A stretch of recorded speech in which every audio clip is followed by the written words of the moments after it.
Hello everyone, welcome back to my channel, where dreams begin with gentle words and the sound of rain falling softly on the porch. Today, let's embark on a new story, a gentle, warm journey that takes you away from the hustle and bustle of everyday life.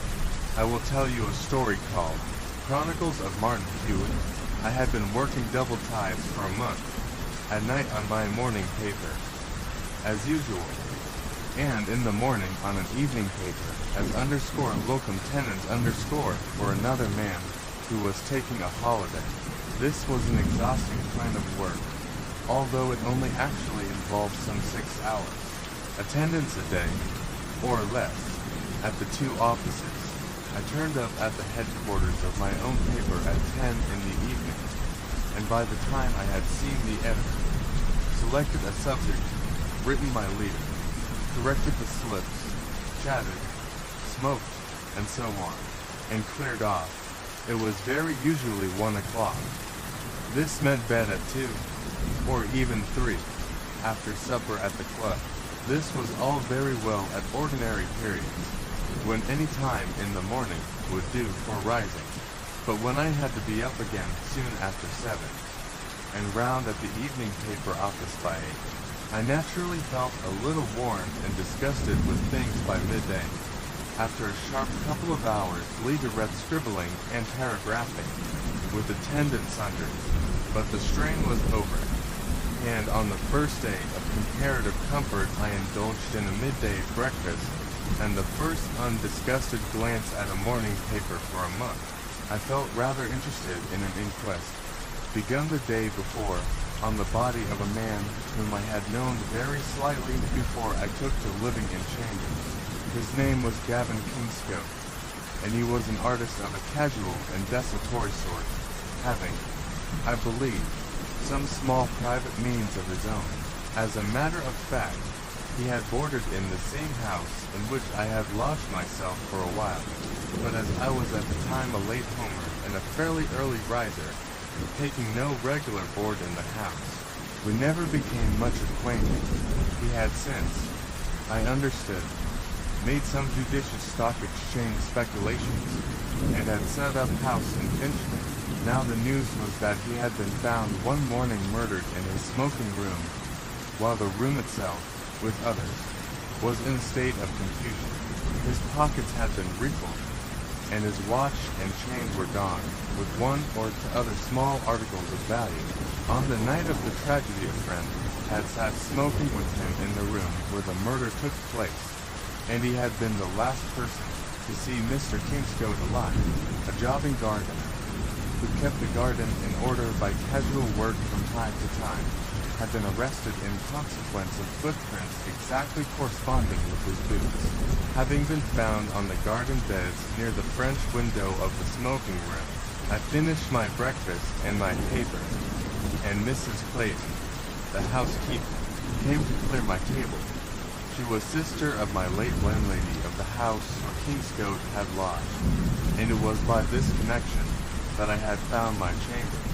I had not seen the housekeeper since the crime was first reported. So I now said, "This is shocking news of Mr. Kingscote?" Mrs. Clayton, "Did you know him yourself?" She had apparently only been waiting for some such remark to burst out with whatever information she possessed.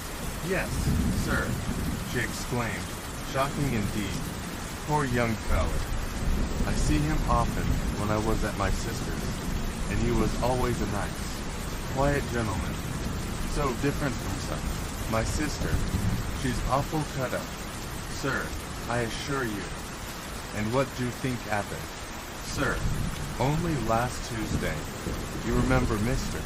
Kingscote's room where he painted the woodwork so beautiful with gold flowers, and blue, and pink. He used to tell my sister she'd always have something to remember him by. Well, 2 young fellows, gentlemen I can't call them, come and took that room it being to let, and went and scratched off all the paint in mere wicked mischief, and then chopped up all the panels into sticks and bits. Nice sort of gentlemen them, and then they bolted in the morning, being afraid, I suppose, of being made to pay after treating a poor widow's property like that. That was only Tuesday, and the very next day, the poor young gentleman himself's dead, murdered in his own ears, and him going to be married and all. Dear, I remember once he said, Mrs. Clayton was a good soul, but once she began to talk, someone else had to stop her. I let her run on for a reasonable time, and then rose and prepared to go out. I remembered very well the panels that had been so mischievously destroyed. They made the room the showroom of the house, which was an old one. They were indeed less than half finished when I came away, and Mrs. Lamb, the landlady, had shown them to me one day when Kingscote was out.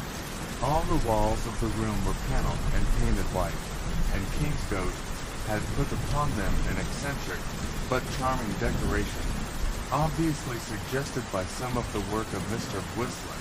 Tendrils, flowers, and butterflies in a quaint convention wandered thinly from panel to panel, giving the otherwise rather uninteresting room an unwanted atmosphere of richness and elegance. The lamentable jackasses who had destroyed this had certainly selected the best feature of the room whereon to inflict their senseless mischief. I strolled idly downstairs, with no particular plan for the afternoon in my mind, and looked in at Hewitt's offices. Hewitt was reading a note, and, a little chat, he informed me that it had been left an hour ago, in his absence, by the brother of the man I had just been speaking of. He isn't quite satisfied, Hewitt said, with the way the police are investigating the case, and asks me to run down to Finchley and look round. Yesterday I should have refused, because I had 5 cases in progress already, but today I find that circumstances have given me a day or 2. Didn't you say you knew the man? Scarcely more than by sight. He was a boarder in the house at Chelsea, where I stayed before I started chambers. Ah, well, I think I shall look into the thing. Do you feel particularly interested in the case? I mean, if you've nothing better to do, would you come with me? I shall be very glad, I said. I was in some doubt what to do with myself. Shall you start at once? I think so. Carrie, just call a cab. By the way, Brett, which paper has the fullest report of the inquest yesterday? I'll run over it as we go down, as I had only seen one paper that morning. I could not answer Hewitt's question. So, we bought various papers as we went along in the cab, and I found the reports while Martin Hewitt studied them. Summarized, this was the evidence given. Sarah Dodson general servant, deposed that she had been in service at Ivy Cottage, the residence of the deceased, for 5 months, the only other regular servant being the housekeeper and cook. On the evening of the previous Tuesday, both servants retired a little before 11, leaving Mr. Kingscote with a friend in the smoking or sitting room. She never saw her master again alive. On coming downstairs the following morning and going to open the smoking room windows, she was horrified to discover the body of Mr. Kingscote lying on the floor of the room with blood about the head. She at once raised an alarm, and, on the instructions of the housekeeper, fetched a doctor and gave information to the police. In answer to questions, witness stated she had heard no noise of any sort during the night, nor had anything suspicious occurred. Hannah Carr housekeeper and cook, deposed that she had been in the late Mr. Kingscote's service since he had first taken Ivy Cottage, a period of rather more than a year. She had last seen the deceased alive on the evening of the previous Tuesday at 10:30, when she knocked at the door of the smoking room where Mr. Kingscote was sitting with a friend, to ask if he would require anything more. Nothing was required. So, witness shortly after went to bed. In the morning she was called by the previous witness, who had just gone downstairs, and found the body of deceased lying as described. Deceased's watch and chain were gone. as also was a ring he usually wore, and his pockets appeared to have been turned out. All the ground floor of the house was in confusion, and a bureau, a writing table, and various drawers were open, a bunch of keys, usually carried by deceased, being left hanging at one keyhole. Deceased had drawn some money from the bank on the Tuesday for current expenses. How much she did not know. She had not heard or seen anything suspicious during the night. Besides Dodson and herself, there were no regular servants. There was a charwoman who came occasionally, and a jobbing gardener living near, who was called in as required. Mr. James Fiddler surgeon, had been called by the first witness between 7 and 8 on Wednesday morning. He found the deceased lying on his face on the floor of the smoking room, his feet being about 18 inches from the window, and his head lying in the direction of the fireplace. He found 3 large contused wounds on the head, any one of which would probably have caused death. The wounds had all been inflicted, apparently, with the same blunt instrument, probably a club or life preserver, or other similar weapon. They could not have been done with the poker. Death was due to concussion of the brain, and deceased had probably been dead 7 or 8 hours when witness saw him. He had since examined the body more closely, but found no marks at all indicative of a struggle having taken place. Indeed, from the position of the wounds and their severity, he should judge that the deceased had been attacked unawares from behind, and had died at once. The body appeared to be perfectly healthy. Then there was police evidence, which showed that all the doors and windows were found shut and completely fastened, except the front door, which, although shut, was not bolted. There were shutters behind the French windows in the smoking room, and these were found fastened. No money was found in the bureau, nor in any of the open drawers, so that if any had been there, it had been stolen. The pockets were entirely empty, except for a small pair of nail scissors, and there was no watch upon the body, nor a ring. Certain footprints were found on the garden beds, which had led the police to take certain steps. No footprints were to be seen on the garden path, which was hard gravel.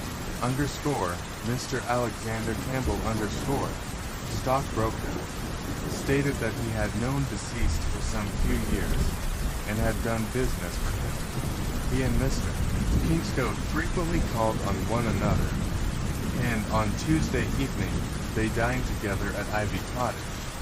They sat smoking and chatting till nearly 12 o'clock, when Mr. Kingscote himself let him out, the servants having gone to bed. Here the witness proceeded rather excitedly. That is all I know of this horrible business, and I can say nothing else. What the police mean by following and watching me, pray be calm, Mr. Campbell. The police must do what seems best to them in a case of this sort. I am sure you would not have them neglect any means of getting at the truth, witness, certainly not. But if they suspect me, why don't they say so? It is intolerable that I should be, the coroner, order, Mr. Campbell, you are here to give evidence. The witness then, in answer to questions, stated that the French windows of the smoking room had been left open during the evening, the weather being very warm. He could not recollect whether or not deceased closed them before he left, but he certainly did not close the shutters. Witness saw nobody near the house when he left. Mr. Douglas Kingscote architect, said deceased was his brother. He had not seen him for some months, living as he did in another part of the country. He believed his brother was fairly well off, and he knew that he had made a good amount by speculation in the last year or two. Knew of no person who would be likely to owe his brother a grudge, and could suggest no motive for the crime except ordinary robbery. His brother was to have been married in a few weeks. Questioned further on this point, witness said that the marriage was to have taken place a year ago, and it was with that view that Ivy Cottage, deceased residence, was taken. The lady, however, sustained a domestic bereavement, and afterwards went abroad with her family. She was, witness believed, shortly expected back to England.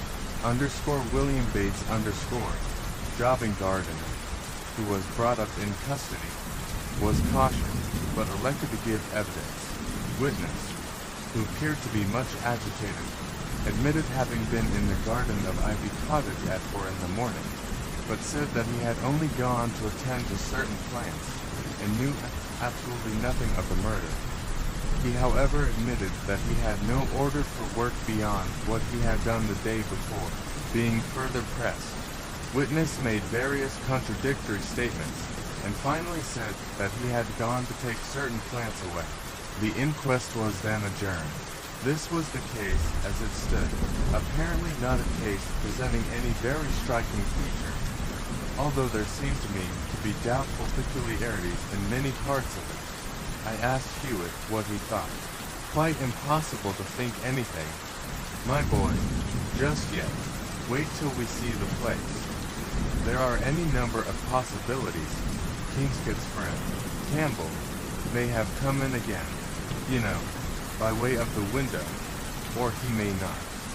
Campbell may have owed him money or something, or he may not.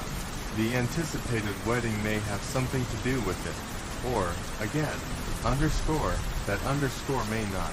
There is no limit to the possibilities. As far as we can see from this report, a mere dry husk of the affair. When we get closer, we shall examine the possibilities by the light of more detailed information. One probability is that the wretched gardener is innocent. It seems to me that his was only a comparatively blameless maneuver, not unheard of at other times in his trade. He came at 4 in the morning to steal away the flowers he had planted the day before, and felt rather bashful when questioned on the point. Why should he trample on the beds, else? I wonder if the police ought to examine the beds for traces of rooting up, or question the housekeeper as to any plants being missing. But we shall see. We chatted at random as the train drew near Finchley, and I mentioned inter alia the wanton piece of destruction perpetrated at Kingscote's late lodgings. Hewitt was interested. That was curious, he said. Very curious. Was anything else damaged? Furniture and so forth. I don't know. Mrs. Clayton said nothing of it, and I didn't ask her. But it was quite bad enough as it was. The decoration was really good, and I can't conceive a meaner piece of tomfoolery than such an attack on a decent woman's property. Then Hewitt talked of other cases of similar stupid damage by creatures inspired by a defective sense of humor, or mere love of mischief. He had several curious and sometimes funny anecdotes of such affairs at museums and picture exhibitions, where the damage had been so great as to induce the authorities to call him in to discover the offender.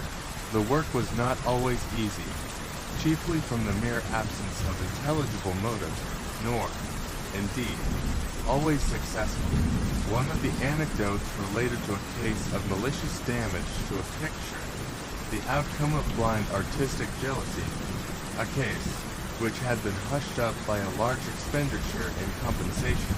It would considerably startle most people, could it be printed here, with the actual names of the parties concerned. Ivy Cottage, Finchley, was a compact little house, standing in a compact little square of garden, little more than 1/3 of an acre, or perhaps no more at all. The front door was but a dozen yards or so back from the road, but the intervening space was well treed and shrubbed. Mr. Douglas Kingscote had not yet returned from town, but the housekeeper, an intelligent, matronly woman who knew of his intention to call in Martin Hewitt, was ready to show us the house. Hewitt said, when we stood in the smoking room, I observe that somebody has shut the drawers and the bureau. That is unfortunate. Also, the floor has been washed and the carpet taken up, which is much worse. That, I suppose, was because the police had finished their examination, but it doesn't help me to make one at all. Has underscore anything underscore at all underscore Alvin left as it was on Tuesday morning? Well, sir, you see everything was in such a muddle. The housekeeper began, and when the police had done, just so, I know, you set it to rights, eh? Oh, that setting to rights. It has lost me a fortune at one time and another. As to the other rooms, now, have they been set to rights? Such as was disturbed have been put right. Sir, of course, which were disturbed. Let me see them. But wait a moment. He opened the French windows and closely examined the catch and bolts. He knelt and inspected the holes whereunto the bolts fell, and then glanced casually at the folding shutters. He opened a drawer or two, and tried the working of the locks with the keys the housekeeper carried. They were, the housekeeper explained, Mr. Kingscote's own keys. All through the lower floors, Hewitt examined some things attentively and closely, and others with scarcely a glance, on a system unaccountable to me. Presently, he asked to be shown Mr. Kingscote's bedroom, which had not been disturbed, set to rights, or slept in since the crime. Here, the housekeeper said, all drawers were kept unlocked, but two.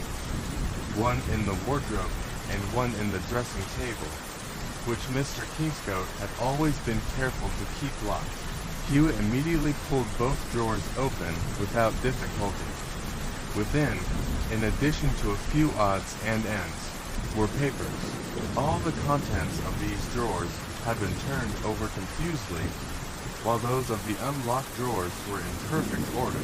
The police, Hewitt remarked, may not have observed these matters, any more than such an ordinary thing as underscore this underscore, he added, picking up a bent nail lying at the edge of the rug.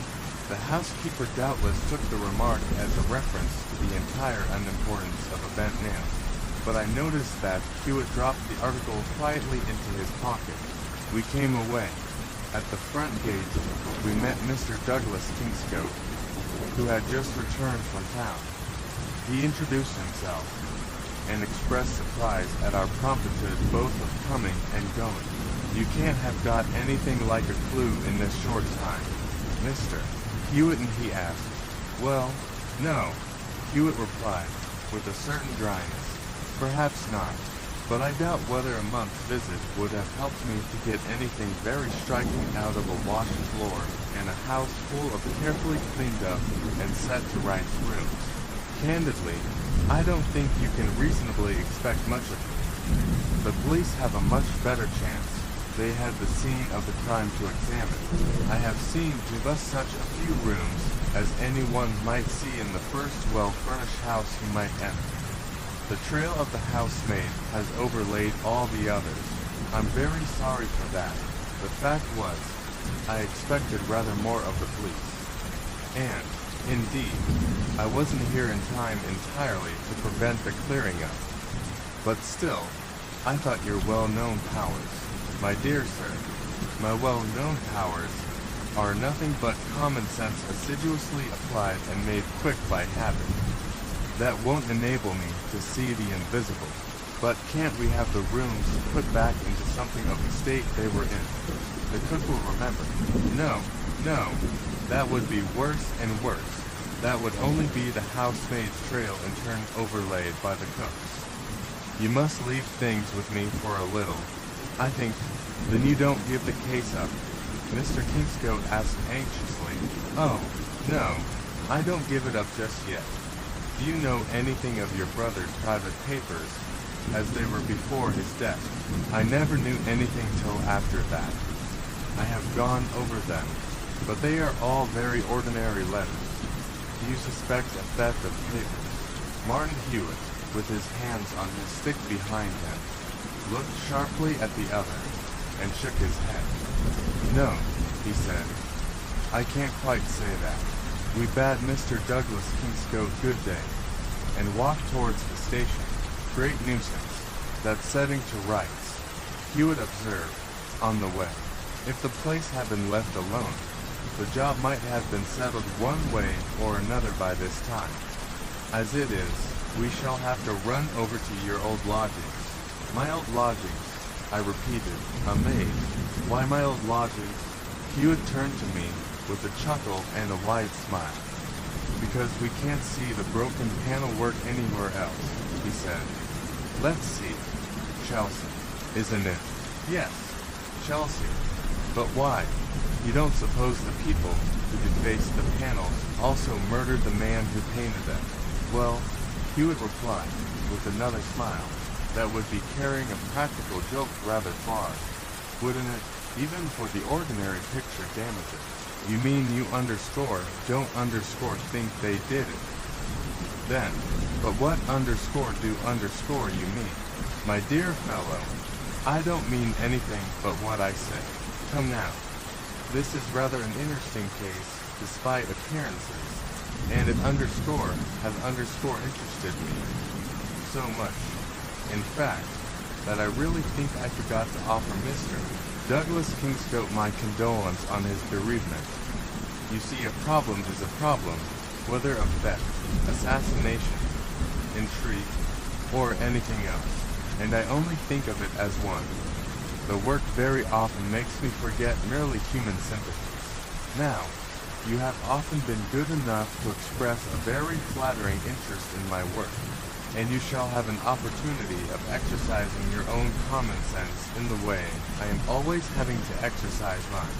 You shall see all my evidence if I'm lucky enough to get any as I collect it, and you shall make your own inferences. That will be a little exercise for you. The sort of exercise I should give a pupil if I had one. But I will give you what information I have, and you shall start fairly from this moment. You know the inquest evidence, such as it was, and you saw everything I did in Ivy Cottage. Yes, I think so, but I'm not much the wiser. Very well. Now I will tell you, what does the whole case look like? How would you class the crime? I suppose as the police do. An ordinary case of murder with the object of robbery. It is underscore, not underscore an ordinary case. If it were, I shouldn't know as much as I do. Little as that is. The ordinary cases are always difficult. The assailant did not come to commit a burglary, although he was a skilled burglar, or one of them was, if more than one were concerned. The affair has, I think, nothing to do with the expected wedding, nor had Mr. Campbell anything to do in it, at any rate, personally, nor the gardener. The criminal, or one of them, was known personally to the dead man, and was well dressed. You're again one of them, and I think there were two even had a chat with Mr. Kingscote before the murder took place. He came to ask for something, which Mr. Kingscote was unwilling to part with, perhaps hadn't got. It was not a bulky thing. Now you have all my materials before you. But all this doesn't look like the result of the blind spite that would ruin a man's work first and attack him bodily afterwards. Spite isn't always blind, and there are other blind things besides spite. People with good eyes in their heads are blind sometimes, even detectives. But where did you get all this information? What makes you suppose that this was a burglar who didn't want to burgle, and a well-dressed man, and so on? Hewitt chuckled and smiled again. I saw it, my boy, that's all, he said. But here comes the train, on the way back to town. After I had rather minimally described Kingscote's work on the boarding house panels, Hewitt asked me for the names and professions of such fellow lodgers in that house I might remember. When did you leave yourself? He ended. 3 years ago. Or rather more. I can remember Kingscote himself. Turner, a medical student, A. James Turner. I think Harvey Challow, diamond merchant's articled pupil. It was a bad egg entirely. He's doing 5 years for forgery now. By the by, he had the room we are going to see till he was marched off, and Kingscote took it, a year before I left. There was North. Don't know what he was, something in the city, I think, and Carter Paget, in the Admiralty office. I don't remember any more at this moment. There were pretty frequent changes. But you can get it all from Mrs. Lamb? Of course, of course. And Mrs. Lamb's exact address is what? I gave them the address, and the conversation became disjointed. At Farringdon Station, where we alighted, Hewitt called a hansom. Preparing to enter one, he motioned me to the other, saying, "You get straight away to Mrs. Lamb's at once. She may be going to burn that splintered wood, or to set things to rights, after the manner of her kind, and you can stop her. I must make 1 or 2 small inquiries, but I shall be there half an hour after you. Shall I tell her our object? Only that I may be able to catch her mischievous lodgers. Nothing else yet." He jumped into the hansom and was gone. I found Mrs. Lamb still in a state of indignant perturbation over the trick served her for days before. Fortunately, she had left everything in the paneled room exactly as she had found it, with an idea of the being better able to demand or enforce reparation should her lodgers return.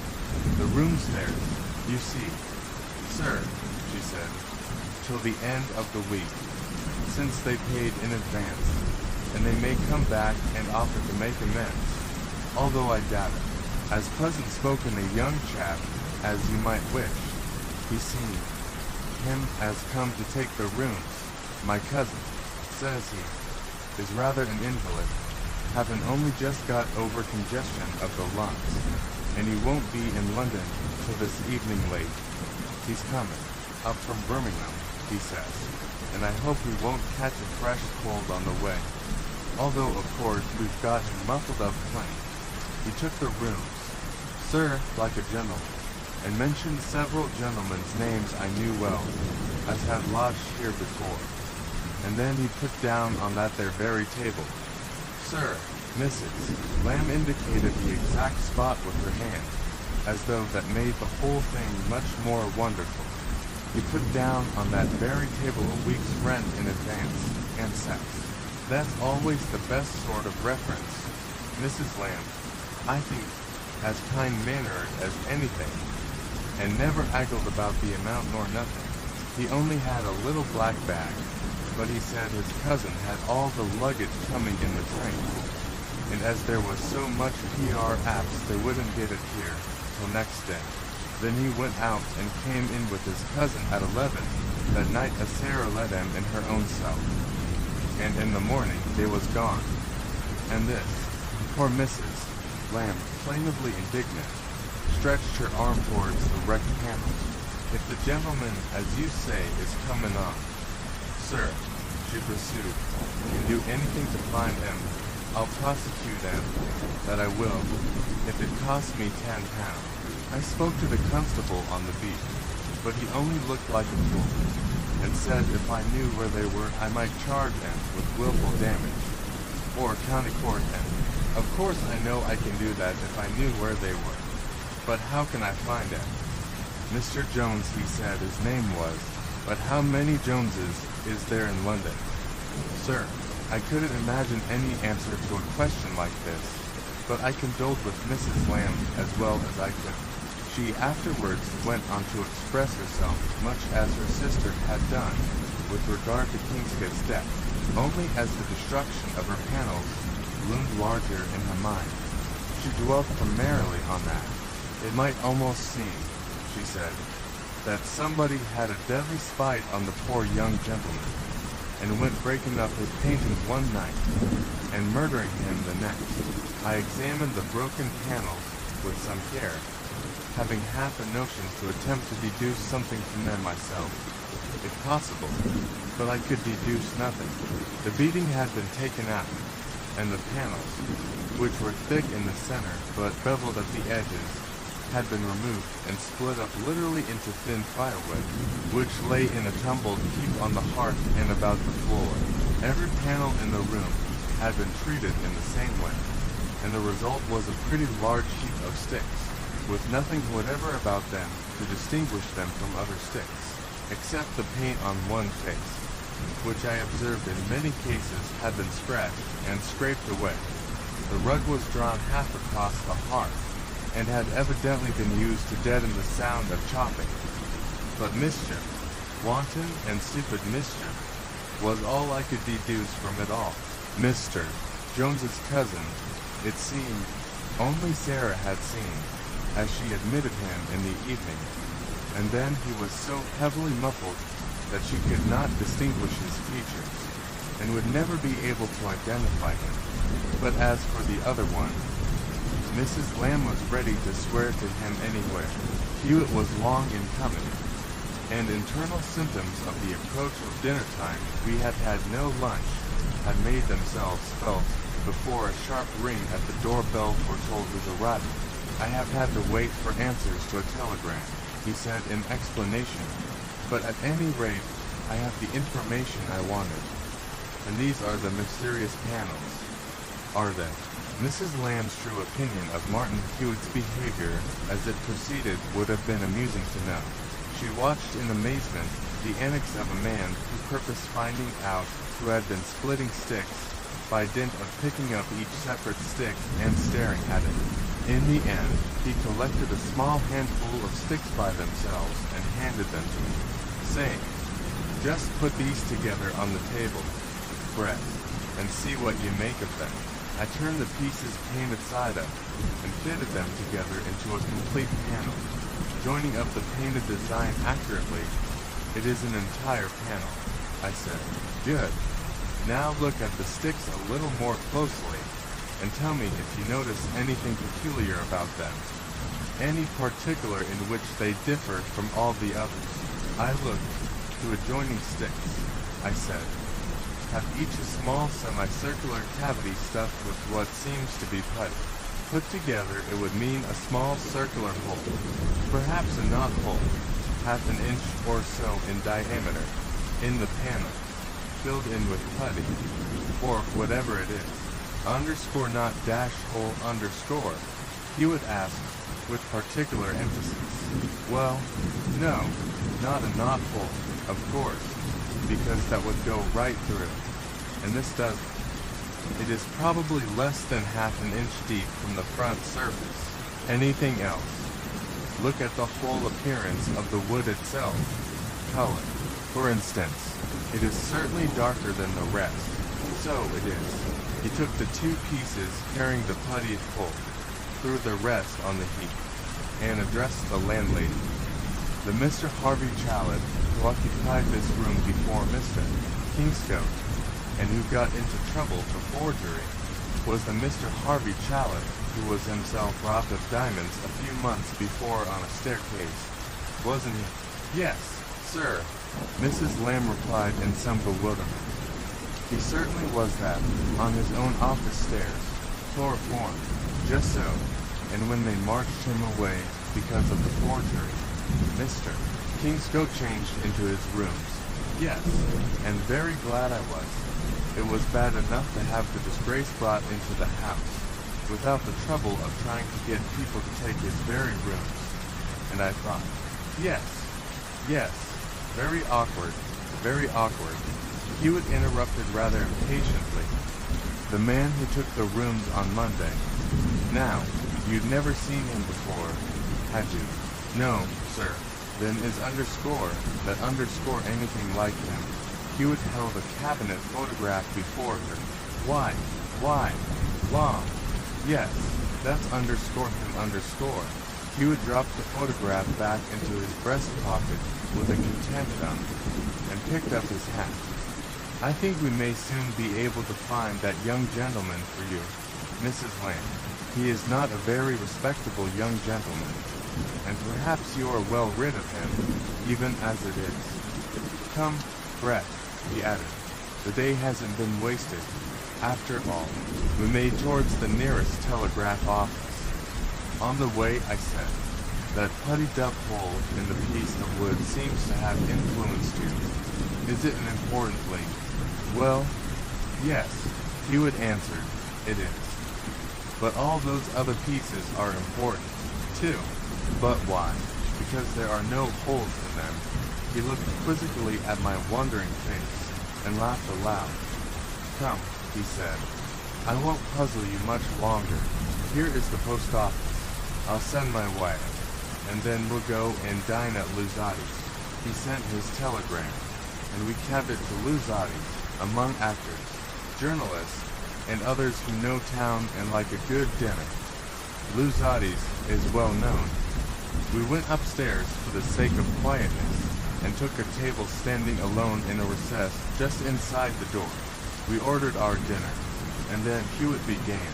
Now tell me what your conclusion is in this matter of the Ivy Cottage murder. Mine. I haven't one. I'm sorry I'm so very dull, but I really haven't. Come, I'll give you a point. Here is the newspaper account torn sacrilegiously from my scrapbook for your benefit of the robbery perpetrated on Harvey Challet a few months before his forgery. Read it. Oh, but I remember the circumstances very well. He was carrying two packets of diamonds belonging to his firm downstairs to the office of another firm of diamond merchants on the ground floor. It was a quiet time in the day, and halfway down he was seized on a dark landing, made insensible by chloroform, and robbed of the diamonds, 5,000 or 6,000 pounds worth altogether, of stones of various smallish individual values up to 30 pounds or so. He lay unconscious on the landing till one of the partners, noticing that he had been rather long gone, followed and found him. That's all. I think. Yes, that's all. Well, what do you make of it? I'm afraid I don't quite see the connection with this case. Well, then, I'll give you another point. The telegram I've just sent releases information to the police, in consequence of which they will probably apprehend Harvey Challet and his confederate, Henry Gillard, _alias _Jones, for the murder of Gavin Kingscote. Now, then, Challet, but he's in jail already. Tut, consider. 5 years penal was his dose, although for the first offense, because the forgery was of an extremely dangerous sort. You left Chelsea over 3 years ago yourself, and you told me that his difficulty occurred a year before. That makes for years, at least. Good conduct in prison brings a man out of a 5-year sentence in that time, or a little less. And, as a matter of fact, Challet was released rather more than a week ago. Still, I'm afraid I don't see what you're driving at. Whose story is this about the diamond robbery from Harvey Challet? His own. Exactly, his own. Does his subsequent record make him look like a person whose stories are to be accepted without doubt or question? Why? No. I think I see no. I don't. You mean he stole them himself? I've a sort of dim perception of your drift now, but still I can't fix it. The whole thing's too complicated. It is a little complicated for a first effort, I admit. So I will tell you. This is the story. Harvey Challet is an artful young man, and decides on a theft of his firm's diamonds. He first prepares a hiding place somewhere near the stairs of his office, and when the opportunity arrives, he puts the stones away, spills his chloroform, and makes a smell, possibly sniffs them, and actually goes off on the stairs, and the whole thing's done. He is carried into the office. The diamonds are gone. He tells of the attack on the stairs, as we have heard, and he is believed. At a suitable opportunity, he takes his plunder from the hiding place, and goes home to his lodgings. What is he to do with those diamonds? He can't sell them yet, because the robbery is publicly notorious, and all the regular jewel buyers know him. Being a criminal novice, he doesn't know any regular receiver of stolen goods. and if he did, would prefer to wait and get full value by an ordinary sale. There will always be a danger of detection so long as the stones are not securely hidden. So he proceeds to hide them. He knows that if any suspicion were aroused, his rooms would be searched in every likely place. So he looks for an unlikely place. Of course, he thinks of taking out a panel and hiding them behind that. But the idea is so obvious that it won't do. The police would certainly take those panels out to look behind them. Therefore, he determines to hide them underscore the panels. See here, he took the 2 pieces of wood with a filled hole from his tail pocket and opened his penknife. The putty near the surface is softer than that near the bottom of the hole. 2 different lots of putty, differently mixed, perhaps, have been used. Therefore, presumably, at different times. But to return to Chalet, he makes holes with a center bit in different places on the panels, and in each hole he places a diamond, embedding it carefully in putty. He smooths the surface carefully flush with the wood, and then very carefully paints the place over, shading off the paint at the edges so as to leave no signs of a patch. He doesn't do the whole job at once, creating a noise and a smell of paint, but keeps on steadily, a few holes at a time, till in a little while the whole wainscoting is set with hidden diamonds, and every panel is apparently sound and whole.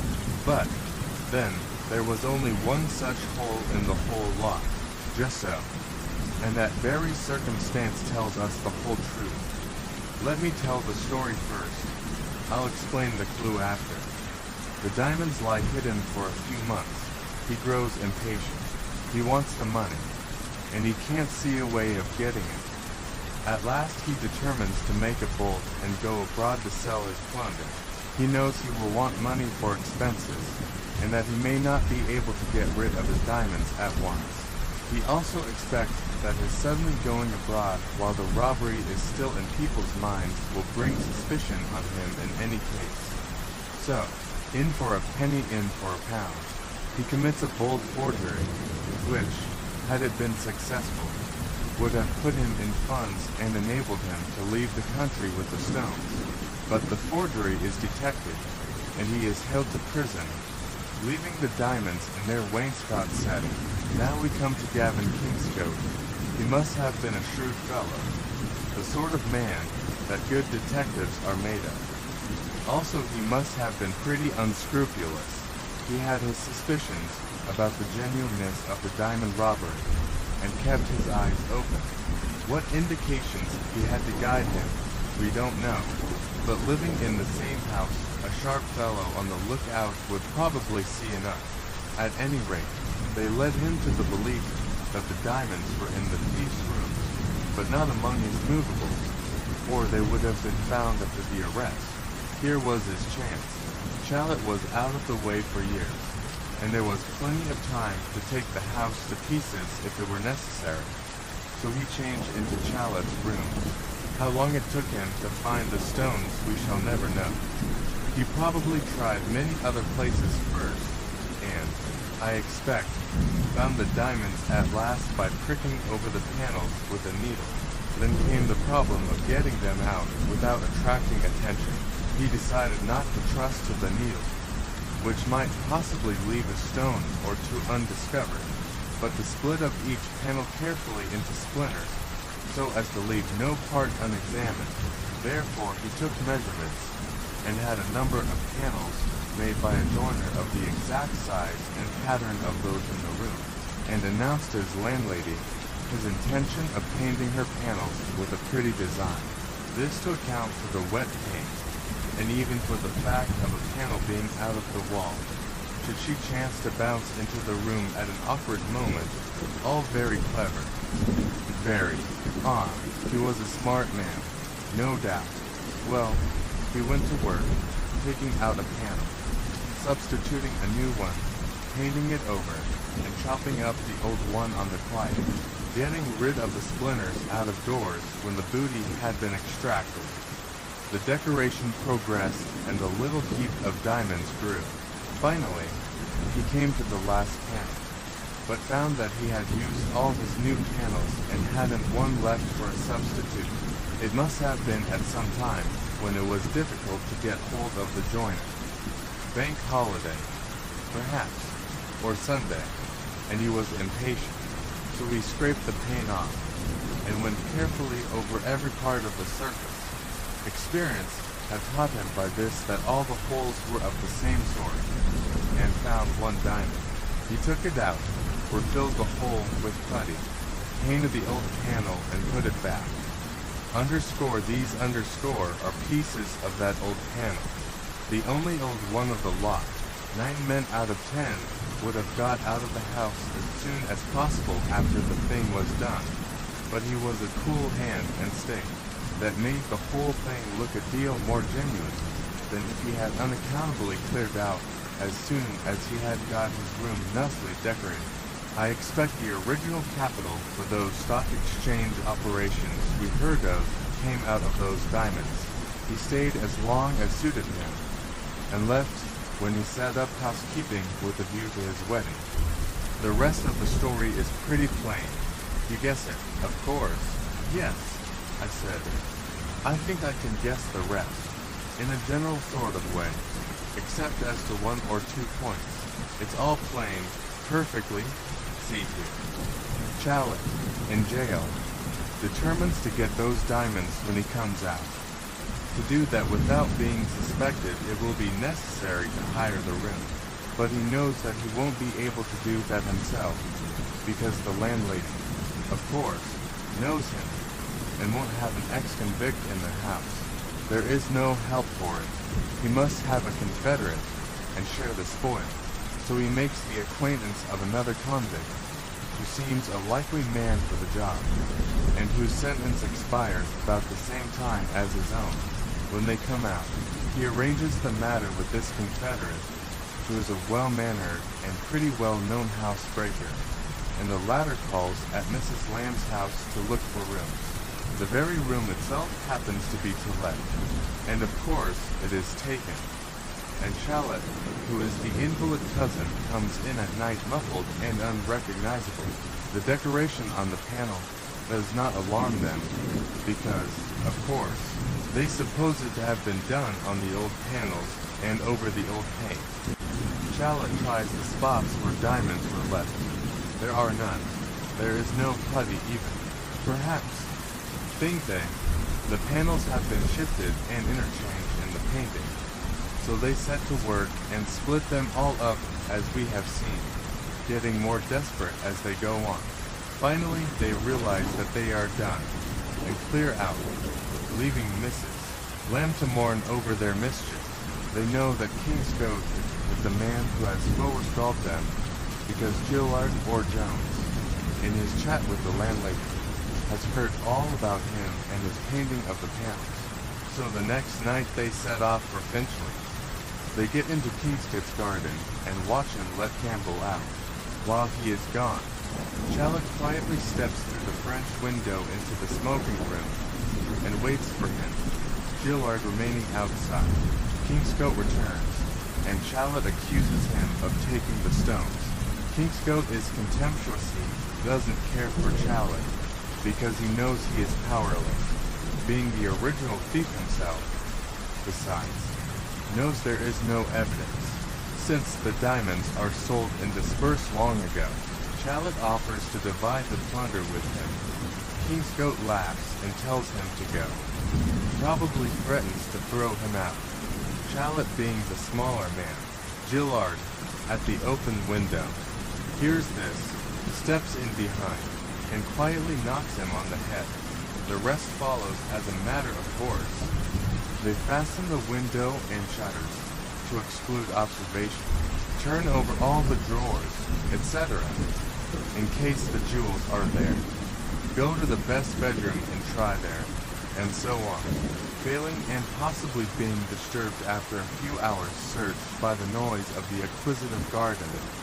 Gillard, with the instinct of an old thief, determines they shan't go away with nothing, so empties Kingscote's pockets and takes his watch and chain and so on. They go out by the front door and shut it after them. Underscore voila tout. Underscore. I was filled with wonder at the prompt ingenuity of the man who in these few hours of hurried inquiry could piece together so accurately all the materials of an intricate and mysterious affair such as this. But more, I wondered where and how he had collected those materials. There is no doubt, Hewitt, I said, that the accurate and minute application of what you are pleased to call your common sense has become something very like an instinct with you. What did you deduce from? You told me your conclusions from the examination of Ivy Cottage, but not how you arrived at them. They didn't leave me much material downstairs, did they? But in the bedroom, the two drawers, which the thieves found locked, were ransacked, opened probably with keys taken from the dead man. On the floor I saw a bent French nail. Here it is. You see, it is twice bent at right angles, near the head and near the point, and there is the faint mark of the pliers that were used to bend it. It is a very usual burglar's tool, and handy in experienced hands to open ordinary drawer locks. Therefore, I knew that a professional burglar had been at work. He had probably fiddled at the drawers with the nail first, and then had thrown it down to try the dead man's keys. But I knew this professional burglar didn't come for a burglary, from several indications. There was no attempt to take place. The first thing a burglar looks for. Valuable clocks were left on mantelpieces, and other things that usually go in an ordinary burglary were not disturbed. Notably, it was to be observed that no doors or windows were broken, or had been forcibly opened. Therefore, it was plain that the thieves had come in by the French window of the smoking room, the only entrance left open at the last thing. Underscore therefore underscore, they came in, or one did, knowing that Mr. Kingscote was up, and being quite willing, presumably anxious to see him. Ordinary burglars would have waited till he had retired, and then could have got through the closed French window as easily almost as if it were open, notwithstanding the thin wooden shutters, which would never stop a burglar for more than 5 minutes. Being anxious to see him, Leal or again, underscore one underscore of them, presumably knew that they had come to underscore, yet underscore something was plain from the ransacking, as, in the end, they underscore did underscore steal his money and watch, but did underscore not underscore take larger valuables. It was plain that they had no bag with them, which proves not only that they had not come to burgle, for every burglar takes his bag, but that the thing they came to get was not bulky. Still, they could easily have removed plate or clocks by rolling them up in a table cover or other wrapper, but such a bundle, carried by well-dressed men, would attract attention. Therefore it was probable that they were well-dressed. Do I make it clear? Quite. Nothing seems simpler now it is explained. That's the way with difficult puzzles. There was nothing more to be got at the house. I had already in my mind the curious coincidence that the panels at Chelsea had been broken the very night before that of the murder, and determined to look at them in any case. I got for me the name of the man who had lived in the paneled room before Kingscote, and at once remembered it, although I said nothing about it, as that of the young man who had been forewarned for his employer's diamonds. I keep things of that sort in my mind. You see, I am, indeed, in my scrapbook. You told me yourself about his imprisonment, and there I was with what seemed now a hopeful case getting into a promising shape. You went on to prevent any setting to rights at Chelsea, and I made inquiries as to Challenge. I found he had been released only a few days before all this trouble arose, and I also found the name of another man who was released from the same establishment only a few days earlier. I knew this man Gillard well, and knew that nobody was a more likely rascal for such a crime as that at Finchley. On my way to Chelsea, I called at my office, gave my clerk certain instructions, and looked up my scrapbook. I found the newspaper account of the chloroform business, and also a photograph of Gillard. I keep as many of these things as I can collect. What I did at Chelsea, you know. I saw that one panel was of old wood and the rest new. I saw the hole in the old panel, and I asked one or two questions. The case was complete. We proceeded with our dinner. Presently, I said, "It all rests with the police now. Of course. I should think it very probable that Challet and Gillard will be caught. Gillard, at any rate, is pretty well known. It will be rather hard on the surviving Kingscote, after engaging me, to have his dead brother's diamond transactions publicly exposed as a result, won't it? But it can't be helped. Fiat Justitia _ Of course. How will the police feel over this?" I asked. "You'd rather cut them out, eh?" "Oh, the police are all right. They had not the information I had, you see. They knew nothing of the panel business. If Mrs. Lamb had gone to Scotland Yard and said up to the policeman on the beat, perhaps I should never have been sent for. The same quality that caused Martin Hewitt to rank as mere common sense, his extraordinary power of almost instinctive deduction, kept his respect for the abilities of the police at perhaps a higher level than some might have considered justified. We sat some little while over our dessert, talking as we sat, when there occurred one of those curious conjunctions of circumstances that we notice again and again in ordinary life, and forget as often, unless the importance of the occasion fixes the matter in the memory. A young man had entered the dining room, and had taken his seat at a corner table near the back window. He had been sitting there for some little time before I particularly observed him. At last he happened to turn his thin, pale face in my direction, and our eyes met. It was Challet, the man we had been talking of. I sprang to my feet in some excitement. "That's the man," I cried. "Challet." Hewitt rose at my words, and at first attempted to pull me back. Challet, in guilty terror, saw that we were between him and the door, and turning, leapt upon the sill of the open window, and dropped out.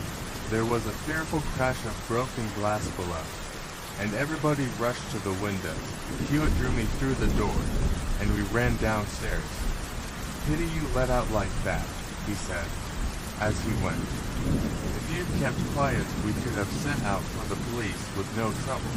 Never mind, can't help it."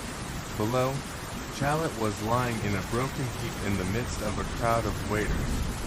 He had crashed through a thick glass skylight and fallen, back downward, across the back of a lounge. He was taken away on a stretcher unconscious, and, in fact, died in a week in hospital from injuries to the spine.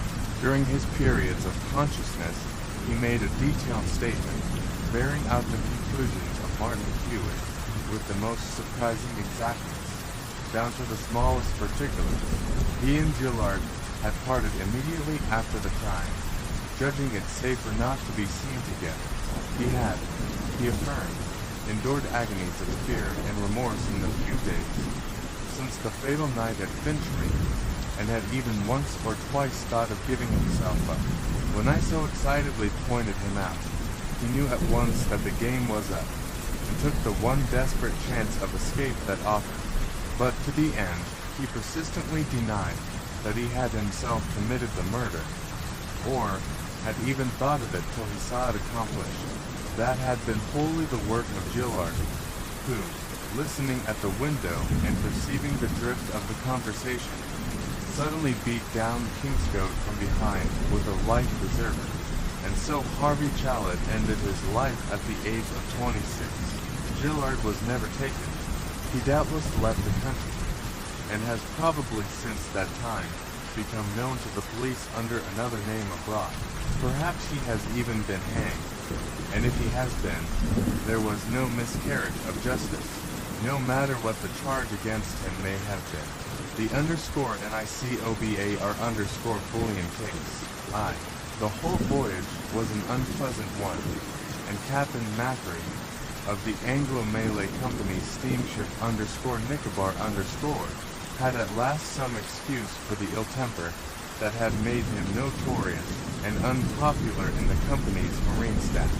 Although the fourth and fifth mates in the seclusion of their berth ventured deeper in their search for motives, and opined that the old man had made a deal less out of this voyage than usual, the company having lately taken to providing its own stores, so that makings were gone clean, and cumshaw, which means commission in the trading lingo of the China seas, had shrunk small indeed. In confirmation they adduced the uncommonly long face of the steward, the only man in the ship satisfied with the skipper, whom the new regulations hit with the same blow. But indeed the steward's dolor might well be credited to the short passenger list, and the unpromising aspect of the few passengers in the eyes of a man accustomed to gauge one's tip-yielding capacity a month in advance. For the steward it was altogether the wrong time of year, the wrong sort of voyage, and certainly the wrong sort of passengers, so that doubtless the confidential talk of the fourth and fifth officers was mere youthful scandal. At any rate, the captain had prospect of a good deal in private trade home, for he had been taking curiosities and Japanese oddments aboard plainly for sale in London in a way that a third steward would have been ashamed of, and which, for a captain, was a scandal and an ignominy, and he had taken pains to ensure well for the lot. These things the fourth and fifth mates often spoke of, and more than once made a winking allusion to, in the presence of the third mate and the chief engineer, who laughed and winked too, and sometimes said as much to the second mate, who winked without laughing. For of such is the tittle-tattle of shipboard.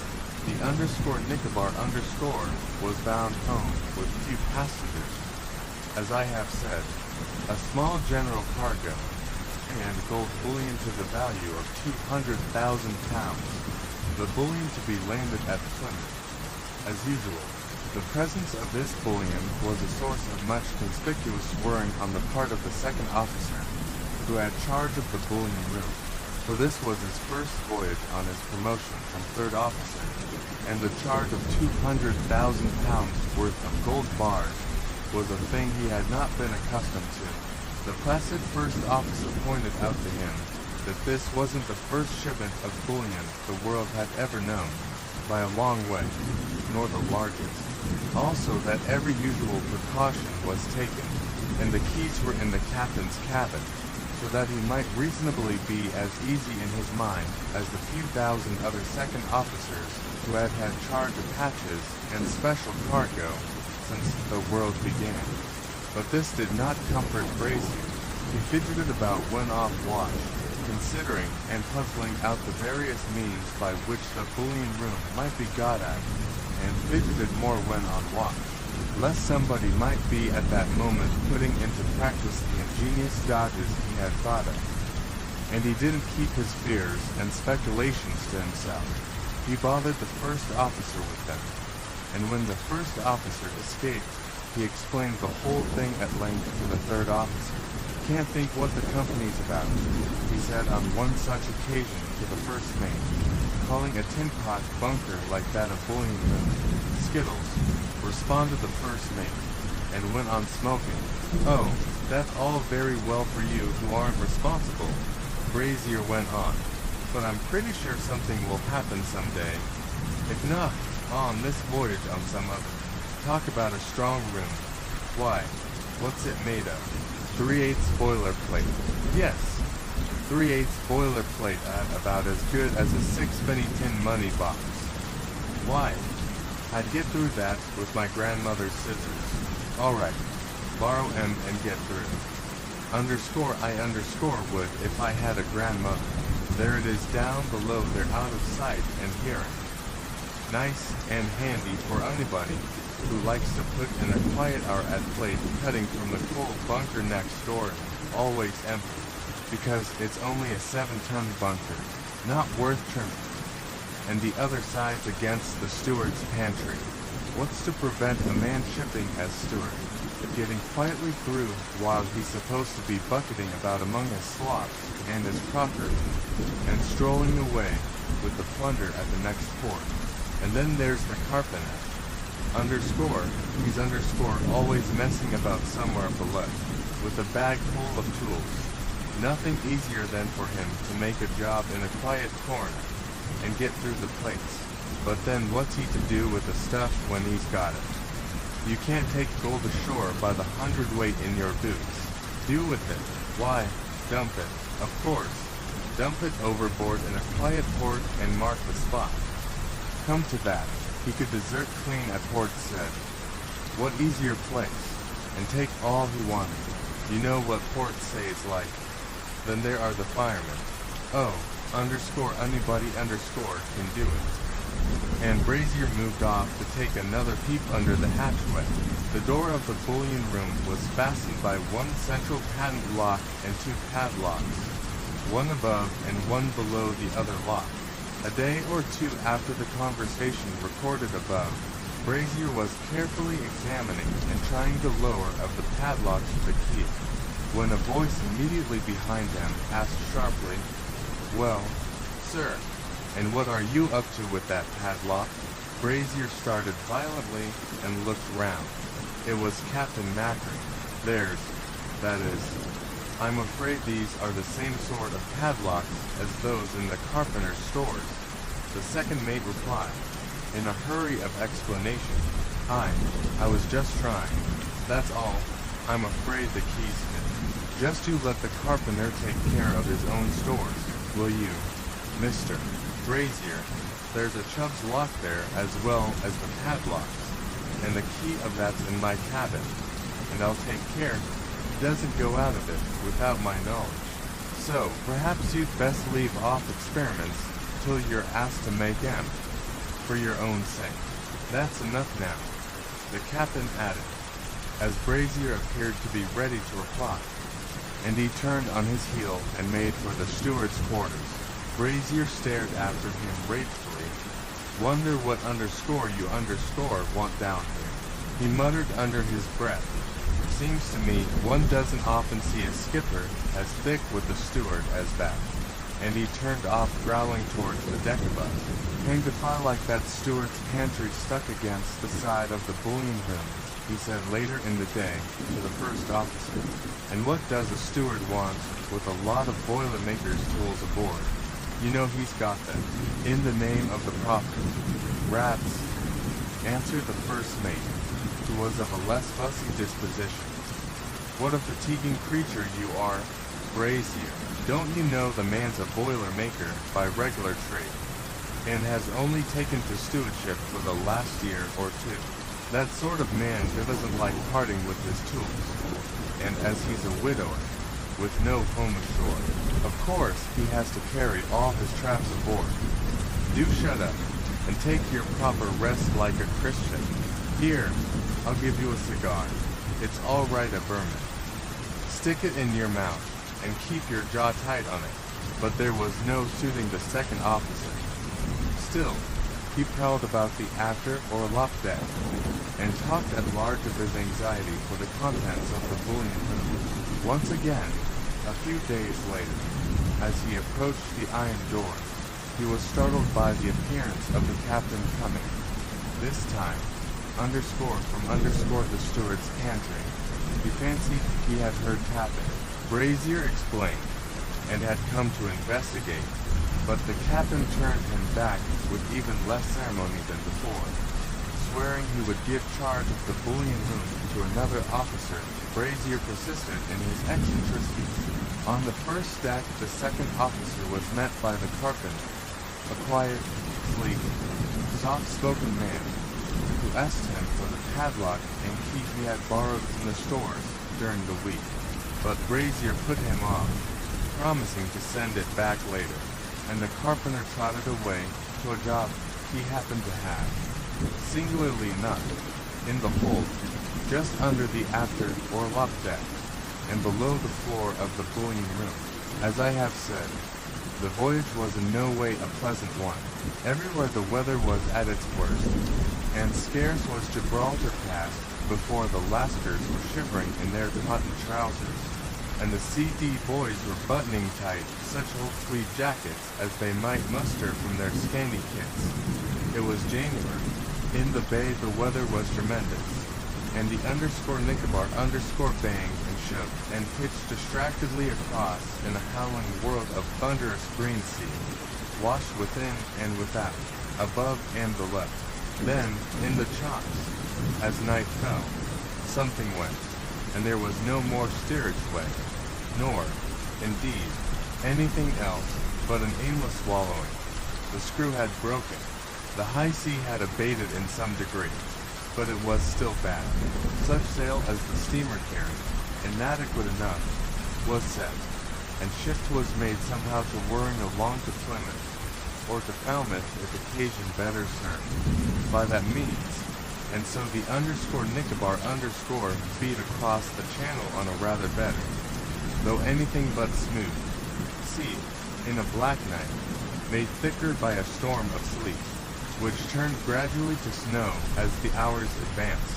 The ship labored slowly ahead, through a universal blackness that seemed to stifle, nothing but a black void above, below, and around, and the sound of wind and sea, so that one coming before a deck-light was startled by the quiet advent of the large snowflakes that came like moths, it seemed, from nowhere. At Fort Bells, 2 in the morning, a foggy light appeared away on the starboard bow. It was the Eddystone light, and an hour or two later, the exact whereabouts of the ship being a thing of much uncertainty, it was judged best to lay her to till daylight. No order had yet been given, however, when suddenly there were dim lights over the port quarter, with a more solid blackness beneath them, then a shout and a thunderous crash, and the whole ship shuddered, and in 10 seconds had belched up every living soul from below. The Nicobar's voyage was over. It was a collision.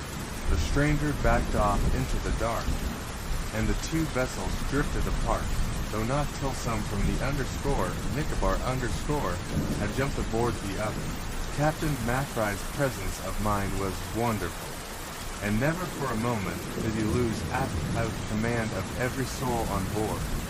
The ship had already begun to settle down by the stern and less to port. Life belts were served out promptly. Fortunately, there were but 2 women among the passengers, and no children. The boats were lowered without a mishap, and presently 2 strange boats came as near as they dared from the ship, a large coasting steamer. It afterwards appeared that had cut into the Nicobar. The last of the passengers were being got off safely, when Brazier, running anxiously to the captain, said, "Can't do anything with that bullion, can we?" "Sir, perhaps a box or 2. "Oh, damn the bullion!"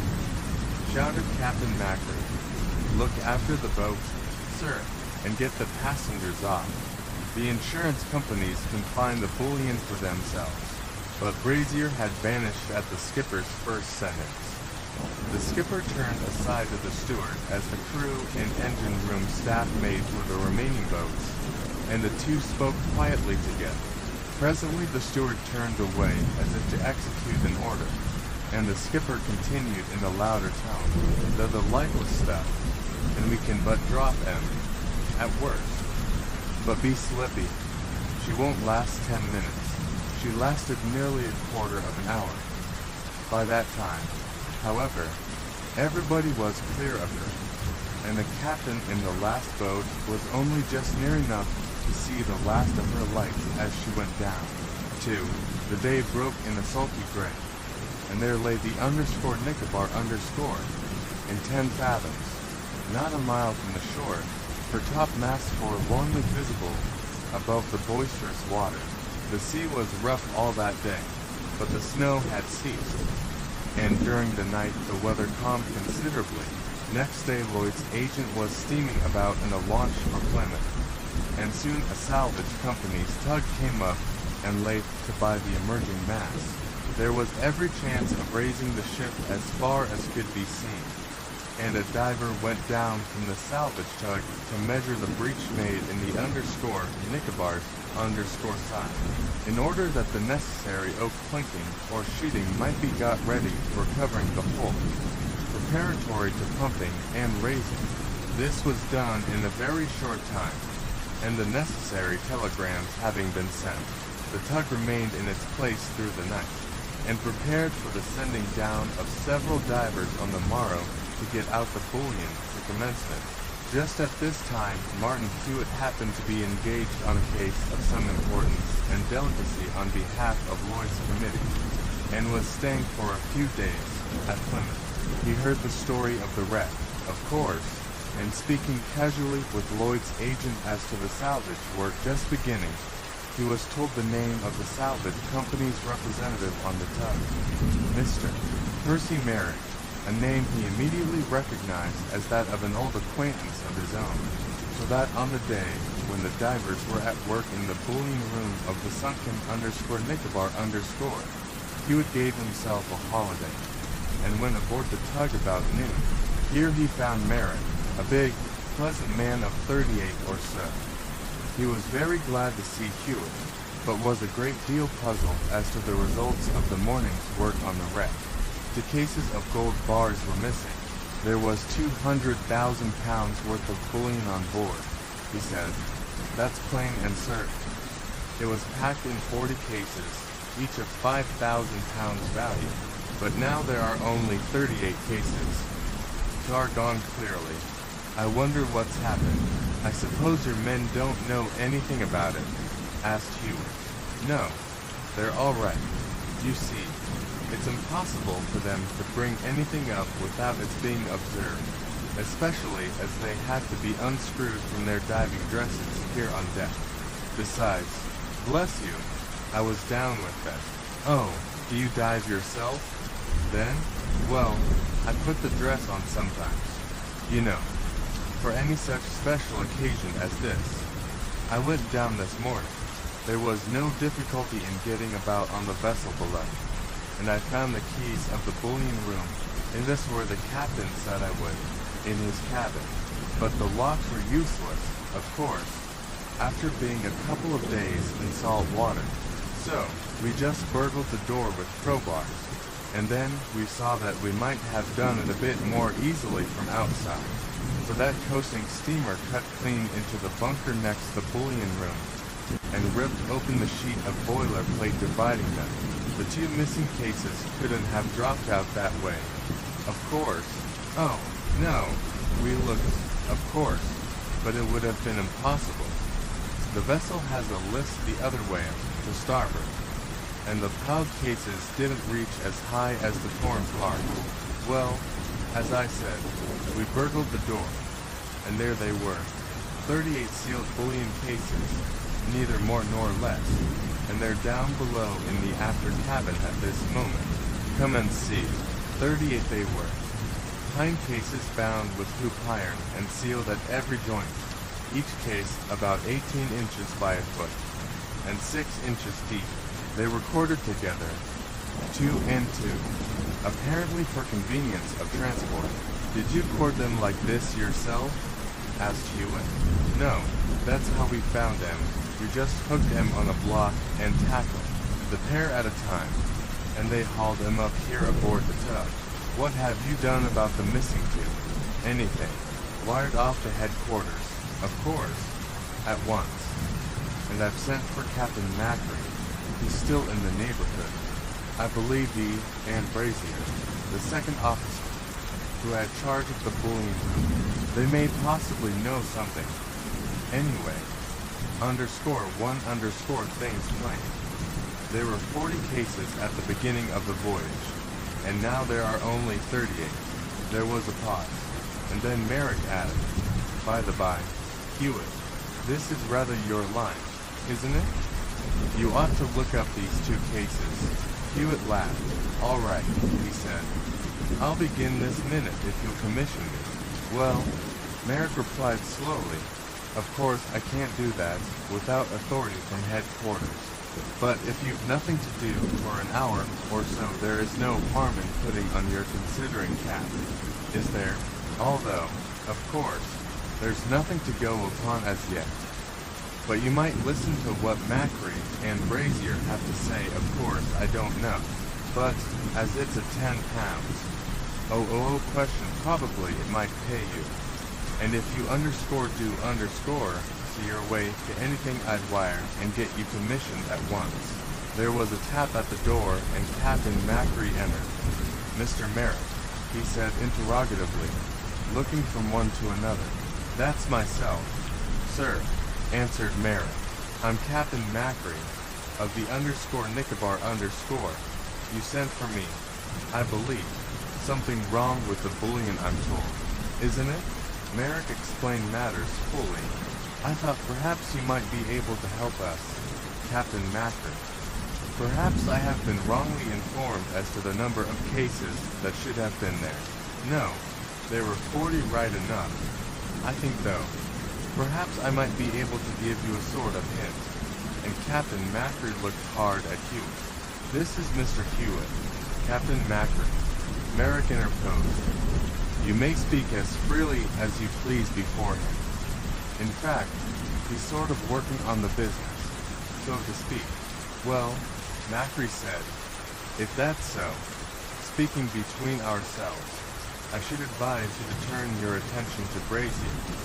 He was my second officer, you know, and had charge of the stuff. Do you mean, Hewitt asked, that Mr. Brazier might give us some useful information? Macri gave an ugly grin. Very likely he might, he said, if you were fool enough. But I don't think you'd get much out of him direct. I meant you might watch him. What? Do you suppose he was concerned in any way with the disappearance of this gold? I should think, speaking, as I said before, in confidence and between ourselves, that it's very likely indeed. I didn't like his manner all through the voyage. Why? Well, he was so eternally cracking on about his responsibility, and pretending to suspect the stokers and the carpenter, and one person and another, of trying to get at the bullion cases, that alone was almost enough to make one suspicious. He protested so much.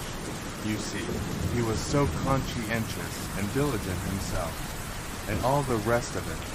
And everybody else was such a desperate thief, and he was so sure there would be some of that bullion missing someday well, I don't know if I express his manner clearly, but I tell you I didn't like it a bit. But there was something more than that.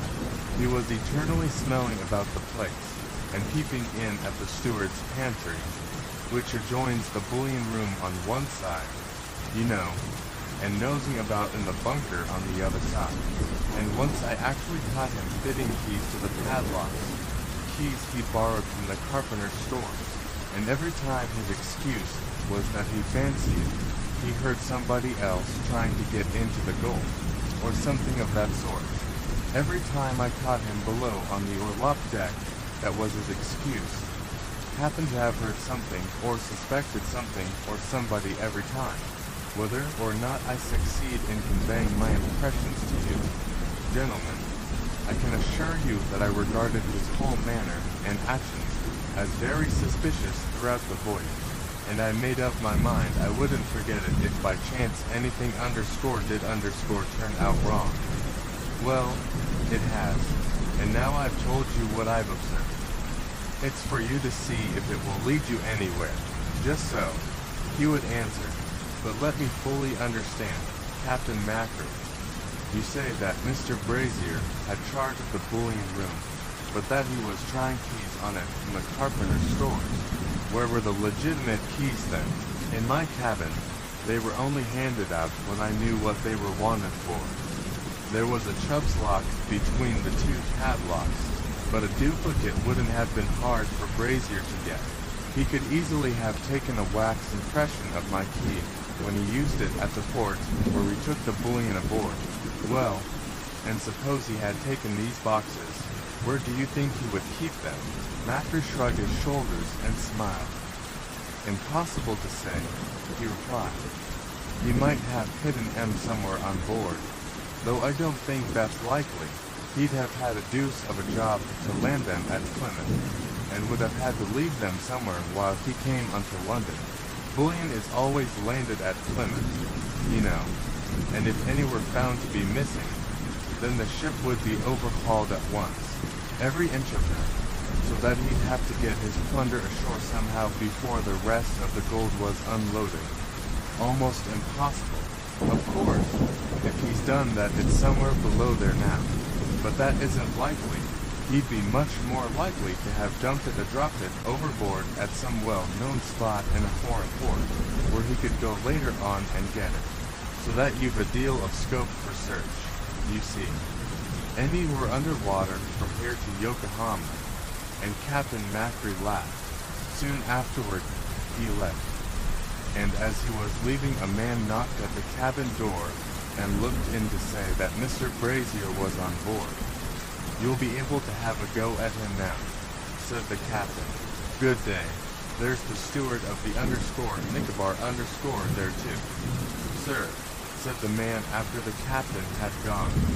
And the carpenter, "Very well, we'll see Mr. Brazier first," said Merrick, and the man vanished. It seems to have got about a bit. Merrick went on to Hewitt. "I only sent for Brazier, but as these others have come, perhaps they've got something to tell us." Brazier made his appearance, overflowing with information. He required little assurance to encourage him to speak openly before Hewitt, and he said again all he had so often said before on board the Nicobar. The bullion room was a mere tin box. The whole thing was as easy to get at as anything could be. He didn't wonder in the least at the loss of, he had prophesied all along, the men whose movements should be carefully watched, he said, were the captain and the steward. Nobody ever heard of a captain and a steward being so thick together before, he said. The steward's pantry was next against the bullion room, you know, with nothing but that wretched bit of 3/8 boiler plate between. You wouldn't often expect to find the captain down in the steward's pantry, would you, thick as they might be? Well, that's where I used to find him, time and again, and the steward kept Boilermaker's tools there, that I can swear to, and he's been a Boilermaker, so that, likely as not, he could open a joint somewhere and patch it up again neatly so that it wouldn't be noticed. He was always messing about down there in his pantry, and once I distinctly heard knocking there, and when I went down to see, whom should I meet? Why, the skipper, coming away from the place himself, and he bully ragged me for being there and sent me on deck. But before that he bully ragged me because I had found out that there were other keys knocking about the place that fitted the padlocks on the bullion room door. Why should he slang and threaten me for looking after these things and keeping my eye on the bullion room, as was my duty? But that was the very thing that he didn't like. It was enough for him to see me anxious about the gold to make him furious. Of course, his character for meanness and greed is known all through the company's service. He'll do anything to make of it. But have you any positive idea as to what has become of the gold? Well, Brazier replied, with a rather knowing air, "I don't think they've dumped it." "Do you mean you think it's still in the vessel? Hidden somewhere?" "No, I don't. I believe the captain and the steward took it ashore, one case each, when we came off in the boats. But wouldn't that be noticed? It needn't be on a black night like that. You see, the parcels are not so big. Look at them, 1 foot by 1.5 foot by 6 inches or so, roughly, easily slipped under a big coat or covered up with anything. Of course they're a bit heavy, 80 or 90 pounds apiece altogether, but that's not much for a strong man to carry, especially in such a handy parcel, on a black night, with no end of confusion on. Now you just look here. I'll tell you something. The skipper went ashore last in a boat that was sent out by the coasting steamer that ran into us. that ship's put into dock for repairs, and her crew are mostly having an easy time ashore. Now I haven't been asleep this last day or two, and I had a sort of notion there might be some game of this sort on, because when I left the ship that night I thought we might save a little at least of the stuff, but the skipper wouldn't let me go near the bullion room, and that seemed odd. So I got hold of one of the boat's crew that fetched the skipper ashore, and questioned him quietly, pumped him, you know, and he assures me that the skipper have a rather small, heavy sort of parcel with him. What do you think of that? Of course, in the circumstances, the man couldn't remember any very distinct particulars, but he thought it was a sort of square wooden case about the size I've mentioned. But there's something more. Brazier lifted his forefinger and then brought it down on the table before him. Something more. I've made inquiries at the railway station, and I find that 2 heavy parcels were sent off yesterday to London. Deal boxes wrapped in brown paper, of just about the right size.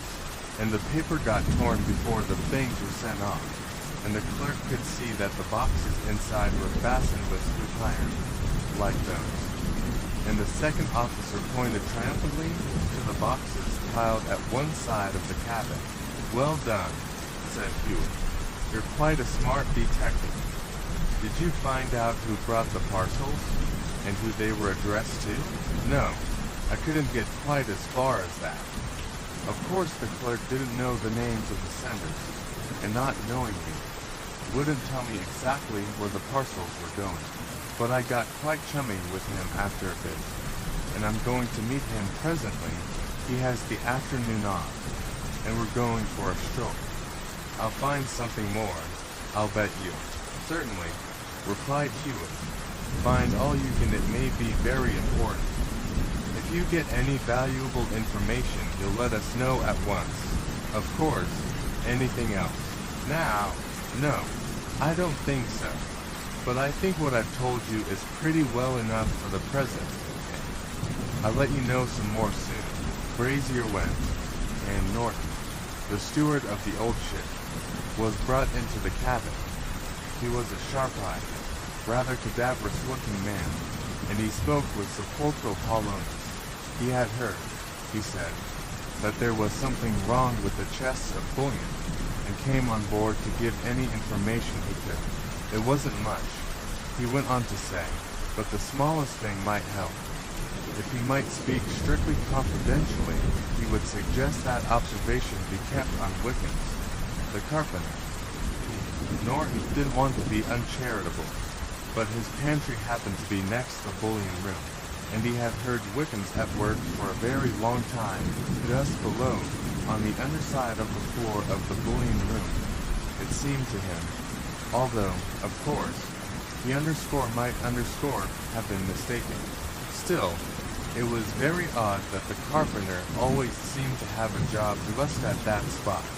More, it had been said, and Norton believed it to be true, that Wickens, the carpenter, had in his possession, and kept among his stores, the keys that fitted the padlocks on the bullion room door. That, it seemed to him, was a very suspicious circumstance. He didn't know anything more definite, but offered his ideas for what they were worth, and if his suspicions proved unfounded, nobody would be more pleased than himself. But, and the steward shook his head doubtfully. Thank you, Mr. Norton, said Mary, with a twinkle in his eye. We won't forget what you said. Of course, if the stuff is found in consequence of any of your information, you won't lose by it. The steward said he hoped not, and he wouldn't fail to keep his eye on the carpenter. He had noticed Wickens was in the tub, and he trusted that if they were going to question him, they would do it cautiously, so as not to put him on his guard. Merrick promised they would. By the by, Mr. Norton, asked Hewitt, supposing your suspicions to be justified, what do you suppose the carpenter would do with the bullion? Well, sir, replied Norton, I don't think he'd keep it on the ship. He'd probably dump it somewhere. The steward left, and Merrick lay back in his chair and guffawed a laugh. "This grows farcical," he said. "Simply farcical. What a happy family they must have been aboard the Nicobar _. And now here's the captain watching the second officer, and the second officer watching the captain and the steward watching the carpenter. It's immense. And now we're going to see the carpenter. Wonder whom he suspects." Hewitt said nothing, but his eyes twinkled with intense merriment. And presently the carpenter was brought into the cabin. "Good day to you, gentlemen," said the carpenter in a soft and deferential voice, looking from one to the other. "Might I have the honor of addressing the salvage gentleman?" "That's right," Merrick answered, motioning him to a seat. "This is the salvage shop, Mr. Wiggins. What can we do for you?" The carpenter coughed gently behind his hand. "I took the liberty of coming, gentlemen, consequence oerin, as there was some bullion missing. Perhaps I'm wrong. Not at all. We haven't found as much as we expected, and I suppose by this time nearly everybody knows it. There are 2 cases wanted. You can't tell us where they are, I suppose." "Well, sir, as to that, no. I fear I can't exactly go as far as that. But if I am able to give valuable information as may lead to recovery of same, I presume I may, without offense, look for some reasonable small recognition of my services." "Oh, yes," answered Merrick. "That'll be all right, I promise you. The company will do the handsome thing, of course, and no doubt so will the underwriters. Presuming I may take that as a promise, among gentlemen, this with an emphasis. I'm willing to tell something. It's a promise, at any rate as far as the company's concerned," returned Merrick. "I'll see it's made worth your while, of course, providing it leads to anything further than that, sir. Of course. Well, gentlemen, my story ain't a long one. All I've to say was what I heard on board, just before she went down. The passengers was off, and the crew was getting into the other boats when the skipper turns to the steward and speaks to him quiet-like, not observing, gentlemen, as I was again his elbow, so for to say, 'Air, Norton,' he says, or words to that effect. Why shouldn't we try getting them things ashore with us? You know, the cases.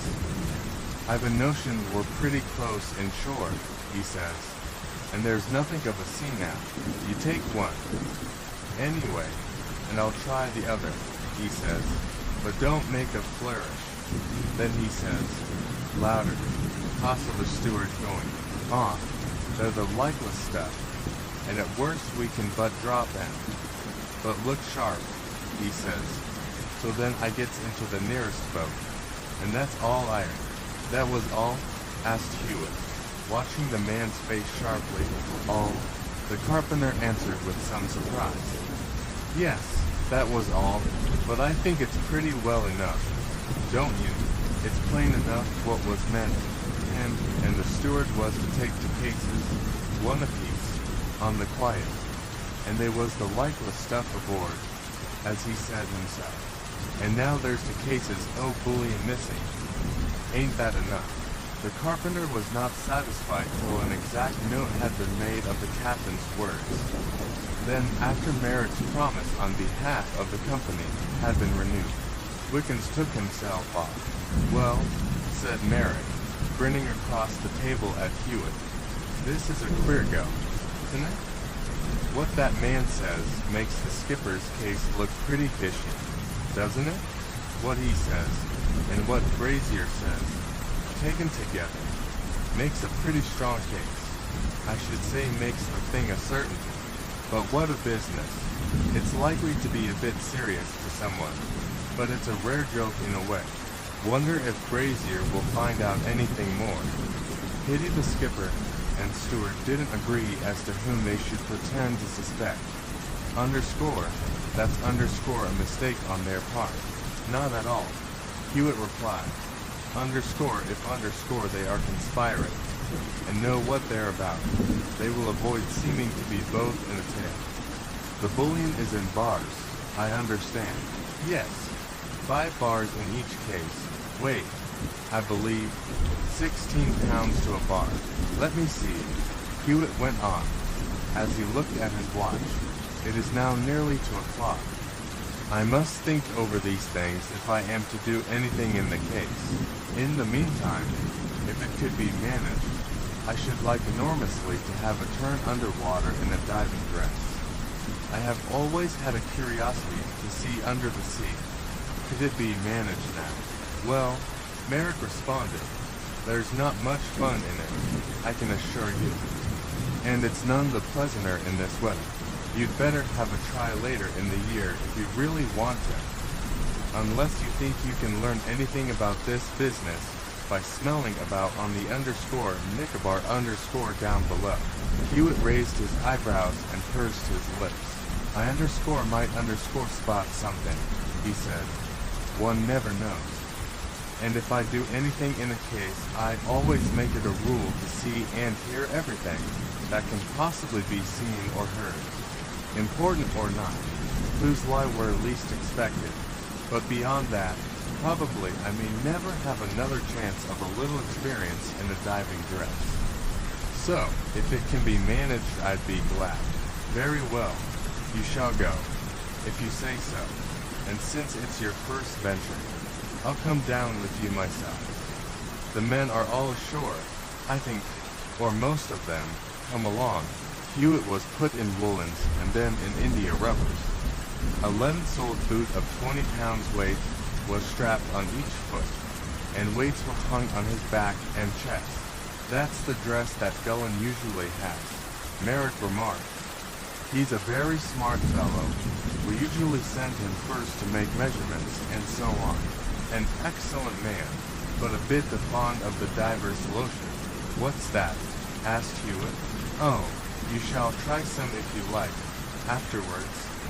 It's a bit too heavy for me. Rum and gin mixed. I think a red nightcap was placed on Martin Hewitt's head, and after that a copper helmet, secured by a short turn in the segmental screw joint at the neck. In the end, he felt a vast difficulty in moving at all. Merrick had been meantime invested with a similar rig-out, and then each was provided with a communication cord and an incandescent electric lamp. Finally, the front window was screwed on each helmet, and all was ready. Merrick went first over the ladder at the side, and Hewitt with much difficulty followed. As the water closed over his head, his sensations altered considerably. There was less weight to carry. His arms in particular felt light, though slow in motion. Down they went slowly, and all round about it was fairly light. But once on the sunken vessel and among the lower decks, the electric lamps were necessary enough. Once or twice Merrick spoke, laying his helmet against Hewitt's for the purpose, and instructing him to keep his air pipe, lifeline, and lamp connection from fouling something at every step. Here and there shadowy swimming shapes came out of the gloom, attracted by their lamps, to dart into obscurity again with the twist of the tail. The fishes were exploring the underscore Nicobar underscore. The hatchway of the lower deck was open, and down this they passed to the orlop deck. A little way along this they came to a door standing open, with a broken lock hanging to it. It was the door of the bullion room, which had been forced by the divers in the morning. Merrick indicated by signs how the cases had been found piled on the floor. One of the sides of the room of thin steel was torn and thrust in the length of its whole upper half, and when they backed out of the room and passed the open door, they stood in the great breach made by the bow of the strange coasting vessel. Steel, iron, wood, and everything stood in rents and splinters, and through the great gap they looked out into the immeasurable ocean. Hewitt put up his hand and felt the edge of the bullion room partition where it had been torn. It was just such a tier as might have been made in cardboard. They regained the upper deck, and Hewitt, placing his helmet against his companions, told him that he meant to have a short walk on the ocean bed. He took to the ladder again, where it lay over the side, and Merrick followed him. The bottom was of that tough, slimy sort of clay rock that is found in many places about our coast, and was dotted here and there with lumps of harder rock and clumps of curious weed. The two divers turned at the bottom of the ladder, walked a few steps, and looked up at the great hole the underscore Nicobar's underscore side. Seen from here, it was a fearful chasm, laying open hold, or lock, and lower deck. Hewitt turned away and began walking about. Once or twice he stood and looked thoughtfully at the ground he stood on, which was fairly flat. He turned over with his foot of whitish, clean-looking stone about as large as a loaf. Then he wandered on slowly, once or twice stopping to examine the rock beneath him, and presently stooped to look at another stone, nearly as large as the other, weedy on one side only. Standing on the edge of the cavity in the clay stone, he pushed the stone into the hole, which it filled, and then he stood up. Merrick put his helmet against Hewitt's, and shouted, satisfied now, seen enough of the bottom. In a moment, Hewitt shouted back, and he straightway began striding out in the direction of the ship. Arrived at the boats, he turned back to the point he started from, striding off again from there to the white stone he had kicked over, and from there to the vessel's side again. Merrick watched him in intense amazement, and hurried, as well as he might, after the light of Hewitt's lamp, arrived for the second time at the bows of the ship. Hewitt turned and made his way along the side of the ladder, and forth with ascended, followed by Merrick. There was no halt at the deck this time, and the two made their way up and up into the lighter water above, and so to the world of air. On the tug, as the men were unscrewing them from their waterproof prisons, Merrick asked Hewitt, will you try the lotion now? No, Hewitt replied, I won't go quite so far as that. But I will underscore have a little whiskey, if you've any in the cabin, and give me a pencil and a piece of paper. These things were brought, and on the paper Martin Hewitt immediately wrote a few figures and kept it in his hand. I might easily forget those figures, he observed. Merrick wondered, but said nothing. Once more comfortably in the cabin, and clad in his usual garments, Hewitt asked if Merrick could produce a chart of the parts thereabout. Here you are, was the reply, coast and all. Big enough, isn't it? I've already marked the position of the wreck on it in pencil. She lies pointing north by east as nearly exact as anything. As you've begun it, said Hewitt, I shall take the liberty of making a few more pencil marks on this. And with that he spread out the crumpled note of figures, and began much ciphering and measuring. Presently, he marked certain points on a spare piece of paper, and drew through them to lines forming an angle.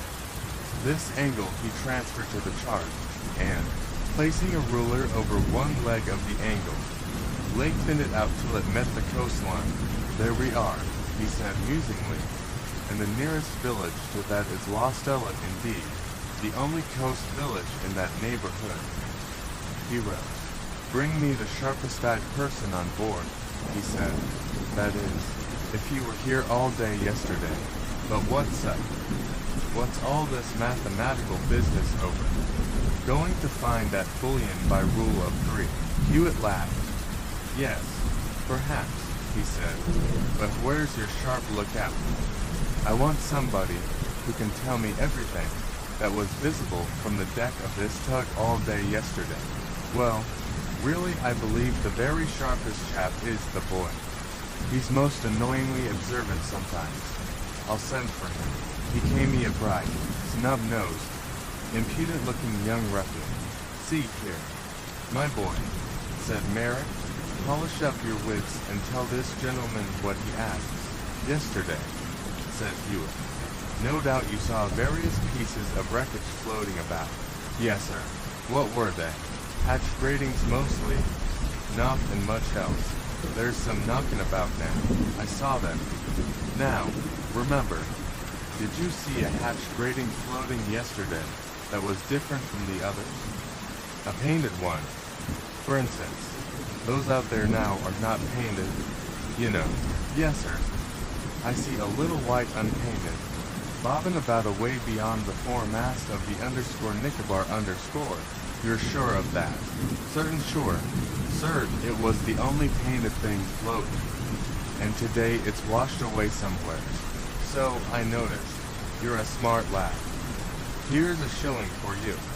Keep your eyes open, and perhaps you'll find a good many more shillings before you're an old man. That's all. The boy disappeared, and Hewitt turned to Merrick and said, I think you may as well send that wire you spoke of. If I get the commission, I think I may recover that bullion. It may take some little time, or, on the other hand, it may not. If you'll write the telegram at once, I'll go in the same boat as the messenger. I'm going to take a walk down to La Stella now.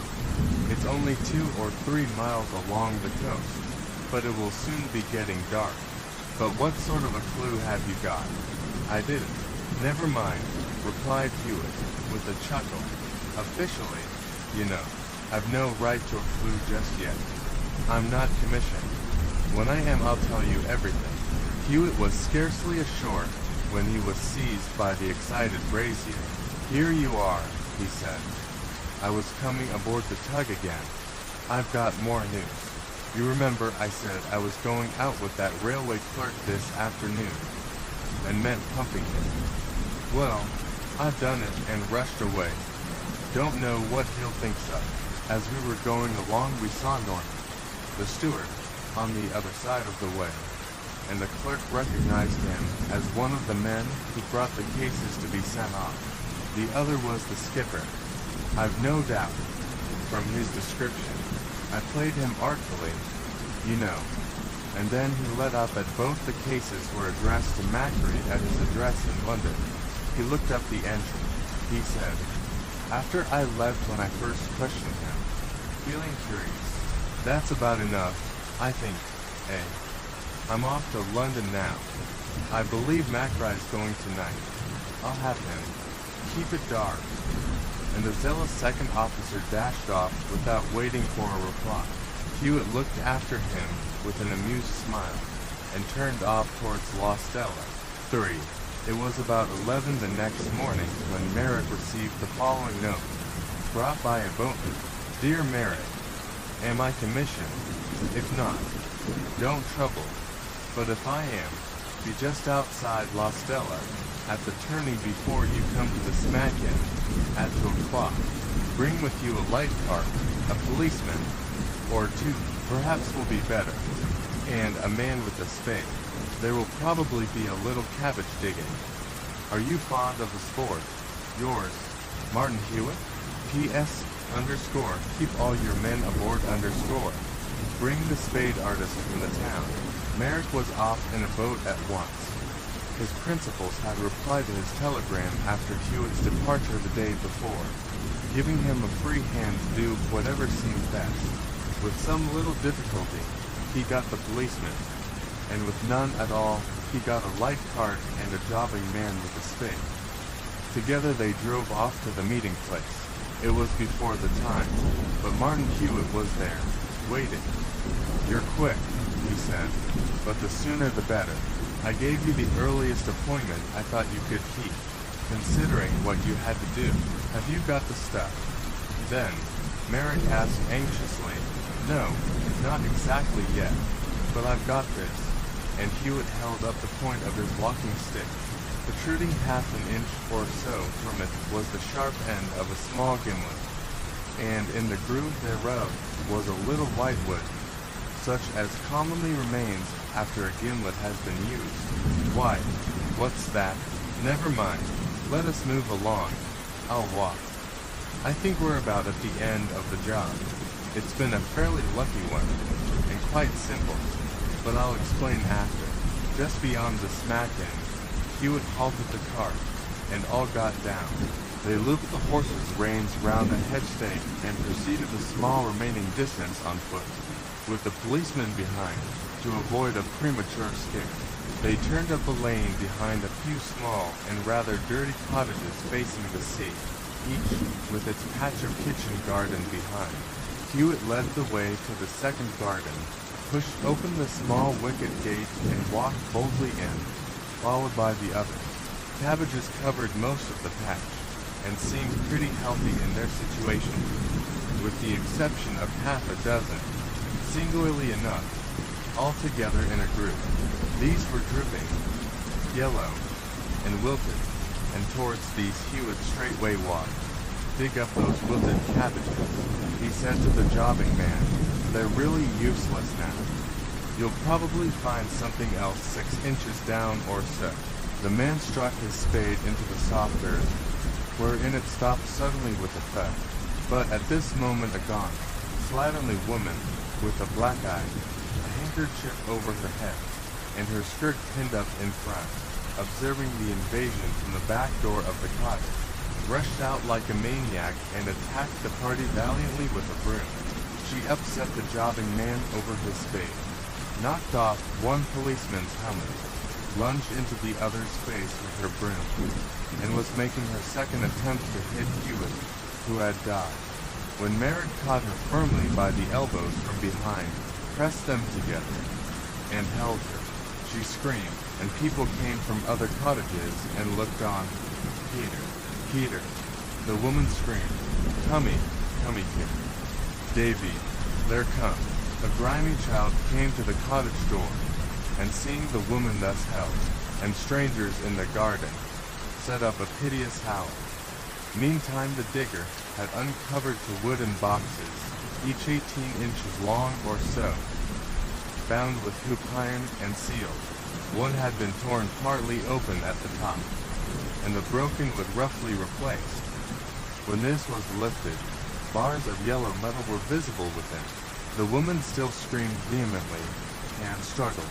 The grimy child retreated, and then there appeared at the door, staggering hazily and rubbing his eyes, a shaggy, unkempt man, in shirt and trousers. He looked stupidly at the scene before him, and his jaw dropped. "Take that man," cried Hewitt. "He's one." And the policeman promptly took him, so that he had handcuffs on his wrists before he had collected his faculties sufficiently to begin swearing. Hewitt and the other policemen entered the cottage. In the lower 2 rooms there was nobody. They climbed a few narrow stairs, and in the front room above they found another man, younger, and fast asleep. "He's the other," said Hewitt. "Take him, and this one was handcuffed before he woke." Then the recovered gold was put into the cart, and with the help of the village constable, who brought his own handcuffs for the benefit and adornment of the lady with the broom, such a procession marched out of La Stella as had never been dreamed of by the oldest inhabitant in his worst nightmare, nor recorded in the whole history of Cornwall. "Now," said Hewitt, turning to Mary, "we must have that fellow of yours. What's his name? Gullen, isn't it? The one that went down to measure the hole in the ship. You've kept him aboard." "Of course. What, Gullen?" exclaimed Mary. "Gullen? Well, as a matter of fact, he went ashore last night and hasn't come back." "But you don't mean to say—" "I underscore," replied Hewitt. "And now you've lost him. But tell me all about it now we've a little time to ourselves," asked Merrick an hour or 2 later, as they sat and smoked in the after cabin of the salvage tub. "We've got the stuff. Thanks to you, but I don't in the least see how they got it, nor how you found it out." "Well, there didn't seem to be a great deal either way in the tales told by the men from the Nicobar underscore. They canceled one another out, so to speak, though it seemed likely that there might be something in them in one or 2 respects. Brazier, I could see, tried to prove too much. If the captain and the steward were conspiring to rob the bullion room, why should the steward trouble to cut through the boilerplate walls when the captain kept the keys in his cabin? And if the captain had been stealing the bullion, why should he stop at the cases when he had all the voyage to operate in and 40 cases to help himself to? Of course, the evidence of the carpenter gave some color to the theory, but I think I can imagine a very reasonable explanation of that. You told me, of course, that you were down with the men yourself when they opened the bullion room door and got out the cases, so that there could be no suspicion of _them_. But at the same time you told me that the breach in the _Nickbart_ side had laid open the bullion room partition, and that you might more easily have got the cases out that way. You told me, of course, that the cases couldn't have _fallen out that way because of the list of the vessel, the position of the rent in the boilerplate, and so on. But I reflected that the day before a diver had been down alone. In fact, that his business had been with the very hole that extended partly to the bullion room he had to measure. That diver might easily have got at the cases through the breach. But then, as you told me, a diver can't bring things up from below unobserved. This diver would know this, and might therefore hide the booty below. So that I made up my mind to have a look underwater before I jumped to any conclusion. I didn't think it likely that he had hidden the cases, mind you, because he would have had to dive again to get them, and would have been just as awkwardly placed in fetching them to the light of day than as ever. Besides, he couldn't come diving here again in the company's dress without some explanation. So what more likely than that he would make some ingenious arrangement with an accomplice, whereby he might make the gold in some way accessible to him. We went underwater. I kept my eyes open, and observed, among other things, that the vessel was one of those well-kept, swell ones on which all the hatch gratings and so on are in plain oak or teak, kept wholly stone. This with the other things I put by in my mind in case it should be useful. When we went over the side and looked at the great gap, I saw that it would have been quite easy to get at the broken bullion room partition from outside. Yes, remarked Mary, it would be no trouble at all. The ladder goes down just by the side of the breach, and anyone descending by that might just step off at one side onto the jagged plating at the level of the after or lock, and reach over into the bullion safe. Just so. Well, next I turned my attention to the seabed, which I was extremely pleased to see was of soft, slimy clay stone. I walked about a little, getting farther and farther away from the vessel as I went, till I came across that clean stone, which I turned over with my foot. Do you remember? Yes. Well, that was noticeable. It was the only clean, fair stone to be seen. Every other was covered with a green growth, and most clumps of weed clung. The obvious explanation of this was that the stone was a new kind, lately brought from dry land, from the shingle on the seashore. Probably, since it was washed so clean, such a stone could not have come a mile out to sea by itself. Somebody had brought it in a boat and thrown it over, and whoever did it didn't take all that trouble for nothing. Then its shape told a tale. It was something of the form, rather exaggerated, of a loaf, the sort that is called a cottage, the most convenient possible shape for attaching to a line and lowering. But the line had gone, so somebody must have been down there to detach it. Also, it wasn't unreasonable to suppose that there might have been a hook on the end of that line. This, then, was a theory. Your man had gone down alone to take his measurement, had stepped into the broken side.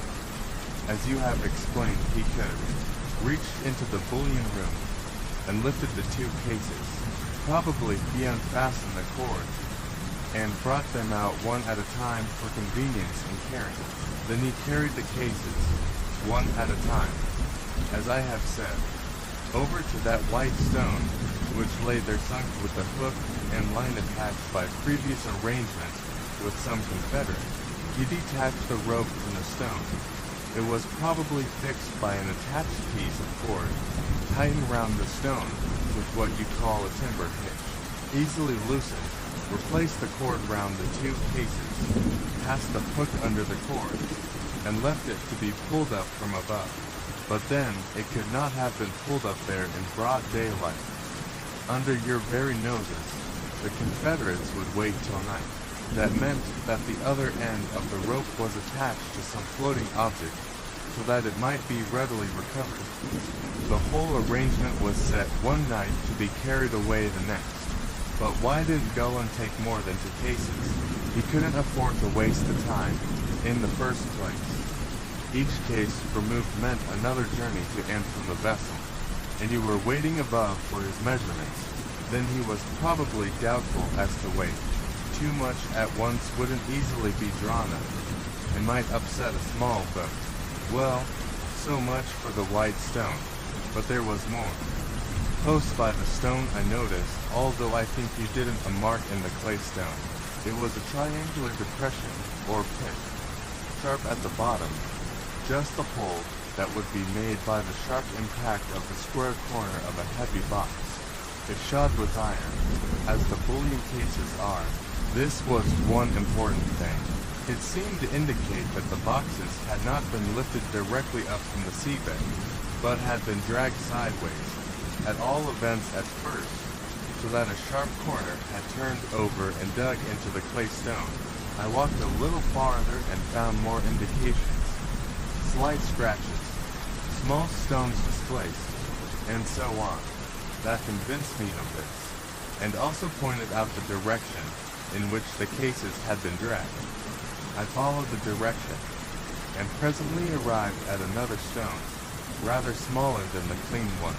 The cases had evidently caught against this, and it had been displaced by their momentum, and perhaps by a possible wrench from above. The green growth covered the part which had been exposed to the water, and the rest of the stone fitted the hole beside it, from which it had been pulled. Clearly these things were done recently, or the sea would have wiped out all the traces in the soft clay stone. The rest of what I did underwater, of course you understood. I suppose so. You took the bearings of the 2 stones in relation to the ship by pacing the distances. That is so. I kept the figures in my head till I could make a note of them, as you saw, on paper. The rest was mere calculation. What I judged had happened was this. Gullen had arranged with somebody, identity unknown, but certainly somebody with a boat at his disposal, to lay the line, and take it up the following night. Now anything larger than a rowing boat could not have got up quite so close to you in the night, although your tug was at the other end of the wreck without a risk of being seen. But no rowing boat could have dragged those cases forcibly along the bottom. They would act as an anchor to them. Therefore this was what had happened. The thieves had come in a large boat, a fishing smack, lugger, or something of that sort, with a small boat in tow. The sailing boat had lain to at a convenient distance, in the direction in which it was afterwards to go, so as to save time if observed. And a man had put off quietly in the small boat to pick up the float. Whatever it was, there must have been a lot of slack line on this for the purpose, as also for the purpose of allowing the float to drift about fairly freely, and not attract attention by remaining in one place. The man pulled off to the sailing boat, and took the float and line aboard. Then the sailing boat swung off in the direction of home, and the line was hauled in with the plunder at the end of it. One would think you had seen it all, or done it, Merrick remarked, with a laugh. Nothing else could have happened. You see, that chain of events is the only one that will explain the circumstances. A rapid grasp of the whole circumstances and a perfect appreciation of each is more than half the battle in such work as this. Well, You know, I got the exact bearings of the wreck on the chart, worked out from that the lay of the two stones with the scratch marks between. And then, it was obvious that a straight line drawn through these and carried ahead would indicate, approximately, at any rate, the direction the thieves' vessel had taken. The line fell on the coast close by the village of La Stella. Indeed, that was the only village for some few miles either way.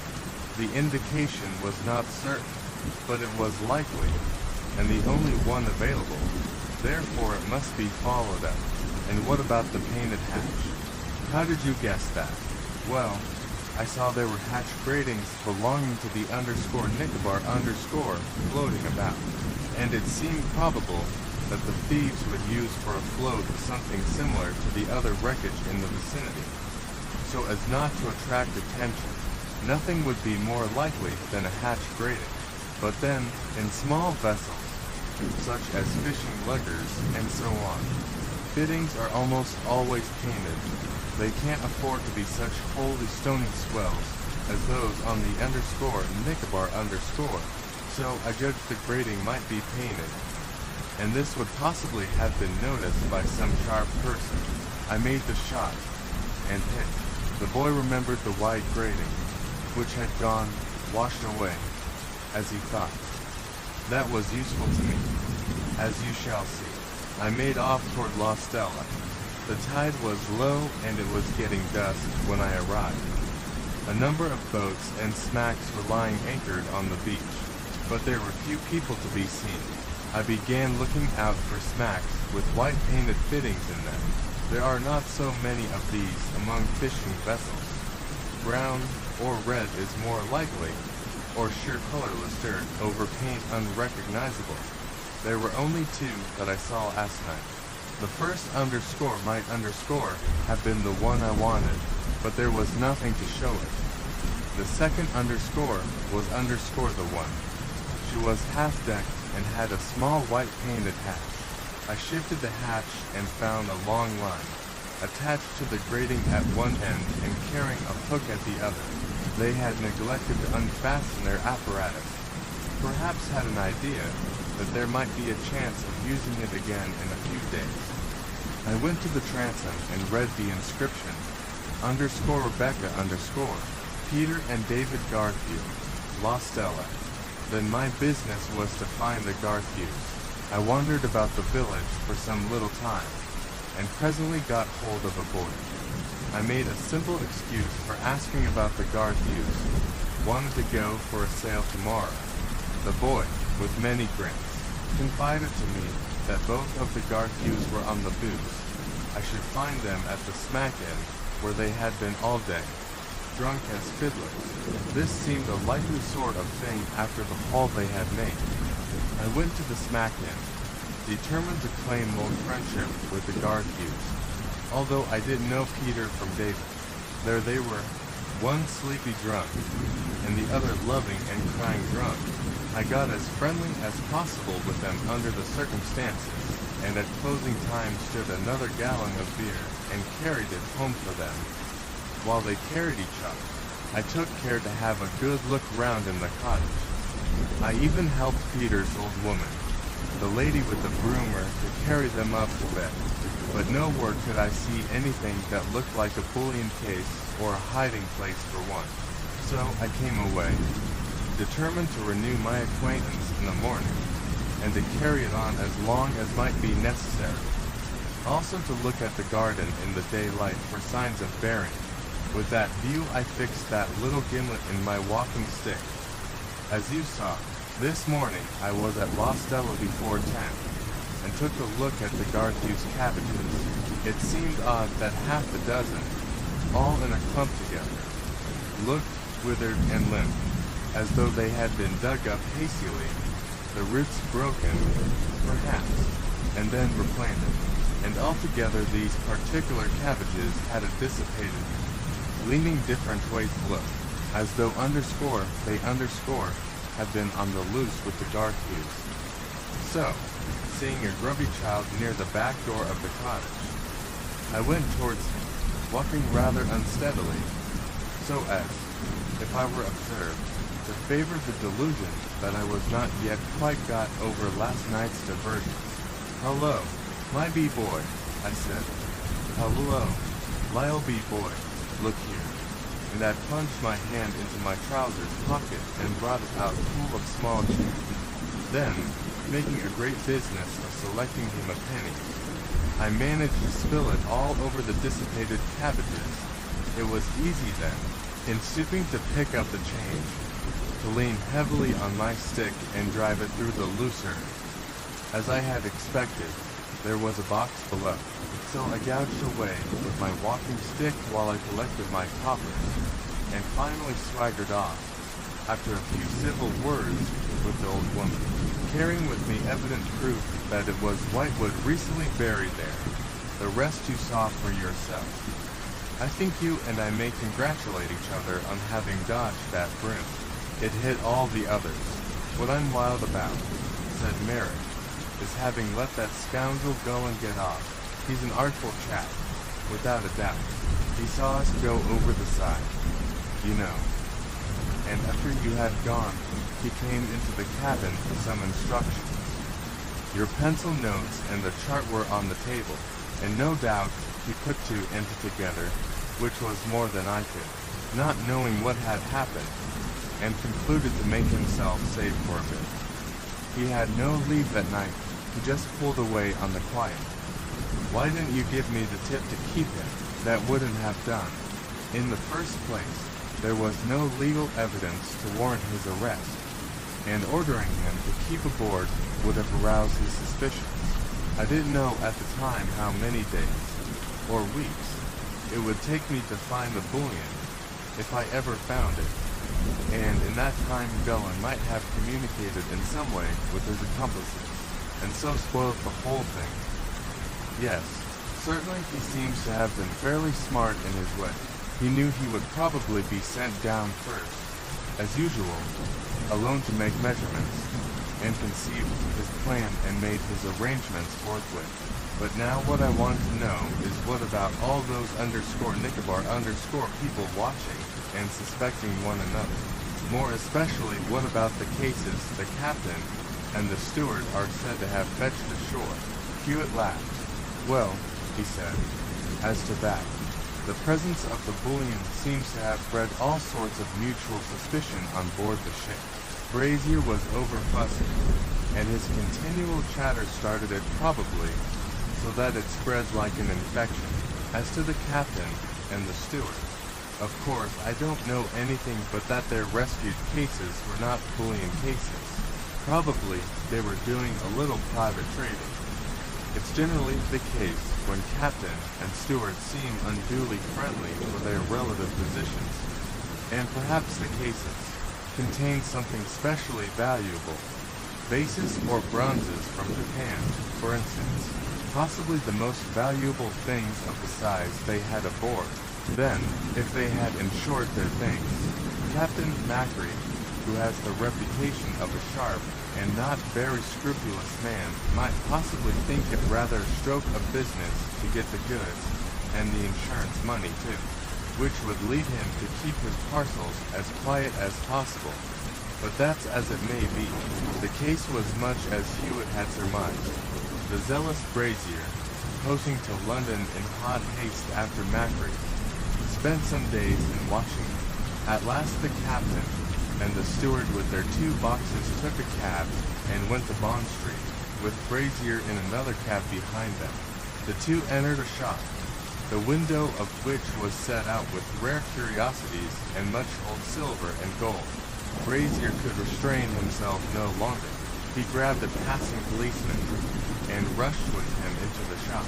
There they found the captain and the steward with 2 small packing cases open before them, trying to sell a couple of very ancient-looking Japanese bronze figures, of that curious old workmanship and varied color of metal that in genuine examples mean nowadays high money value. Brazier vanished. There was too much chaff for him to live through in the British mercantile marine after this adventure. The fact was, the steward had come across the bargain, but had not sufficient spare cash to buy.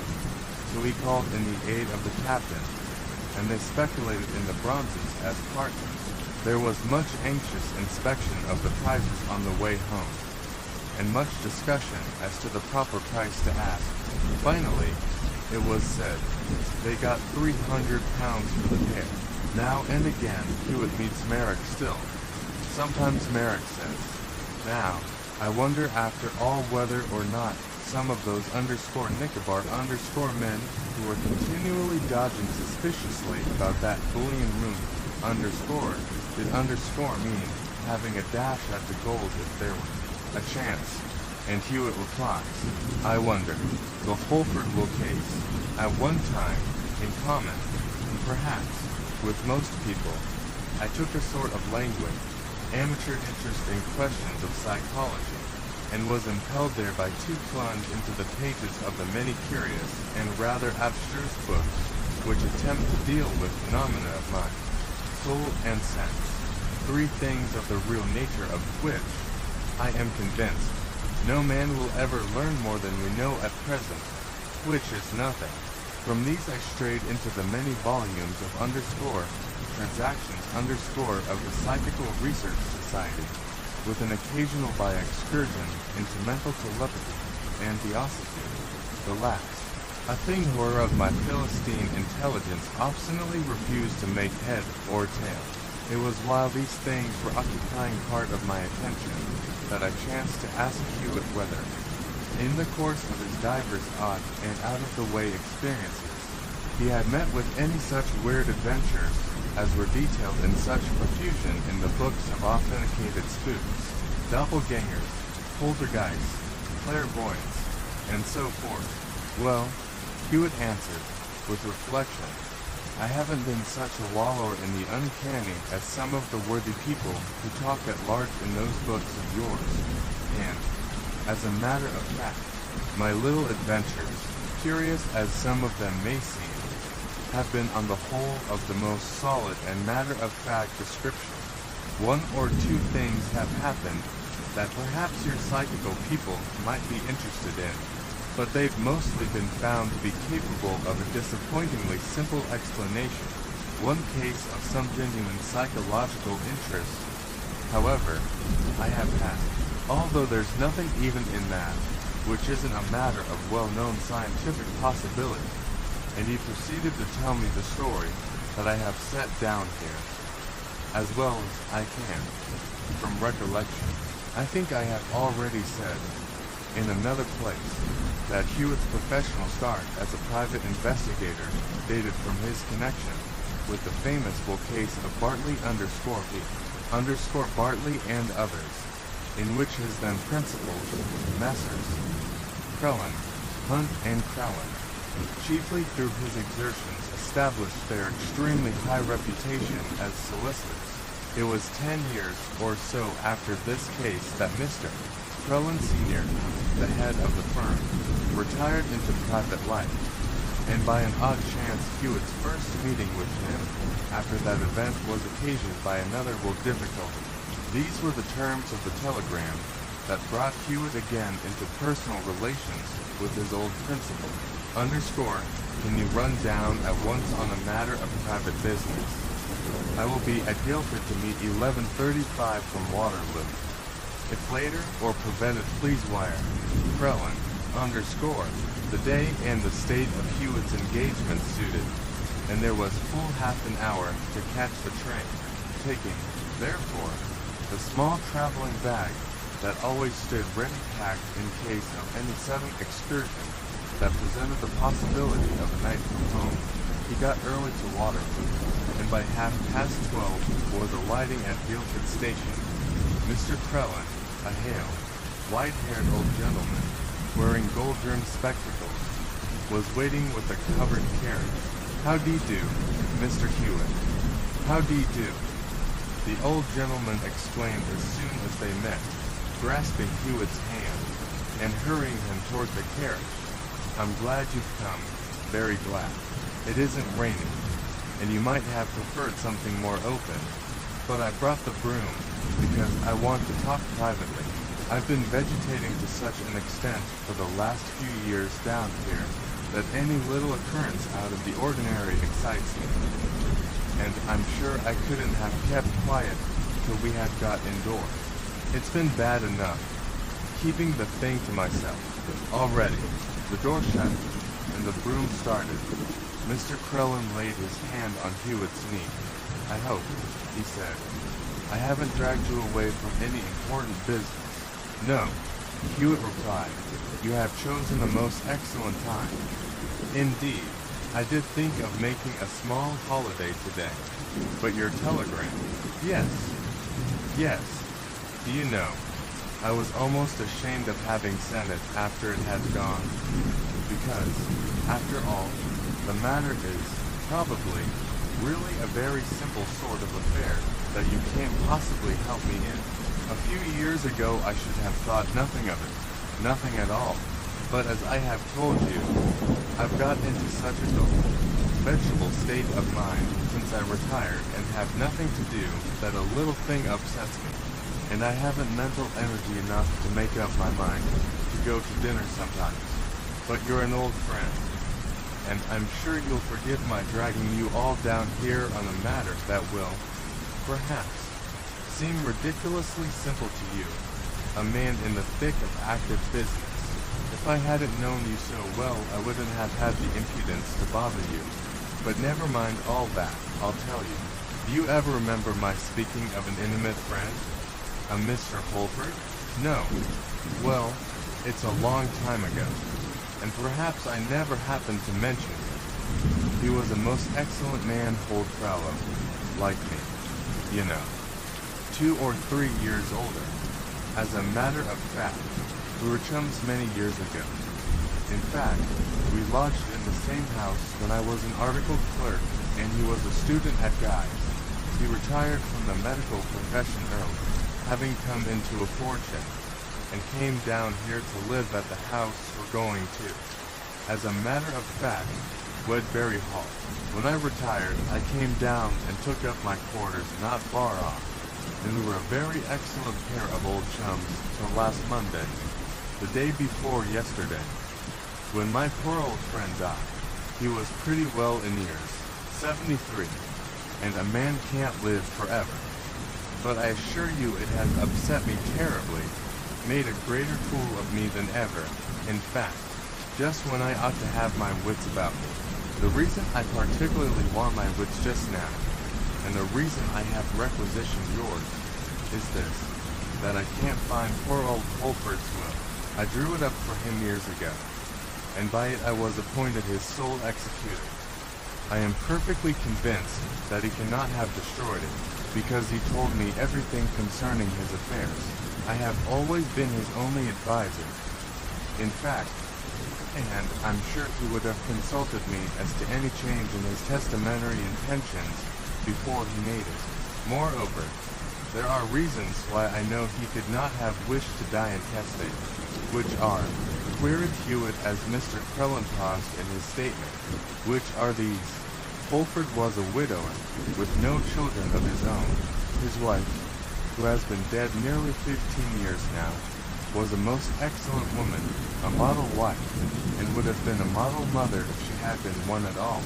As it was, she adopted a little girl, a poor little soul, who was left an orphan at 2 years of age. The child's father, an unsuccessful man of business of the name of Guard, maddened by a sudden and ruinous loss, committed suicide, and his wife died of the shock occasioned by the calamity. The child, as I have said, was taken by Mrs. Holford and made a daughter of, and my old friend's daughter she has been ever since. Practically speaking, the poor old fellow couldn't possibly have been more attached to a daughter of his own. And on her part, she couldn't possibly have been a better daughter than she was. She stuck by him night and day during his last illness, until she became rather ill herself, although, of course, there was a regular nurse always in attendance. Now, in his will, Mr. Holford bequeathed rather more than half of his very large property to this Miss Garth. That is to say, as residuary legatee. Her interest in the will came to about that. The rest was distributed in various ways. Holford had largely spent the leisure of his retirement in scientific pursuits, so there were a few legacies to learn societies. All his servants were remembered. He left me a certain number of his books, and there was a very fair sum of money for his nephew, Mr. Cranley Mellis, the only near relation of Mr. Holford still living. So that you see what the loss of this may mean. Miss Garth, who was to have taken the greater part of her adoptive father's property, will not have 1 shilling's worth of claim on the estate and will be turned out into the world without a cent. 1 or 2 very old servants will be very awkwardly placed, too, with nothing to live on, and very little prospect of doing more work. Everything will go to this nephew, said Hewitt. Of course. That is unless I attempt to prove a rough copy of the will, which I may possibly have by me. But even if I have such a thing and find it, long and costly litigation would be called for, and the result would probably be all against us. You say you feel sure Mr. Holford did not destroy the will himself. I am quite sure he would never have done so without telling me of it. Indeed, I am sure he would have consulted me first. Moreover, it can never have been his intention to leave Miss Garth utterly unprovided for. It would be the same thing as disinheriting his only daughter. Did you see him frequently?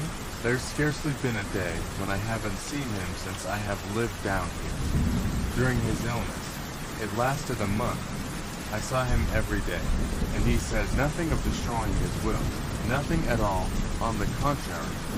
Soon after his first seizure, indeed, on the first visit at which I found him in bed, he said, after telling me how he felt, everything's as I wanted, you know, in case I go under. That seemed to me to mean his will was still as he desired it to be. Well, yes, it would seem so. But counsel on the other side, supposing there were another side, might quite as plausibly argue that he meant to die intestate, and had destroyed his will so that everything should be as he wanted it, in that sense. But what do you want me to do? Find the will. Certainly, if you can. It seemed to me that you, with your clever head, might be able to form a better judgment than I as to what has happened and who is responsible for it.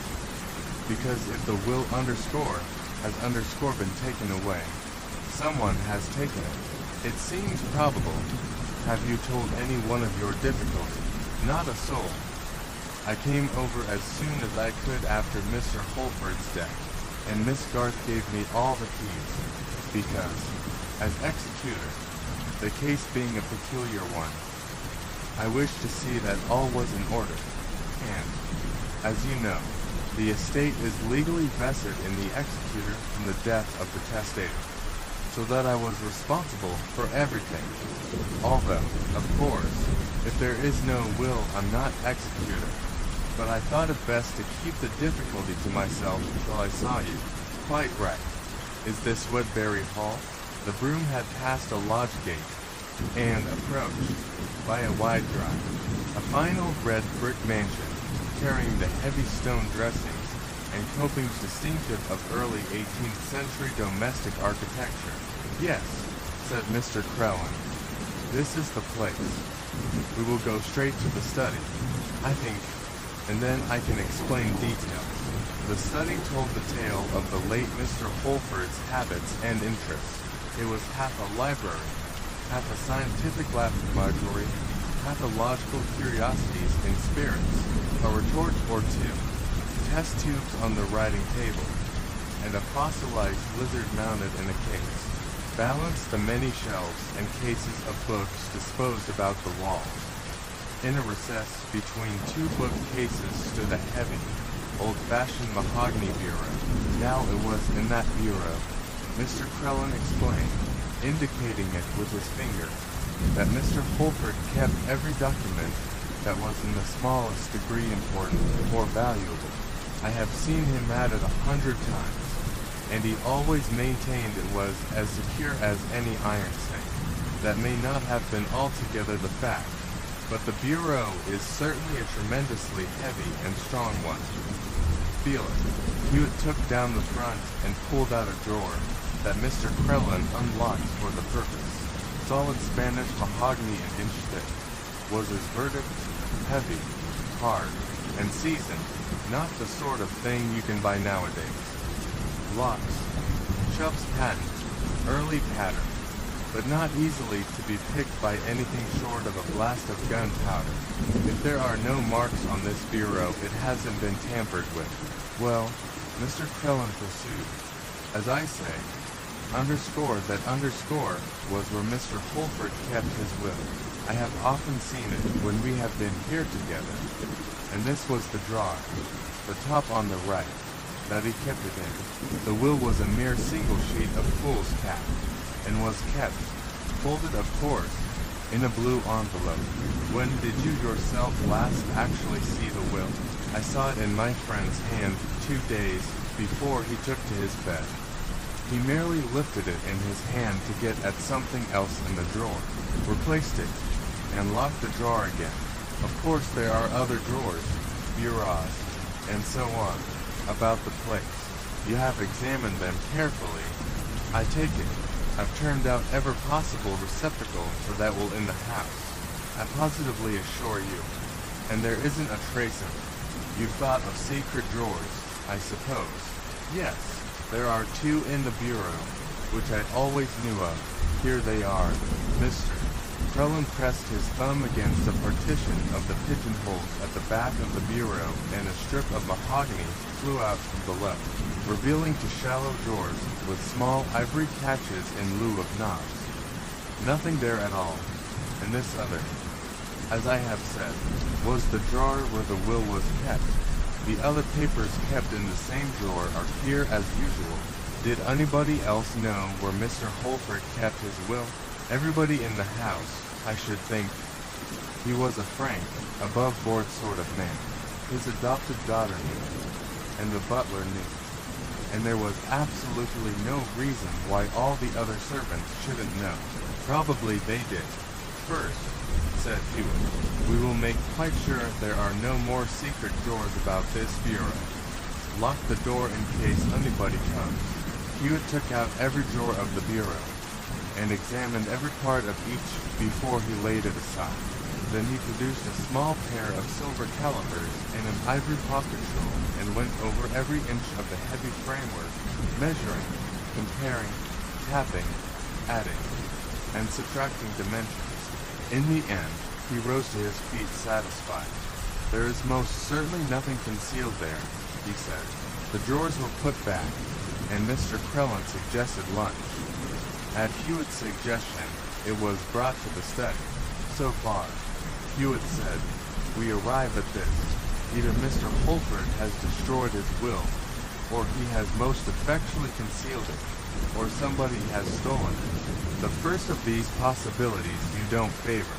I don't believe it is a possibility for a moment. I have told you why, and I knew Holford so well, you know. For the same reasons, I am sure he never concealed it. Very well. Then, somebody has stolen it. The question is, who? That is so. It seems to me that everyone in this house had a direct and personal interest in preserving that will. The servants have all something left them, you say, and without the will that goes, of course, Miss Garth has the greatest possible interest in the will.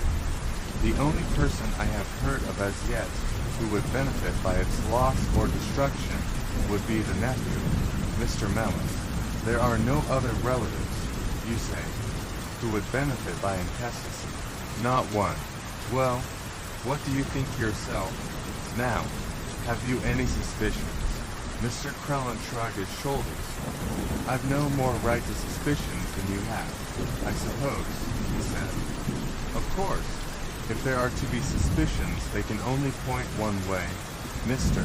Mellis is the only person who can gain by the disappearance of this will. Just so. Now, what do you know of him? I don't know much of the young man, Mr. Krellin said slowly. I must say I never particularly took to him. He is rather a clever fellow, I believe. He was called to the bar some time ago. and afterwards studied medicine, I believe, with the idea of priming himself for a practice in medical jurisprudence. He took a good deal of interest in my old friend's researches, I am told. At any rate, he said he did. He may have been thinking of his uncle's fortune, but they had a small tip on some medical question.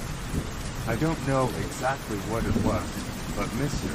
Holford objected to something, a method of research or something of that kind, as being dangerous and unprofessional. There was no actual rupture between them, you understand, but Mellis's visits slacked off, and there was a coolness. Where is Mr. Mellis now? In London, I believe. Has he been in this house between the day you last saw the will in that drawer and yesterday, when you failed to find it? Only once. He came to see his uncle 2 days before his death, last Saturday. In fact, he didn't stay long. Did you see him? Yes. What did he do? Merely came into the room for a few minutes. Visitors weren't allowed to stay long. Spoke a little to his uncle, and went back to town. Did he do nothing else? Or see anybody else? Miss Garth went out of the room with him as he left, and I should think they talked for a little before he went away, to judge by the time she was gone. But I don't know. You are sure he went then? I saw him in the drive as I looked from the window. Miss Garth, you say, has kept all the keys since the beginning of Mr. Holford's illness? Yes, until she gave them up to me yesterday. Indeed, the nurse, who is rather a peppery customer, and was jealous of Miss Garth's presence in the sick room all along, made several difficulties about having to go to her for everything, and there is no doubt of the bureau having been kept locked all the time. None at all. I have asked Miss Garth that, and, indeed, a good many other things, without saying why I wanted the information. How are Mr. Mellis and Miss Garth affected toward one another? Are they friendly? Oh, yes, indeed. Some while ago I rather fancied that Mellis was disposed to pay serious addresses in that quarter. He may have had a fancy that way, or he may have been attracted by the young lady's expectations. At any rate, nothing definite seems to have come of it as yet. But I must say, between ourselves, of course, I have more than once noticed a decided air of agitation. Shyness perhaps, in Miss Garth when Mr. Mellis has been present. But, at any rate, that scarcely matters. She is 24 years of age now, and can do as she likes. Although, if I had anything to say in the matter, well, never mind. You, I take it, have known Miss Garth a long time. Bless you, yes. Danced her on my knee 20 years ago. I've been her Uncle Leonard all her life. Well, I think we must at least let Miss Garth know of the loss of the will. Perhaps, when they have cleared away these plates, she will come here for a few minutes. I'll go and ask her. Mr. Crellin answered, and having rung the bell, proceeded to find Miss Garth. Presently he returned with the lady. She was a slight, very pale young woman, no doubt rather pretty in ordinary, but now not looking her best. She was evidently worn and nervous from anxiety and want of sleep, and her eyes were sadly inflamed. As the wind slammed the loose casement behind her, she started nervously, and placed her hand to her head. Sit down at once. My dear, Mr. Crellin said. Sit down. This is Mr. Martin Hewitt, whom I have taken the liberty of inviting down here to help me in a very important matter. The fact is, my dear, Mr. Crellin added bravely, I can't find your poor father's will. Miss Garth was not surprised. I thought so, she said mildly. When you asked me about the bureau yesterday, of course I need not say, my dear, what a serious thing it may be for you if that will cannot be found. So I hope you'll try and tell Mr. Hewitt here anything he wants to know as well as you can, without forgetting a single thing. I'm pretty sure that you will find it for us if it is to be found. I understand, Miss Garth. Hewitt asked that the keys of that bureau never left your possession during the whole time of Mr. Holford's last illness, and that the bureau was kept locked.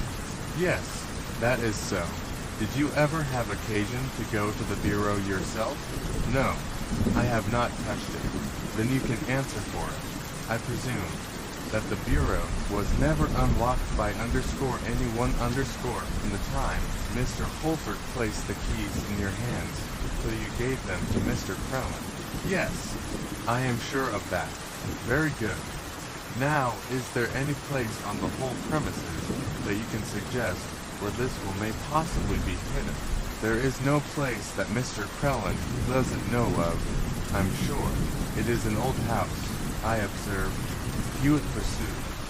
Do you know of any place of concealment in the structure, any secret doors? I mean, or sliding panels, or hollow door frames, and so forth. Miss Garth shook her head. There is not a single place of the sort you speak of in the whole building, so far as I know, she said. And I have lived here almost all my life. You knew the purport of Mr. Holford's will, I take it, and understand what its loss may mean to yourself. Perfectly. Now I must ask you to consider carefully. Take your mind back to 2 or 3 days before Mr. Holford's illness began, and tell me if you can remember any single fact, occurrence, word, or hint from that day to this in any way bearing on the will or anything connected with it. Miss Garth shook her head thoughtfully. I can't remember the thing being mentioned by anybody, except perhaps by the nurse, who is rather a touchy sort of woman, and once or twice took it upon herself to hint that my recent anxiety was chiefly about my poor father's money, and that once, when I had done some small thing for him, my father, I have always called him father, so that he wouldn't forget it, or that I should be rewarded, or something of that sort. Nothing else that I can remember in the remotest degree concerned the will. Mr. Mellis said nothing about it. Then, Miss Garth changed color slightly, but answered, No, I only saw him to the door. Thank you, Miss Garth. I won't trouble you any further just now. But if you can remember anything more in the course of the next few hours, it may turn out to be of great service. Miss Garth bowed and withdrew. Mr. Crelland shut the door behind her and returned to Hewitt. That underscore doesn't carry us much further, he said. The more certain it seems that the will cannot have been got at, the more difficult our position is from a legal point of view. What shall we do now? Is the nurse still about the place? Yes, I believe so. Then I'll speak to her. The nurse came in response to Mr. Crelland's summons. A sharp-featured, pragmatical woman of 45. She took the seat offered her, and waited for Hewitt's questions. You were in attendance on Mr. Holford, I believe, Mrs. Turton, since the beginning of his last illness, since October 24th. Were you present when Mr. Mellis came to see his uncle last Saturday? Yes. Can you tell me what took place? As to what the gentleman said to Mr. Holford, the nurse replied, bridling slightly, Of course, I don't know anything, it not being my business and not intended for my ears. Mr. Crelland was there, and knows as much as I do, and so does Miss Garth. I only know that Mr. Mellis stayed for a few minutes, and then went out of the room with Miss Garth. How long was Miss Garth gone? I don't know. 10 minutes or a quarter of an hour, perhaps. Now, Mrs. Turton, I want you to tell me in confidence. It is very important whether you, at any time, heard Mr. Holford during his illness say anything of his wishes as to how his property was to be left in case of his death.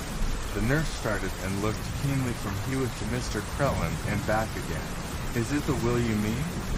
She asked sharply. Yes. Did he mention it? You mean you can't find the will? Isn't that it? Well, suppose it is. What then? Suppose won't do. The nurse answered shortly.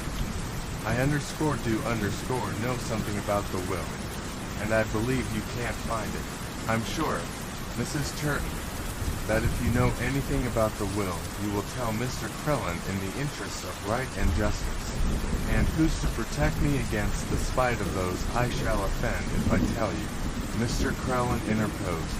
Whatever you tell us, Mrs. Turton, he said, will be held in the strictest confidence, and the source of our information shall not be divulged. For that I give you my word of honor. And, I need scarcely add, I will see that you come to no harm by anything you may say. Then the will is lost. I may understand that. Hewitt's features were impassive and impenetrable. But in Mr. Crellin's disturbed face the nurse saw plain answer in the affirmative. Yes, she said. I see that's the trouble. Well, I know who took it.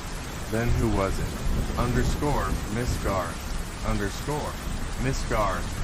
Nonsense, cried Mr. Crellin, starting upright.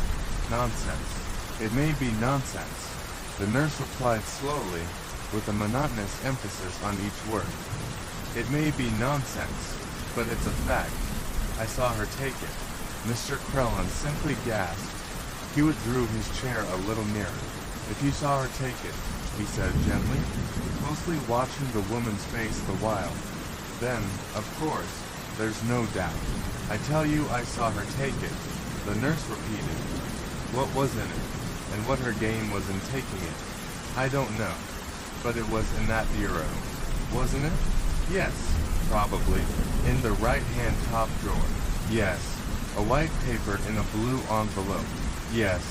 Then I saw her take it. As I said before, she unlocked that drawer before my eyes, took it out, and locked the drawer again. Mr. Crellin turned blankly to Hewitt, but Hewitt kept his eyes on the nurse's face. When did this occur? He asked. And how? It was on Saturday night. Rather late. Everybody was in bed but Miss Garth and myself, and she had been down to the dining room for something. Mr. Holford was asleep, so as I wanted to refill the water bottle, I took it up and went. As I was passing the door of this room that we are in now, I heard a noise, and looked in at the door, which was open. There was a candle on the table, which had been left there earlier in the evening. Miss Garth was opening the top right-hand drawer of that bureau o' Mrs. Turton stabbed her finger spitefully toward the piece of furniture, as though she owed it a personal grudge. And I saw her take out a blue fool's cap envelope, and as the flap was open, I could see the enclosed paper was white. She shut the drawer, locked it, and came out of the room with the envelope in her hand. And what did you do? I hurried on, and she came away without seeing me, and went in the opposite direction, toward the small staircase. Perhaps, Mr. Crellin ventured at a blurt. Perhaps she was walking in her sleep. That she wasn't, the nurse replied, for she came back to Mr.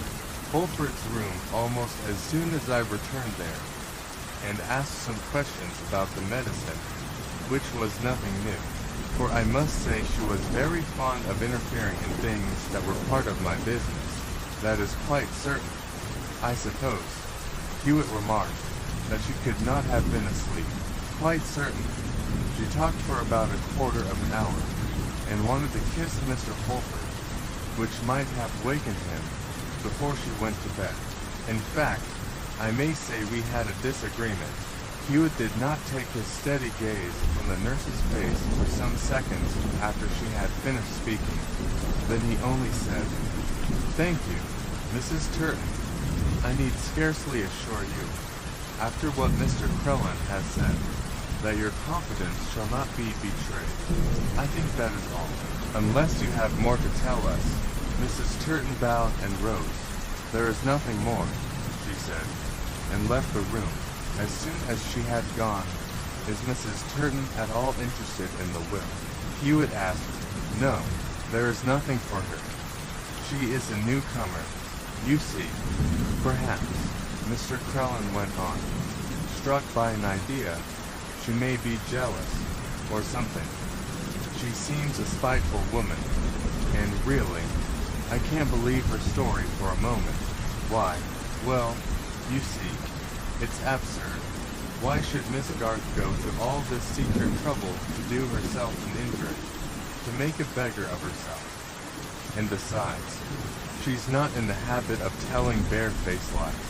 She distinctly assured us, you remember, that she had never been to the bureau for any purpose whatever. But the nurse has an honest character, hasn't she? Yes, her character is excellent, indeed, from all accounts. She is a very excellent woman, except for a desire to govern everybody, and a habit of spite if she is thwarted. But, of course, that sort of thing sometimes leads people rather far. So it does, Hewitt replied. But consider now. Is it not possible that Miss Garth, completely infatuated with Mr. Mellis, thinks she is doing a noble thing for him by destroying the will and giving up her whole claim to his uncle's property? Devoted women do just such things, you know. Mr. Crellin stared, bent his head to his hand, and considered. So they do, he said, insane foolery. Really, it's the sort of thing I can imagine her doing. She's honor and generosity itself. But then those lies, he resumed, sitting up and slapping his leg. I can't believe she'd tell such tremendous lies as that for anybody. And with such a calm face, too. I'm sure she couldn't. Well, that's as it may be. You can scarcely set a limit to the lengths a woman will go on behalf of a man she loves. I suppose, by the by, Miss Garth is not exactly what you would call a strong-minded woman. No, she's not that. She'd never get on in the world by herself. She's a good little soul, but nervous, very, and her month of anxiety is brief, and want of sleep seems to have broken her up. Mr. Mellis knows of the death, I suppose. I telegraphed to him at his chambers in London the first thing yesterday, Tuesday morning. As soon as the telegraph office was open, he came here as I've forgotten to tell you as yet the first thing this morning, before I was over here myself. In fact, he had been staying not far off at Auchan, I think, and the telegram had been sent on. He saw Miss Garth, but couldn't stay, having to get back to London. I met him going away as I came, about 11 o'clock. Of course, I said nothing about the fact that I couldn't find the will, but he will probably be down again soon, and may ask questions. Yes, Hewitt replied, and speaking of that matter, you can no doubt talk with Miss Garth on very intimate and familiar terms. Oh yes, yes, I've told you what old friends we are.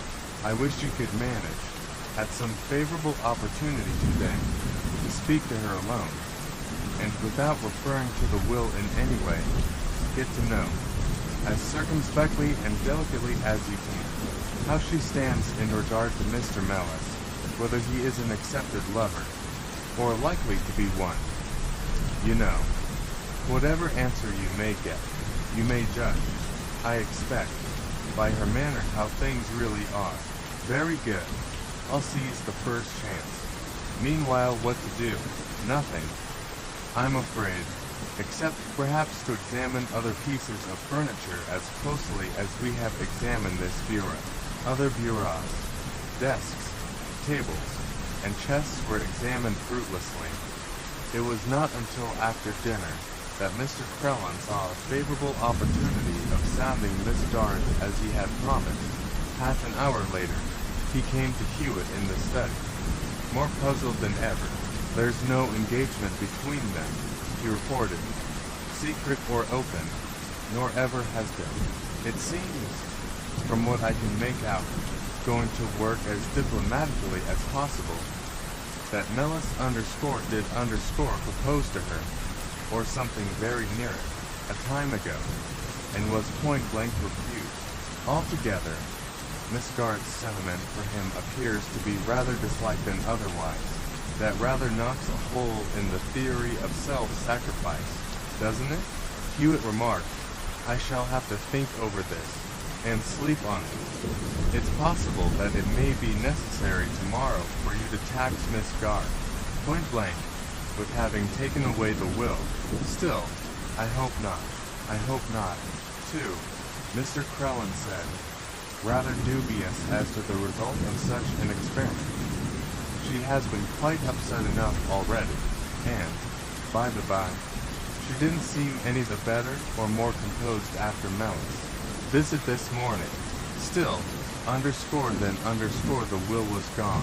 Yes, and so Hewitt and Mr. Crellin talked on late into the evening, turning over every apparent possibility and finding reason enough. The household went to bed at 10, and, soon after, Miss Garth came to bid Mr. Crellin good night. It had been settled that both Martin Hewitt and Mr. Crellin should stay the night at Wedbury Hall. Soon all was still, and the ticking of the tall clock in the hall below could be heard as distinctly as though it were in the study, while the rain without dropped from eaves and sills in regular splashes. 12 o'clock struck, and Mr. Crellin wasn't about to suggest retirement, when the sound of a light footstep startled Hewitt's alert ear. He raised his hand to enjoin silence, and stepped to the door of the room, Mr. Crellin following him. There was a light over the staircase, 7 or 8 yards away, and down the stairs came Miss Garth in dressing gown and slippers. She turned at the landing and vanished in a passage leading to the right. Where does that lead to? Hewitt whispered hurriedly. Toward the small staircase, other end of house. Mr. Crellin replied in the same tone. Come quietly, said Hewitt, and stepped lightly after Miss Garth, Mr. Crellin at his heels. She was nearing the opposite end of the passage, walking at a fair pace, and looking neither to right nor left. There was another light over the smaller staircase at the end. Without hesitation, Miss Garth turned down the stairs till about half down the flight, and then stopped and pressed her hand against the oak wainscot. Immediately the vertical piece of framing against which she had placed her hand turned on central pivots top and bottom, revealing a small recess, 3 feet high and little more than 6 inches wide. Miss Garth stooped and felt about at the bottom of this recess for several seconds. Then, with every sign of extreme agitation and horror, she withdrew her hand empty, and sank on the stairs. Her head rolled from side to side on her shoulders, and beads of perspiration stood on her forehead. Hewitt with difficulty restrained Mr. Crellin from going to her assistance. Presently, with a sort of shuddering sigh, Miss Garth rose, and after standing irresolute for a moment, descended the flight of stairs to the bottom. There she stopped again, and pressing her hand to her forehead, turned and began to reascend the stairs. Hewitt touched his companion's arm, and the two hastily but noiselessly made their way back along the passage to the study. Miss Garth left the open framing as it was, reached the top of the landing, and without stopping proceeded along the passage and turned up the main staircase, while Hewitt and Mr. Crellin still watched her from the study door. At the top of the flight she turned to the right, and up 3 or 4 more steps toward her own room. There she stopped, and leaned thoughtfully on the handrail. Go up, whispered Hewitt to Mr. Crellin, as though you were going to bed. Appear surprised to see her. Ask if she isn't well, and, if you can, manage to repeat that question of mine about secret hiding places in the house. Mr. Crellin nodded and started quickly up the stairs. Halfway up he turned his head, and, as he went on, Why, Nellie, my dear, he said, what's the matter? Aren't you well? Mr. Crellin acted his part well, and waiting below, Hewitt heard this dialogue. No, Uncle, I don't feel very well, but it's nothing. I think my room seems close. I can scarcely breathe. Oh, it isn't close tonight. You'll be catching cold, my dear. Go and have a good sleep. You mustn't worry that wise little head of yours, you know. Mister Hewitt and I have been making quite a night of it, but I'm off to bed now. I hope they've made you both quite comfortable, Uncle. Oh, yes. Capital. We've been talking over business, and, no doubt, we shall put that matter all in order soon. By the by, I suppose since you saw Mr. Hewitt you haven't happened to remember anything more to tell him. No, you still can't remember any hiding places, or panels, or that sort of thing in the wainscot, or anywhere. No, I'm sure I don't know of any, and I don't believe for a moment that any exist. Quite sure of that, I suppose. Oh yes. All right. Now go to bed. You'll catch such cold in these drafty landings. Come, I won't move a step till I see your door shut behind you. Good night. Good night, Uncle. Mr. Crellin came downstairs again with a face of blank puzzlement. I wouldn't have believed it, he assured Martin Hewitt. Positively, I wouldn't have believed she'd have told such a lie. And with such confidence, too. There's something deep and horrible here, I'm afraid. What does it mean? We'll talk of that afterwards. Hewitt replied, Come now and take a look at that recess.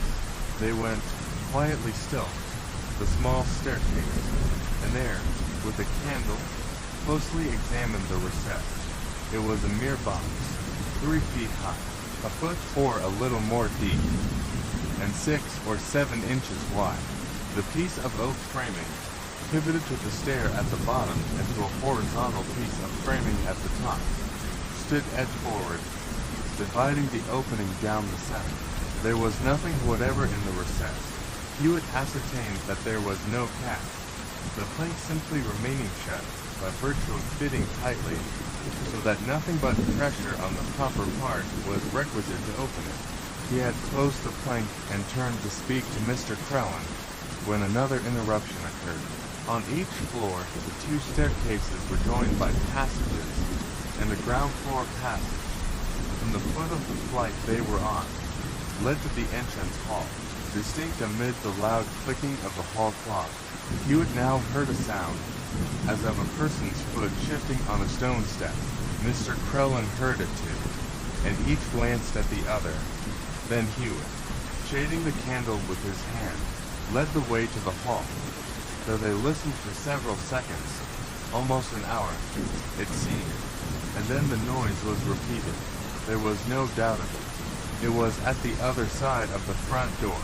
In answer to Hewitt's hurried whispers, Mr. Crellin assured him that there was no window from which, in the dark, a view could be got of a person standing outside the door. Also that any other way out would be equally noisy, and would entail the circuit of the house. The front door was fastened by 3 heavy bolts, an immense old-fashioned lock, and a bar. It would take nearly a minute to open at least, even if everything went easily. But, as there was no other way, Hewitt determined to try it. Handing the candle to his companion, he first lifted the bar, conceiving that it might be done with the least noise. It went easily, and, handling it carefully, Hewitt let it hang from its rivet without a sound. Just then, glancing at Mr. Crellin, he saw that he was forgetting to shade the candle, whose rays extended through the fanlight above the door, and probably through the wide crack under it. But it was too late. At the same moment, the light was evidently perceived from outside. There was a hurried jump from the steps, and for an instant a sound of running on gravel. Hewitt tore back the bolts, flung the door open, and dashed out into the darkness, leaving Mr. Crellin on the doorstep with the candle. Hewitt was gone, perhaps, 5 or 10 minutes, although to Mr. Crellin, standing there at the open door in a state of high nervous tension, and with no notion of what was happening or what it all meant. The time seemed an eternity. When at last Hewitt reached the door again, "What was it?" asked Mr. Crellin, much agitated. Did you see? Have you caught them? Hewitt shook his head. I hadn't a chance, he said. The wall is low over there, and there's a plantation of trees at the other side. But I think, yes, I begin to think that I may possibly be able to see my way through this business in a little while. See this? On the top step in the sheltered porch, there remained the wet prints of 2 feet. Hewitt took a letter from his pocket, opened it out, spread it carefully over the more perfect of the 2 marks, pressed it lightly, and lifted it. Then, when the door was shut, he produced his pocket scissors, and with great care cut away the paper round the wet part, leaving a piece, of course, the shape of a boot sole. Come, said Hewitt, we may get at something after all. Don't ask me to tell you anything now. I don't know anything. As a matter of fact, I hope this is the end of the night's entertainment, but I'm afraid the case is rather an unpleasant business. There is nothing for us to do now, but to go to bed.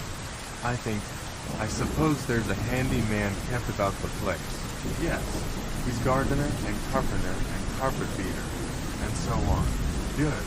Where's his sanctum? Where does he keep his shovels and carpet sticks? In the shed by the coach house, I believe. I think it's generally unlocked. Very good.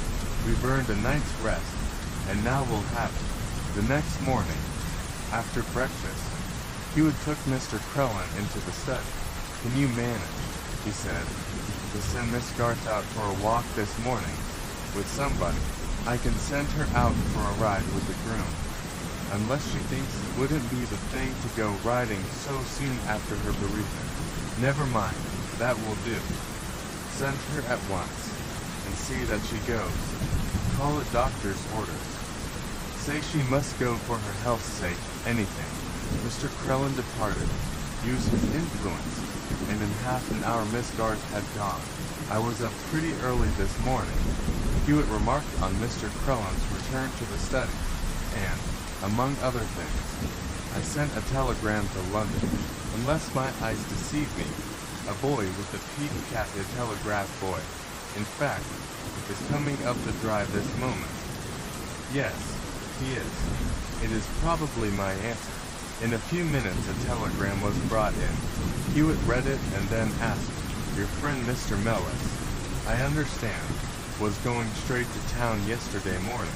Yes, read that, then. Mr. Crellin took the telegram and read. Mellis did not sleep at Chambers last night. Been out of town for some days past. Carrot. Mr. Crellin looked up. Who's Carrot? He asked. Lad in my office. Sharp fellow. You see, Mellis didn't go to town after all. As a matter of fact, I believe he was nearer this place than we thought. You said he had a disagreement with his uncle because of scientific practices which the old gentleman considered dangerous and unprofessional. I think, yes, that was the case. Ah, then the key to all the mystery of the will in this room. Where? There. Hewitt pointed to the bookcases. Read Bernheim's Suggestive Therapeutics and 1 or 2 books of Heiden's and Jernstrom's, and you'll see the thing more clearly than you can without that. But that would be rather a long sort of job. So, but why? Who's this? Somebody coming up the drive in a fly, isn't it? Yes, Mr. Crellin replied, looking out of the window. Presently he added, it's Cranley Mellis. Ah, said Hewitt. He won't trouble us for a little. I'll bet you a penny cake he goes first by himself to the small staircase and tries that secret recess. If you get a little way along the passage, you will be able to see him. But that will scarcely matter. I can see you don't guess now what I am driving at. I don't in the least. I told you the names of the books in which you could read the matter of it. But that would be too long for the present purpose. The thing is fairly well summarized. I see. In that encyclopedia there in the corner, I have put a marker in volume 7. Do you mind opening it at that place and seeing for yourself? Mr. Krellin, doubtful and bewildered, reached the volume. It opened readily, and in the place where it opened lay a blue fool's cap envelope. The old gentleman took the envelope, drew from it a white paper, stared first at the paper, then at Hewitt, then at the paper again, let the volume slide from his lap, and gasped, Why, it's the will. Ah, so I thought, said Hewitt, catching the book as it fell. But don't lose this place in the encyclopedia. Read the name of the article. What is it? Mr. Krellin looked absent-mindedly at the paddle, holding the will before him all the time. Then, mechanically, he read aloud the word, _hypnotism _. Hypnotism it is. Hewitt answered, a dangerous and terrible power in the hands of an unscrupulous man. But how? I don't understand it. This is the real will, I suppose. Look at it. You know best. Mr. Krellin looked. Yes, he said. This certainly is the will. But where did it come from? It hasn't been in this book all the time, has it? No. Didn't I tell you I put it there myself as a marker? But come, you'll understand my explanation better if I first read you a few lines from this article. See here now. Although hypnotism has power for good when properly used by medical men, it is an exceedingly dangerous weapon in the hands of the unskillful or unscrupulous. Crimes have been committed by persons who have been hypnotized. Just as a person, when hypnotized, is rendered extremely impressionable and therefore capable of receiving beneficial suggestions, so he is nearly as liable to receive suggestions for evil, and it is quite possible for an hypnotic subject, while under hypnotic influence, to be impressed with the belief that he is to commit some act after the influence is removed, and that act he is safe to commit, acting at the time as an automaton. Suggestions may be thus made of which the subject, in his subsequent uninfluenced moments, has no idea, but which he will proceed to carry out automatically at the time appointed. In the case of a complete state of hypnotism, the subject has subsequently no recollection whatever of what has happened. Persons whose will or nerve power has been weakened by fear or other similar causes can be hypnotized without consent on their part. There now. What do you make of that? Why? Do you mean that Miss Garth has been hypnotized by Cranley Mellis? I think that is the case. Indeed. I am pretty sure of it. Notice, on the occasion of each of his last two visits, he was alone with Miss Garth for some little time. On the evening following each of those visits, she does something which she afterwards knows nothing about, something connected with the disappearance of this will.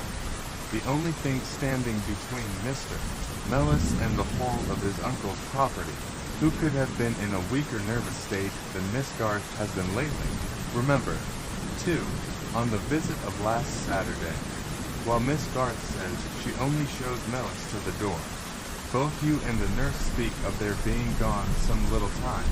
Miss Garth must have forgotten what took place then, when Mellis hypnotized her, and impressed on her the suggestion that she should take Mr.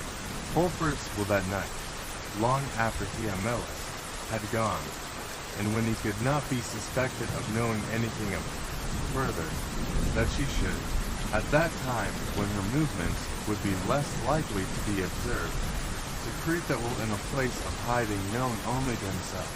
Dear, what a rascal. Do you really think he did that? Not only that, but I believe he came here yesterday morning, while you were out to get the will from the recess. The recess, by the by, I expect he discovered by accident on one of his visits. He has been here pretty often, I suppose, altogether, and kept the secret in case it might be useful.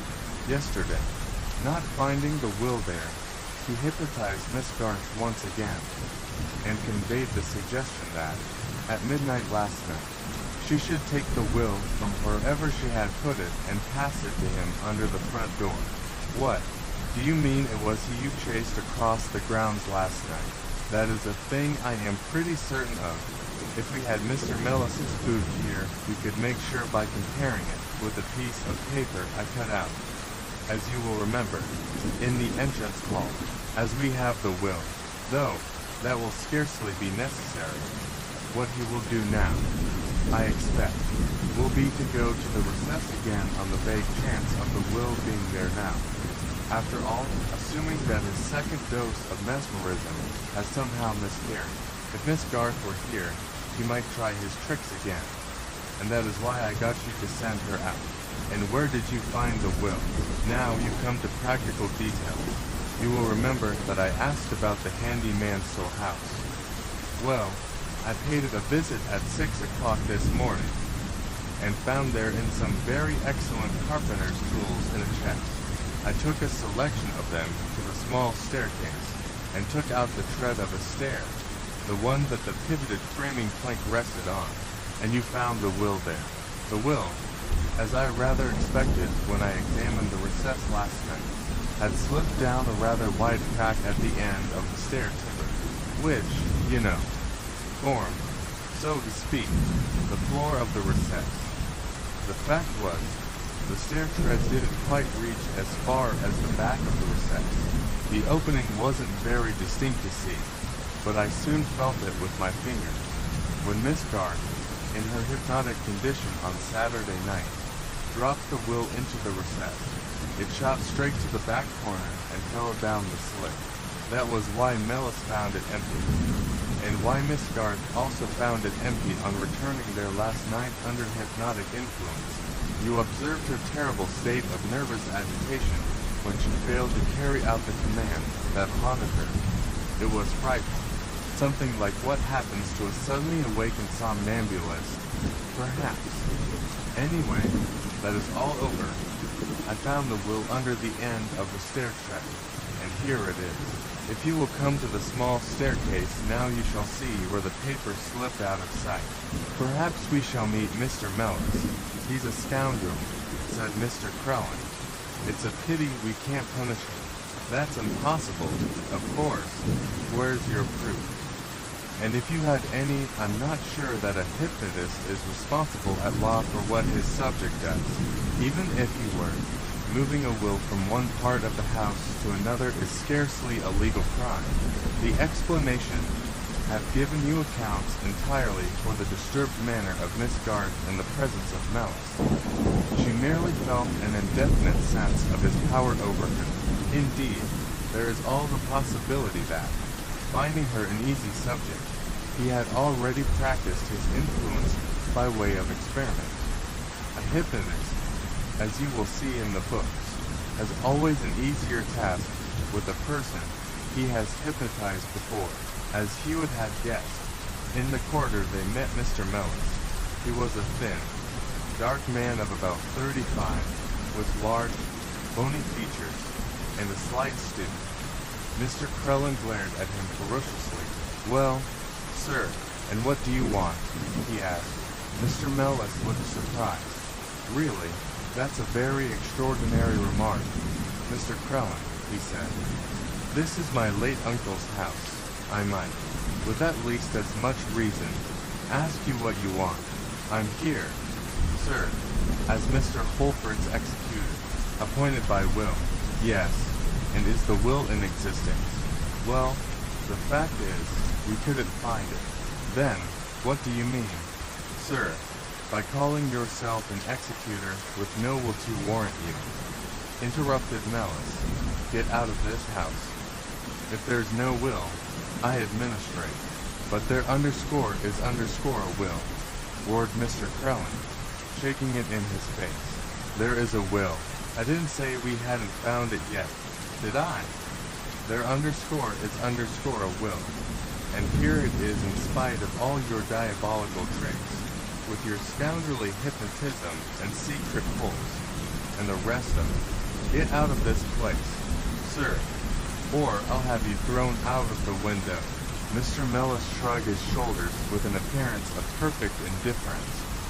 If you've a will appointing you executor, it's all right, I suppose. although I shall take care to hold you responsible for any irregularities, as I don't in the least understand your conduct, unless it is due to drink. I'll leave you." And with that he went. Mr. Crellin boiled with indignation for a minute, and then turning to Hewitt, I said, "I hope it's all right," he said, connecting him with all this queer business. "We shall soon see," replied Hewitt, "if you'll come and look at the pivoted plank." They went to the small staircase, and Hewitt once again opened the recess. Within lay a blue fool's cap envelope, which Hewitt picked up. "See," he said, "it is torn at the corner. He has been here and opened it. It's a fresh envelope, but I left it for him this morning, with the corner gummed down a little so that he would have to tear it and open it. This is what was inside," Hewitt added, and laughed aloud as he drew forth a rather crumpled piece of white paper. "It was only a childish trick after all," he concluded, "but I always liked a small practical joke on occasion." He held out the crumpled paper, on which was inscribed in large capital letters the single word, "Sold." The case of the missing hand. I think I have recorded in another place Hewitt's frequent aphorism that there is nothing in this world that is at all possible that has not happened or is not happening in London. But there are many strange happenings in this matter-of-fact country, and in these matter-of-fact times that occur far enough from London. Fantastic crimes, savage revenges, medieval superstitions, horrible cruelty, though less in sight, have been no more extinguished by the advent of the 19th century than have the ancient races who practiced them in the Dark Ages. Some of the races have become civilized, and some of the savageries are heard of no more. But there are survivals in both cases. I say these things having in my mind a particular case that came under the personal notice of both Hewitt and myself, an affair that brought one upstanding with a gasp and a doubt of one's earring. My good uncle, the Colonel, was not in the habit of gathering large house parties at his place at Rafferty, partly because the place was not a great one, and partly because the Colonel's gout was. But there was an excellent bit of shooting for 2 or 3 guns, and even when he was unable to leave the house himself, my uncle was always pleased if some good friend were enjoying a good day's sport in his territory. As to myself, the good old soul was in a perpetual state of offense because I visited him so seldom, though whenever my scant holidays fell in a convenient time of the year, I was never insensible to the attractions of the Rafferty stubble. More than once had I sat by the old gentleman when his foot was exceptionally troublesome, amusing him with accounts of some of the doings of Martin Hewitt, and more than once had my uncle expressed his desire to meet Hewitt himself, and commissioned me with an invitation to be presented to Hewitt at the first likely opportunity for a joint excursion to Rafferty.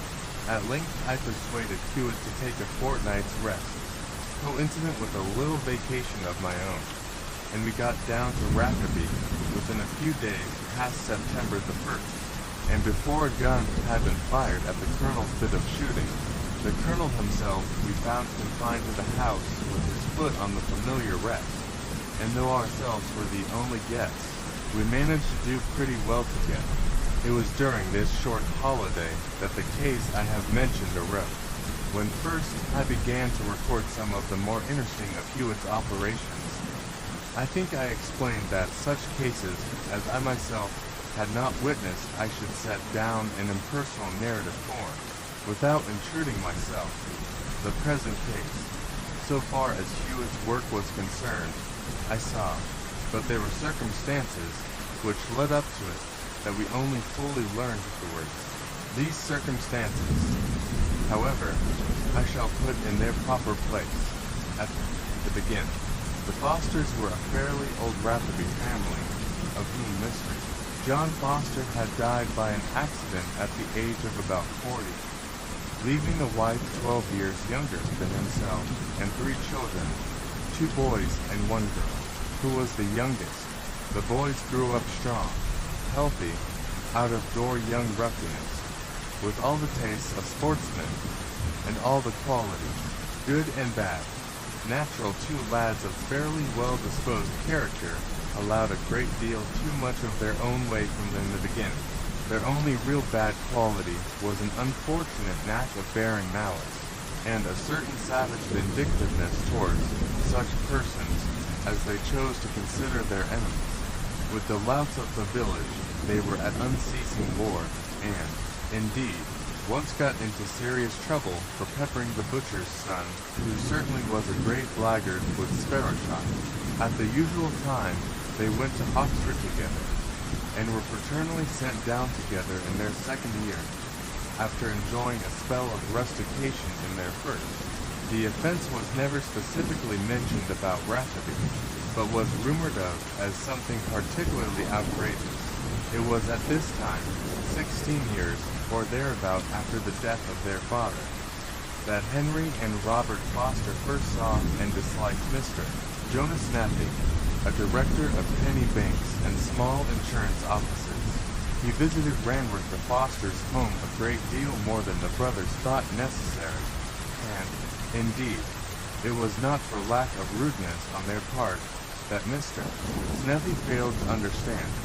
As far as they were concerned, his room was preferred to his company, but their mother welcomed him, and in the end it was announced that Mrs. Foster was to marry again, and that after that her name would be Mrs. Snappy. Hereupon there were violent scenes at Ranworth. Henry and Robert Foster denounced their prospective father-in-law as a fortune hunter, a snuffler, a hypocrite.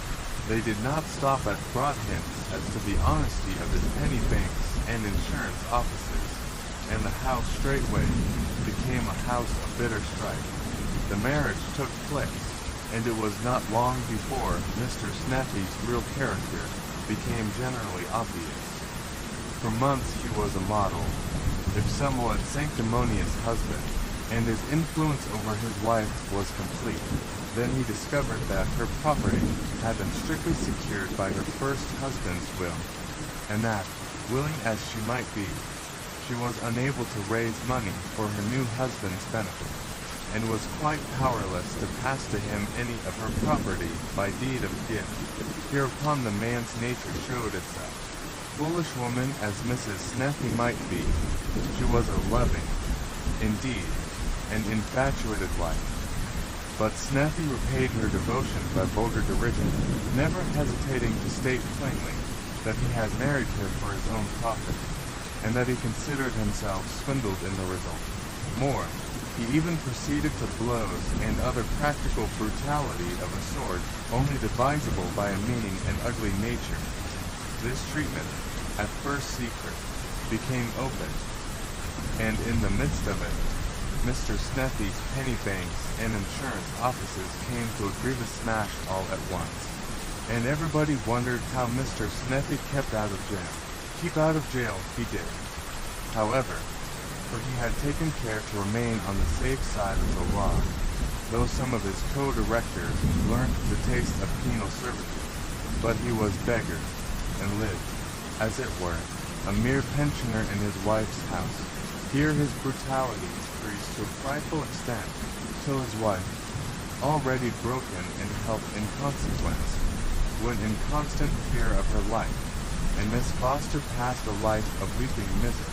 All her friends' entreaties, however, could not persuade Mrs. Snappy to obtain a legal separation from her husband. She clung to him with the excuse, for it was no more, that she hoped to win him to kindness by submission, and with a pathetic infatuation that seemed to increase as her bodily strength diminished. Henry and Robert, as may be supposed, were anything but silent in these circumstances. Indeed, they broke out violently again and again, and more than once went near permanently injuring their worthy father-in-law. Once especially, when Snappy, absolutely without provocation, made a motion to strike his wife in their presence, there was a fearful scene. The two sprang at him like wild beasts, knocked him down and dragged him to the balcony, with the intention of throwing him out of the window. But Mrs. Snuffy impeded them, hysterically imploring them to desist. "If you lift your hand to my mother," roared Henry, gripping Snuffy by the throat till his fat face turned blue, and banging his head against the wall. "If you lift your hand to my mother again, I'll chop it off.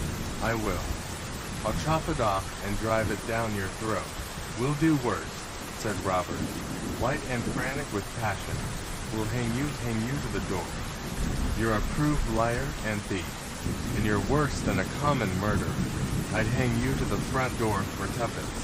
For a few days, Snuffy was comparatively quiet, cowed by their violence. Then he took to venting redoubled spite on his unfortunate wife, always in the absence of her sons, well aware that she would never inform them. On their part, finding him apparently better behaved in consequence of their attack, they thought to maintain his wholesome terror, and scarcely passed him without a menace, taking a fiendish delight in repeating the threats they had used during the scene, by way of keeping it present to his mind. "Take care of your hands, sir," they would say, "keep them to yourself. Or, by George, we'll take him off with a bill hook." But his revenge for all this Snuffy took unobserved on their mother. Truly a miserable household.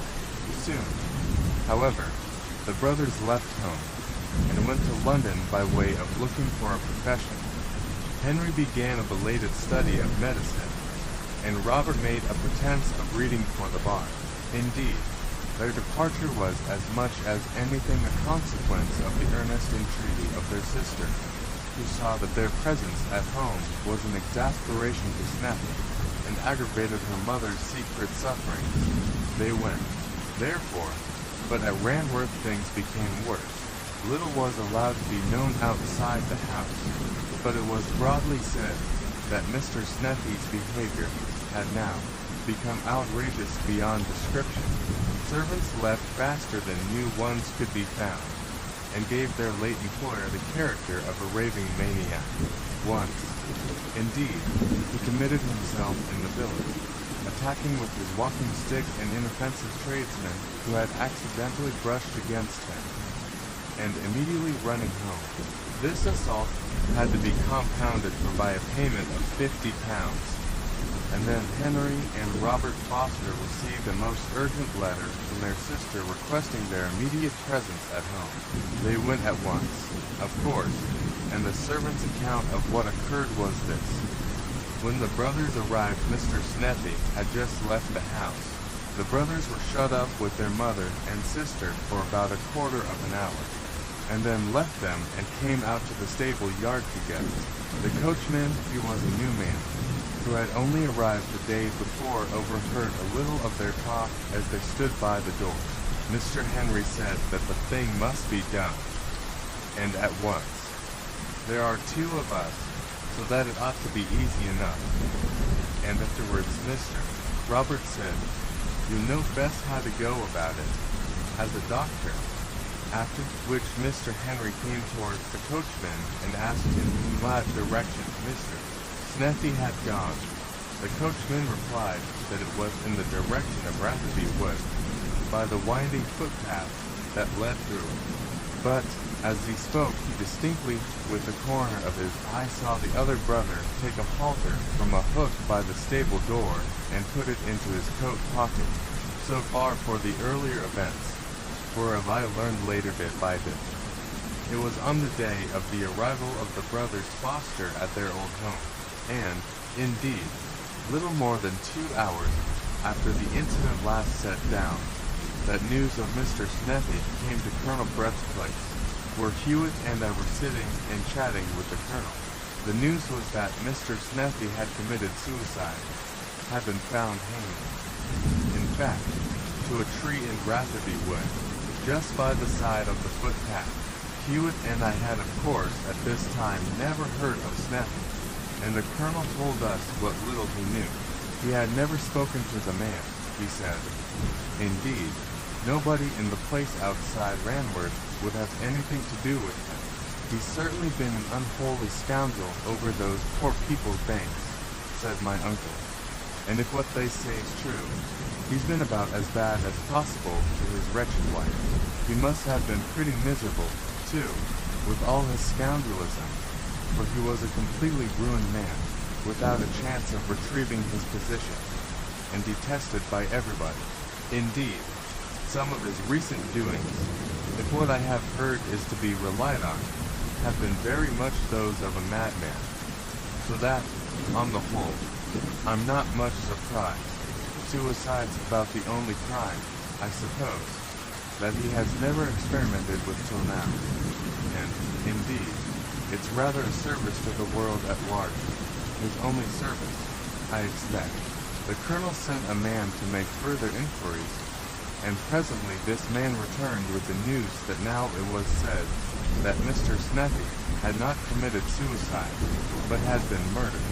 And hard on the man's heels came Mr. Hardwick, a neighbor of my uncle's and a fellow J.P. He had had the case reported to him, it seemed, as soon as the body had been found, and had at once gone to the spot. He had found the body hanging, underscore, and with the right hand cut off, underscore. It's a murder, Brett, he said. Without doubt, a most horrible case of murder and mutilation. The hand is cut off and taken away, but whether the atrocity was committed before or after the hanging, of course, I can't say. But the missing hand makes it plainly a case of murder, and not suicide. I've come to consult you about issuing a warrant, for I think there's no doubt as to the identity of the murderers. That's a good job, said the colonel. Else we should have had some work for Mr. Martin Hewitt here, which wouldn't be fair, as he's taking a rest. Whom do you think of having arrested? The two young Fosters. It's plain as it can be, and a most revolting crime too, bad as Sneppy may have been. They came down from London today and went out deliberately to it. It's clear. They were heard talking of it, asked as to the direction in which he had gone, and followed him, and with a rope. Isn't that rather an unusual form of murder, hanging? Hewitt remarked. Perhaps it is, Mr. Hardwick replied, but it's the case here plain enough. It seems, in fact, that they had a way of threatening to hang him, and even to cut off his hand if he used it to strike their mother, so that they appeared to have carried out what might have seemed mere idle threats in a diabolically savage way. Of course, they have strangled him first, and hanged him after, by way of carrying out their threat, and venting their spite on the mutilated body. But that they did it is plain enough for me. I've spent an hour or two over it, and feel I am certainly more than justified in ordering their apprehension. Indeed, they were with him at the time, as I have found by their tracks on the footpath through the wood. The colonel turned to Martin Hewitt. Mr.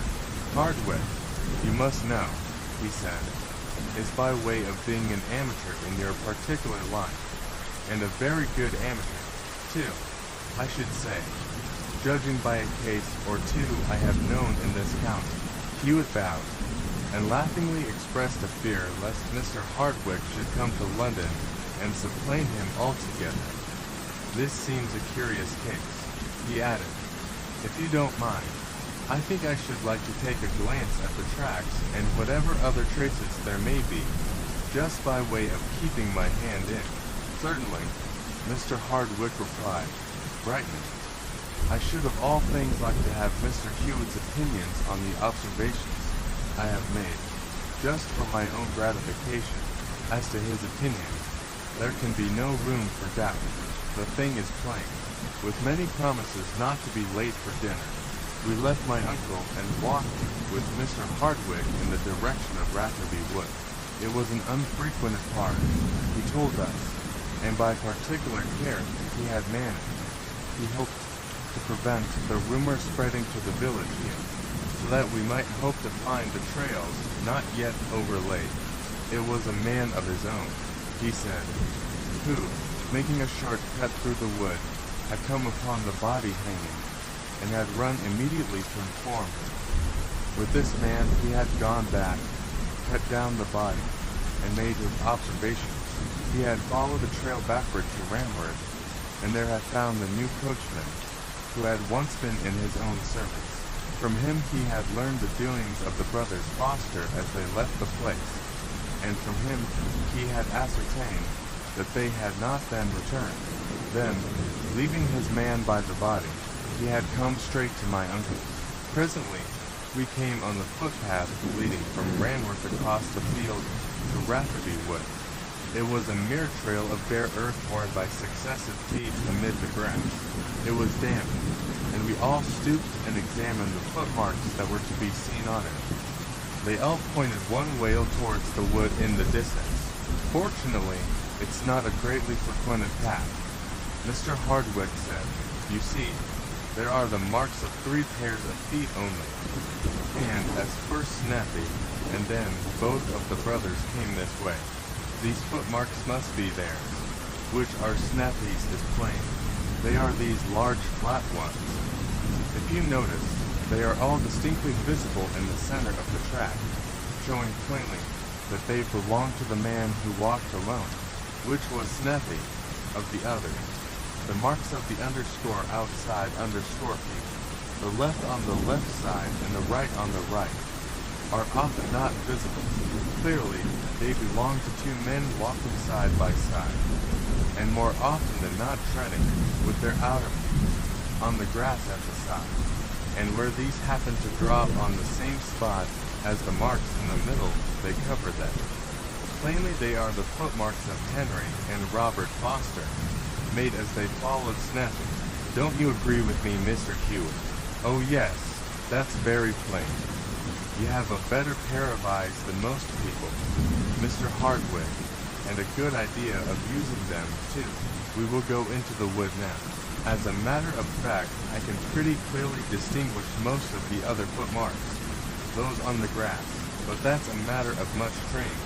We follow the footpath, keeping on the grass at its side, in case it should be desirable to refer again to the foot tracks. For some little distance into the wood, the tracks continued as before, those of the brothers overlaying those of Snappy. Then there was a difference. The path here was broader and muddy, because of the proximity of trees, and suddenly the outer footprints separated, and no more overlay the larger ones in the center, but proceeded at an equal distance on either side of them. "See there," cried Mr. Hardwick, pointing triumphantly to the spot. "This is where they overtook him, and walked on either side. The body was found only a little farther on. You could see the place now if the path didn't zigzag about so." Hewitt said nothing, but stooped and examined the tracks at the sides with great care and evident thought, spanning the distances between them comparatively with his arms. Then he rose and stepped lightly from one mark to another, taking care not to tread on the market side. "Very good," he said shortly on finishing his examination. "We'll go on." We went on, and presently came to the place where the body lay. Here the ground sloped from the left down towards the right, and a tiny streamlet, a mere trickle of a foot or 2 wide, ran across the path. In rainy seasons it was probably wider, for all the earth and clay had been washed away for some feet on each side, leaving flat, bare, and very coarse gravel, on which the trail was lost. Just beyond this, and to the left, the body lay on a grassy knoll under the limb of a tree, from which still depended a part of the cut rope. It was not a pleasant sight. The man was a soft, fleshy creature, probably rather under than over the medium height, and he lay there, with his stretched neck and protruding tongue, a revolting object. His right arm lay by his side, and the stump of the wrist was clotted with black blood. Mr. Hardwick's man was still in charge, seemingly little pleased with his job, and a few yards off stood a couple of countrymen looking on. Then he addressed himself to his examination. "Underscore first, underscore," he said, glancing up at the branch that was scarce a yard above his head. "This rope has been here for some time." "Yes," Mr. Hardwick replied. "It's an old swing rope. Some children used it in the summer." but it got partly cut away, and the odd couple of yards has been hanging since. Ah, said Hewitt. Then if the Fosters did this, they were saved some trouble by the chance, and were able to take their halter back with them, and so avoid _1_ chance of detection. He very closely scrutinized the top of a tree stump, probably the relic of a tree that had been cut down long before, and then addressed himself to the body. When you cut it down, he said, did it fall in a heap? No. My man eased it down to some extent. Not onto its face. Oh no. Onto its back, just as it is now. Mr. Hardwick saw that Hewitt was looking at muddy marks on each of the corpse's knees, to one of which a small leaf clung, and at one or two other marks of the same sort on the fore part of the dress. That seems to show pretty plainly, he said, that he must have struggled with them and was thrown forward, doesn't it? Hewitt did not reply, but gingerly lifted the right arm by its sleeve. Is either of the brothers Foster left-handed? He asked. No, I think not. Here, Bennett, you have seen plenty of their doings, cricket, shooting, and so on. Do you remember if either is left-handed? Neither. Sir, Mr. Hardwick's man answered. Both on M's right-handed? Hewitt lifted the lapel of the coat and attentively regarded a small rending. The dead man's hat lay near, and after a few glances at that, Hewitt dropped it and turned his attention to the hair. This was coarse and dark and long, and brushed straight back with no parting.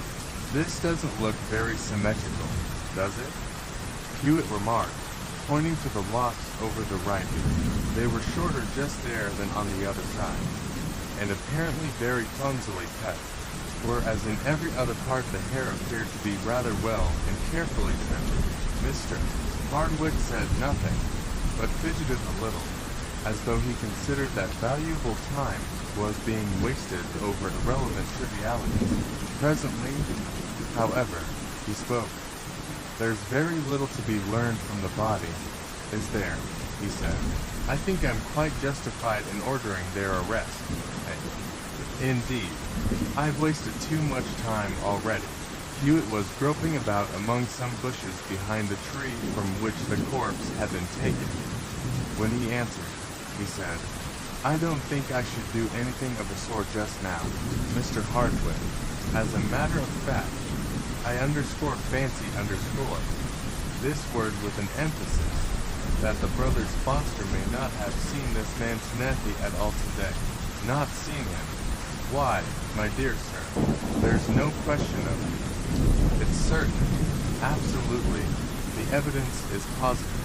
The fact of the threats and of the body being found treated so is pretty well enough, I should think. But that's nothing. Look at those footmarks.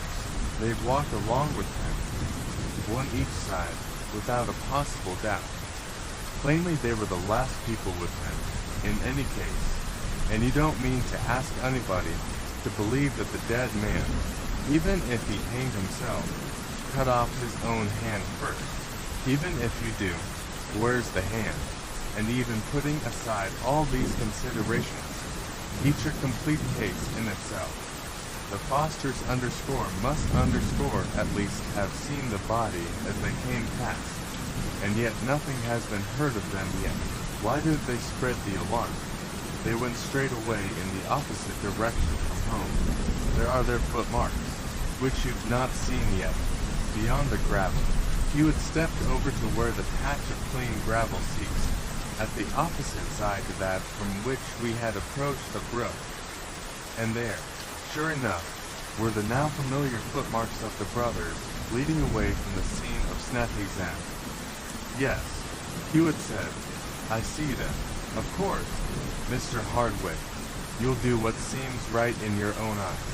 And in any case, not much harm will be done by the arrest beyond a terrible fright for that unfortunate family.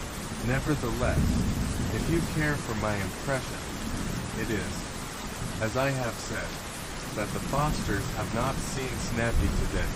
But what about the hand? As to that, I have a conjecture. But as yet, it is only a conjecture. and if I told it, you would probably call it absurd. Certainly, you disregard it. And perhaps quite excusably, the case is a complicated one. And, if there is anything at all in my conjecture, one of the most remarkable I have ever had to do with, it interests me intensely, and I shall devote a little time now to following up the theory at form. You have, I suppose, already communicated with the police. I wired to Shopperton at once, as soon as I heard of the matter. It's a 12 miles drive, but I wonder the police have not arrived yet. They can't be long. I don't know where the village constable has got to, but in any case, the underscore wouldn't be much good. But as to your idea that the Fosters can't be suspected, well, nobody could respect your opinion, Mr. Hewitt, more than myself. But really, just think, the notion's impossible, 50-fold impossible. As soon as the police arrive, I shall have that trail followed and the Fosters apprehended. I should be a fool if I didn't. Very well, Mr. Hardwick, Hewitt replied. You'll do what you consider your duty, of course, and quite properly. Though I would recommend you to take another glance at those 3 trails in the path. I shall take a look in this direction. And he turned up by the side of the streamlet, keeping on the gravel at its side. I followed.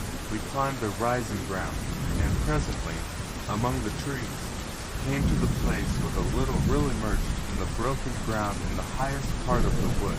Here the clean ground ceased, and there was a large patch of wet clay earth. Several marks left by the feet of cattle were there, and 1 or 2 human foot marks. 2 of these a pair, the newest and the most distinct. Hewitt studied carefully, and measured each direction. Notice these marks, he said. They may be of importance, or they may not, that we shall see. Fortunately, they are very distinctive. The right boot is a badly worn one, and a small tag of leather, where the sole is damaged, is doubled over and trodden into the soft earth. Nothing could be luckier. Clearly, they are the most recent footsteps in this direction, from the main road, which lies right ahead, through the rest of the wood. Then you think somebody else has been on the scene of the tragedy, beside the victim and the brothers? I said. Yes, I do. But hark, there is a vehicle in the road. Can you see between the trees? Yes, it is the police car. We shall be able to report its arrival to Mr. Hardwick as we go down. We turned and walked rapidly down the incline to where we had come from. Mr. Hardwick and his man were still there, and another rustic had arrived to gate. We told Mr. Hardwick that he might expect the police presently, and proceeded along the gravel skirting the stream, toward the lower part of the wood. Here Hewitt proceeded very cautiously, keeping a sharp lookout on either side for footprints on the neighboring soft ground. There were none, however, for the gravel margin of the stream made a sort of footpath of itself, and the trees and undergrowth were close and thick on each side. At the bottom we emerged from the wood on a small piece of open ground skirting a lane, and here, just by the side of the lane, where the stream fell into a trench, Hewitt suddenly pounced on another footmark. He was unusually excited. See, he said, here it is. The right foot with its broken leather, and the corresponding left foot on the damp edge of the lane itself. He, the man with the broken shoe, has walked on the hard gravel all the way down from the source of the stream, and this is the only trail unaccounted for near the body. Come, Brett, we've an adventure on foot. Do you care to let your uncle's dinner go by the board, and follow up? Can't we go back and tell him? No, there's no time to lose. We must follow up this man, or at least I must. You go or stay. Of course, as you think best. I hesitated a moment, picturing to myself the excellent colonel as he would appear after waiting dinner an hour or 2 for us, but decided to go. At any rate, I said, If the way lies along the roads, we shall probably meet somebody going in the direction of Rafferty, who will take a message. But what is your theory? I don't understand at all. I must say everything Hardwick said seemed to me to be beyond question. There were the tracks to prove that the three had walked together to the spot, and that the brothers had gone on alone. And every other circumstance pointed the same way. Then, what possible motive could anybody else about here have for such a crime? Unless, indeed, it were one of the people defrauded by Snappy's late companies. The motive, said Hewitt, is, I fancy, a most extraordinary, indeed, a weird one, a thing as of centuries ago. Ask me no questions. I think you will be a little surprised before very long, but come, we must move, and we mended our pace along the lane. The lane, by the by, was hard and firm, with scarcely a spot where a track might be left, except in places at the sides. And at these places Hewitt never gave a glance. At the end the lane turned into a by-road, and at the turning Hewitt stopped and scrutinized the ground closely. There was nothing like a recognizable footmark to be seen. But almost immediately Hewitt turned off to the right, and we continued our brisk march without a glance at the road. How did you judge which way to turn then? I asked. Didn't you see it? Replied Hewitt. I'll show you at the next turning, half a mile farther on the road forward. And here Hewitt stooped and pointed silently to a couple of small twigs, placed crosswise, with the longer twig of the two pointing down the branch of the road to the left.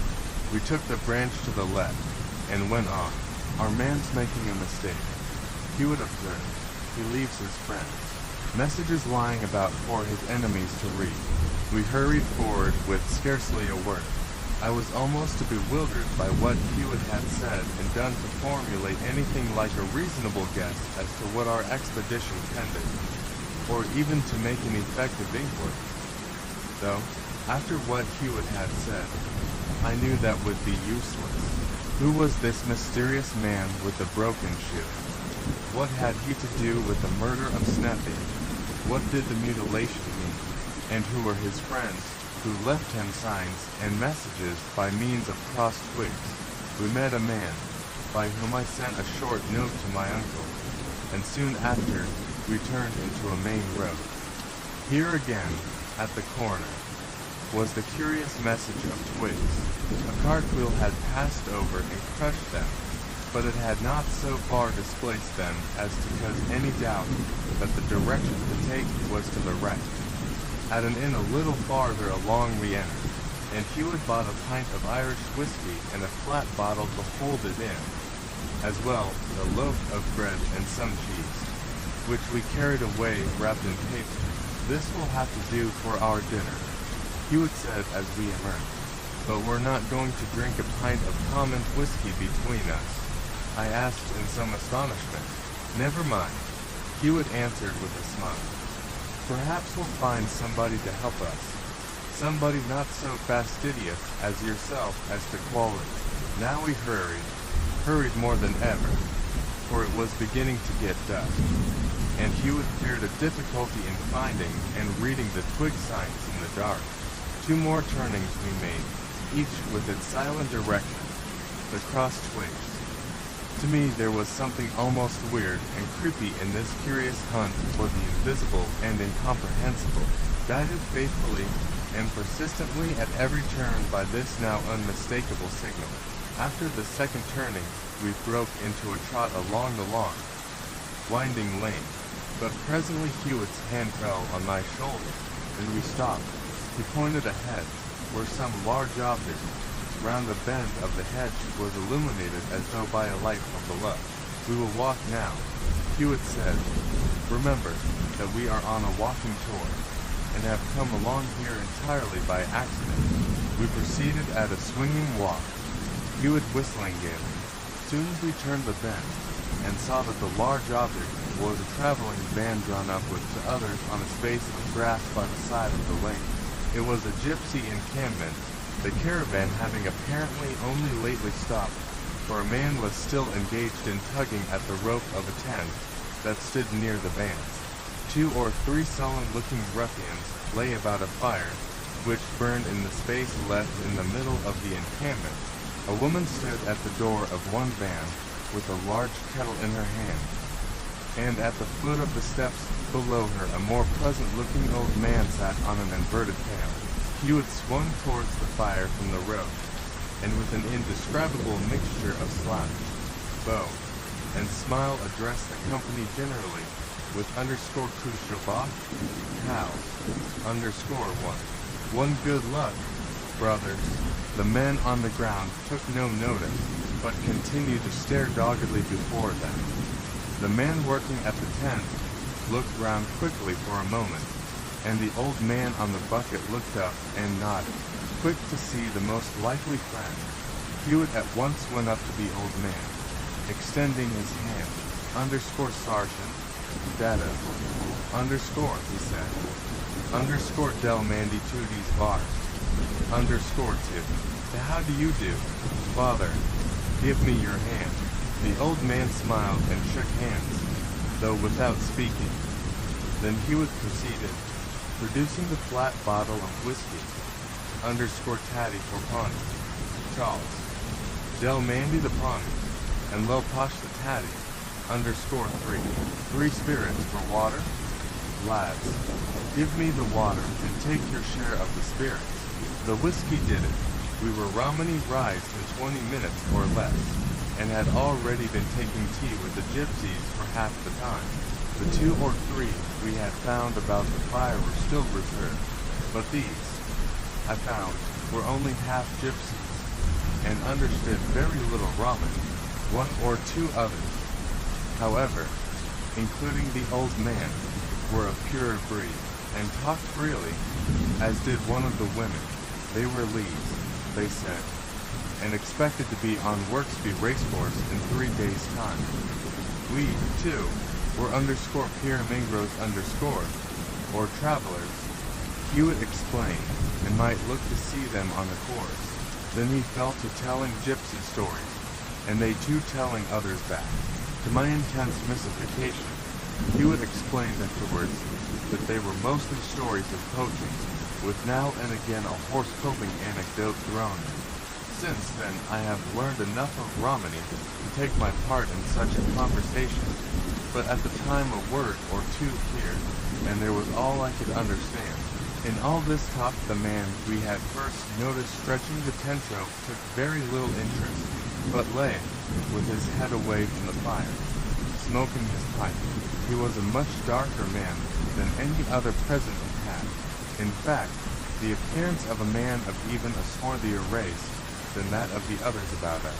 Presently, in the middle of a long and, of course, to me unintelligible story by the old man, I caught Hewitt's eye.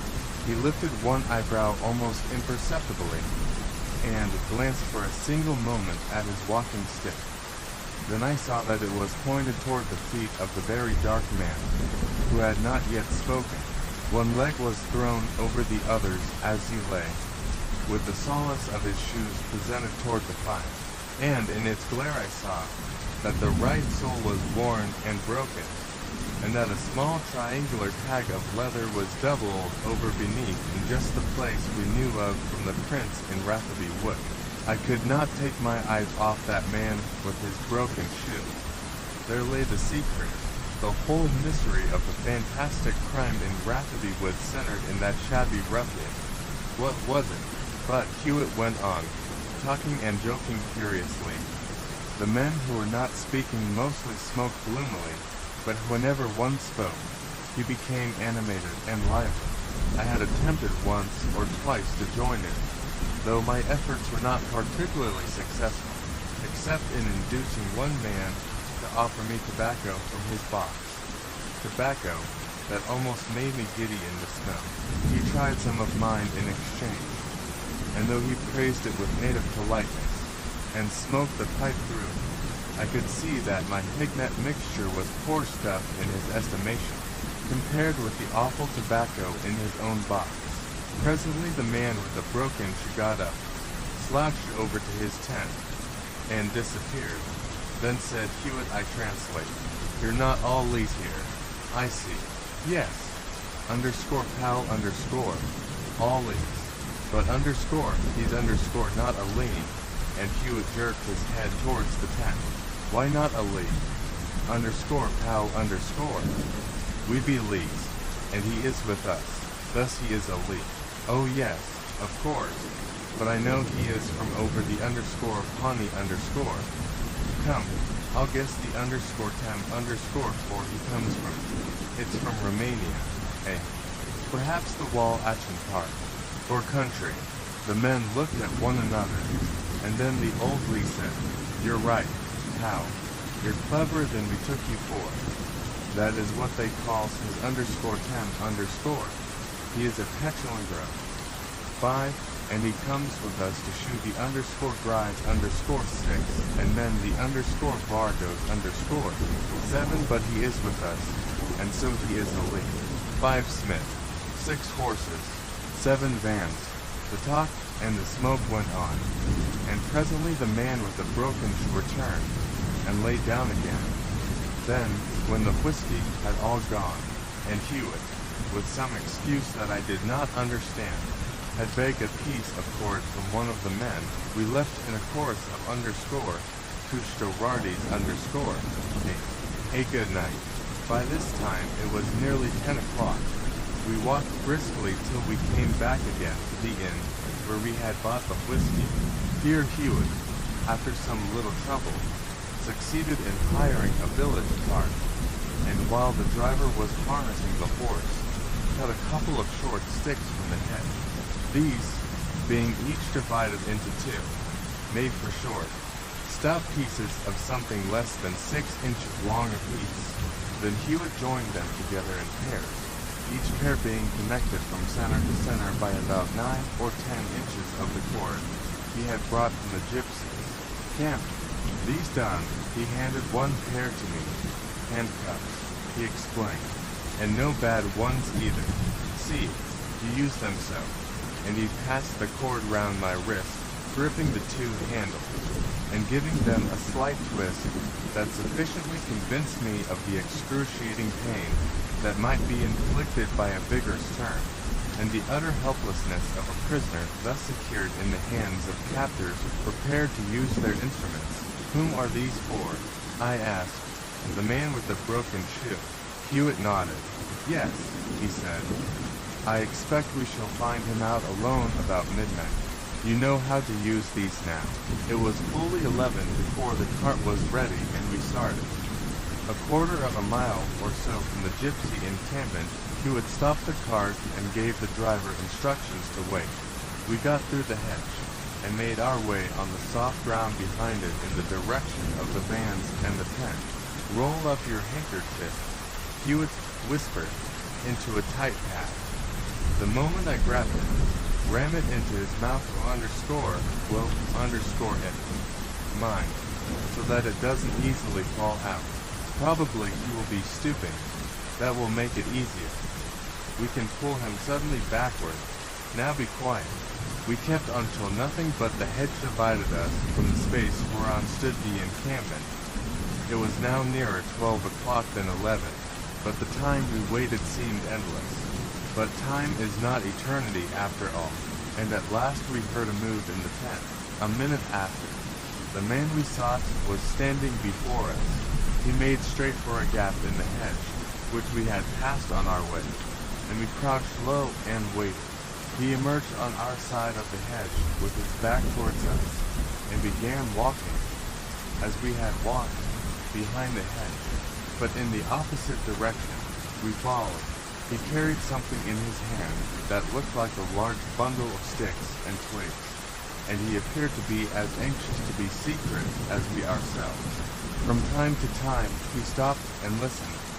Fortunately, there was no moon, or, in turning about, as he did once or twice, he would probably have observed us. The field sloped downward just before us, and there was another hedge at right angles, leading down to a slight hollow. To this hollow the man made his way, and in the shade of the new hedge we followed. Presently, He stopped suddenly, stooped, and deposited his bundle on the ground before him. Crouching before it, he produced matches from his pocket, struck one, and in a moment had a fire of twigs and small branches that sent up a heavy white smoke. What all this portended I could not imagine, but a sense of the weirdness of the whole adventure came upon me unchecked. The horrible corpse in the wood, with its severed wrist, Hewitt's enigmatical forebodings, the mysterious tracking of the man with the broken shoe, the scene round the gypsy fire, and now the strange behavior of this man, whose connection with the tragedy was so intimate and yet so inexplicable. All these things contributed to make up a tale of but a few hours' duration, but of an inscrutable impressiveness that I began to feel in my nerves. The man bent a thin stick double, and using it as a pair of tongs, held some indistinguishable object over the flames before him. Excited as I was, I could not help noticing that he bent and held the stick with his left hand.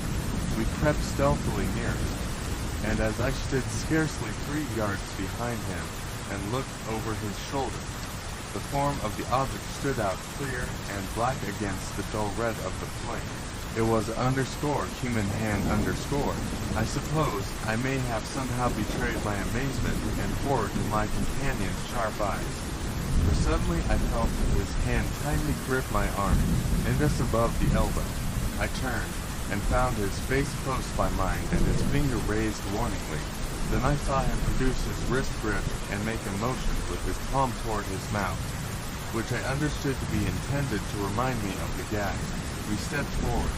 The man turned his horrible cookery over and over above the crackling sticks, as though to smoke and dry it in every part. I saw Hewitt's hand reach out toward him, and in a flash we had pulled him back over his heels, and I had driven the gag between his teeth as he opened his mouth.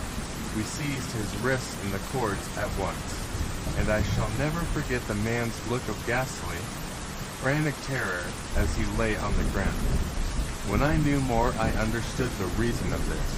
Hewitt took both wrist holds in one hand and drove the gag entirely into the man's mouth, so that he almost showed.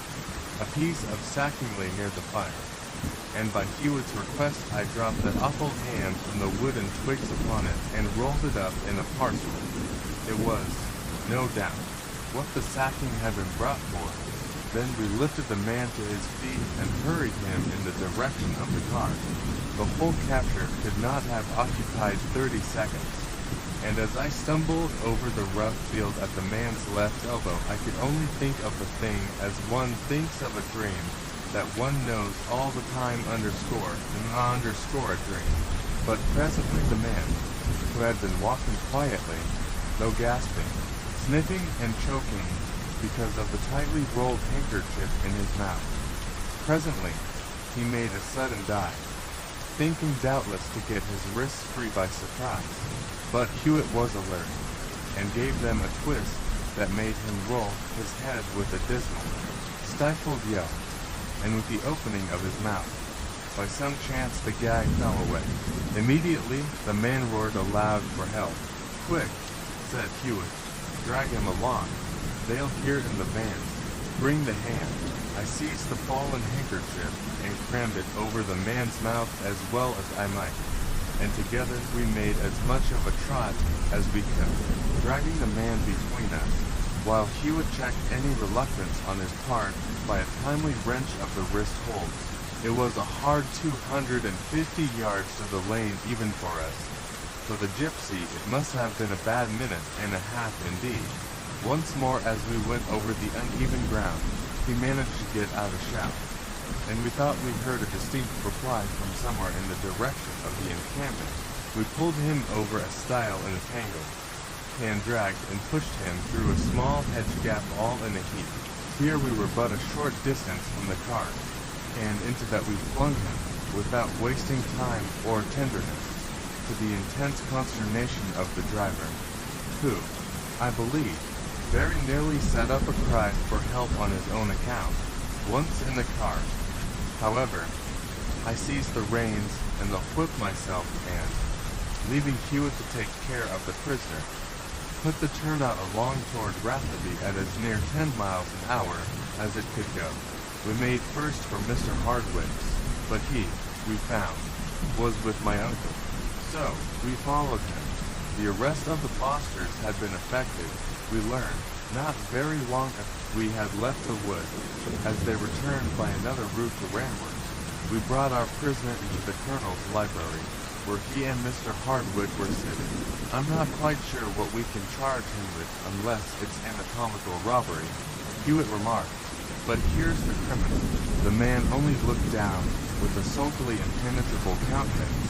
Hewitt spoke to him once or twice, and at last he said, in a strange accent, something that sounded like underscore Keegan Jin Navi, underscore Kek Jin, underscore 9 asked Hewitt, in the loud, clear tone one instinctively adopts in talking to a foreigner, underscore Keki no Jin, underscore 9 not understand.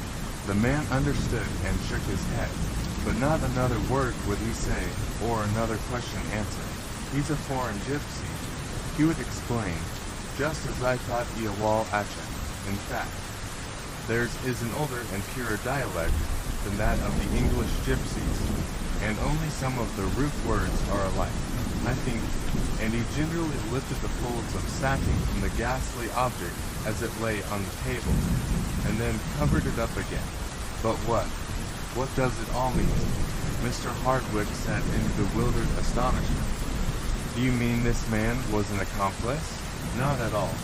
The case was one of suicide, as I think you'll agree, when I've explained. This man simply found the body hanging and stole the hand. But what in the world for? For the hand of glory, eh? He turned to the gypsy and pointed to the hand on the table. Underscore, YAG-VA, underscore, 10A, 10 fire hand. There was a quick gleam of intelligence in the man's eye, but he said nothing. As for myself, I was more than astounded.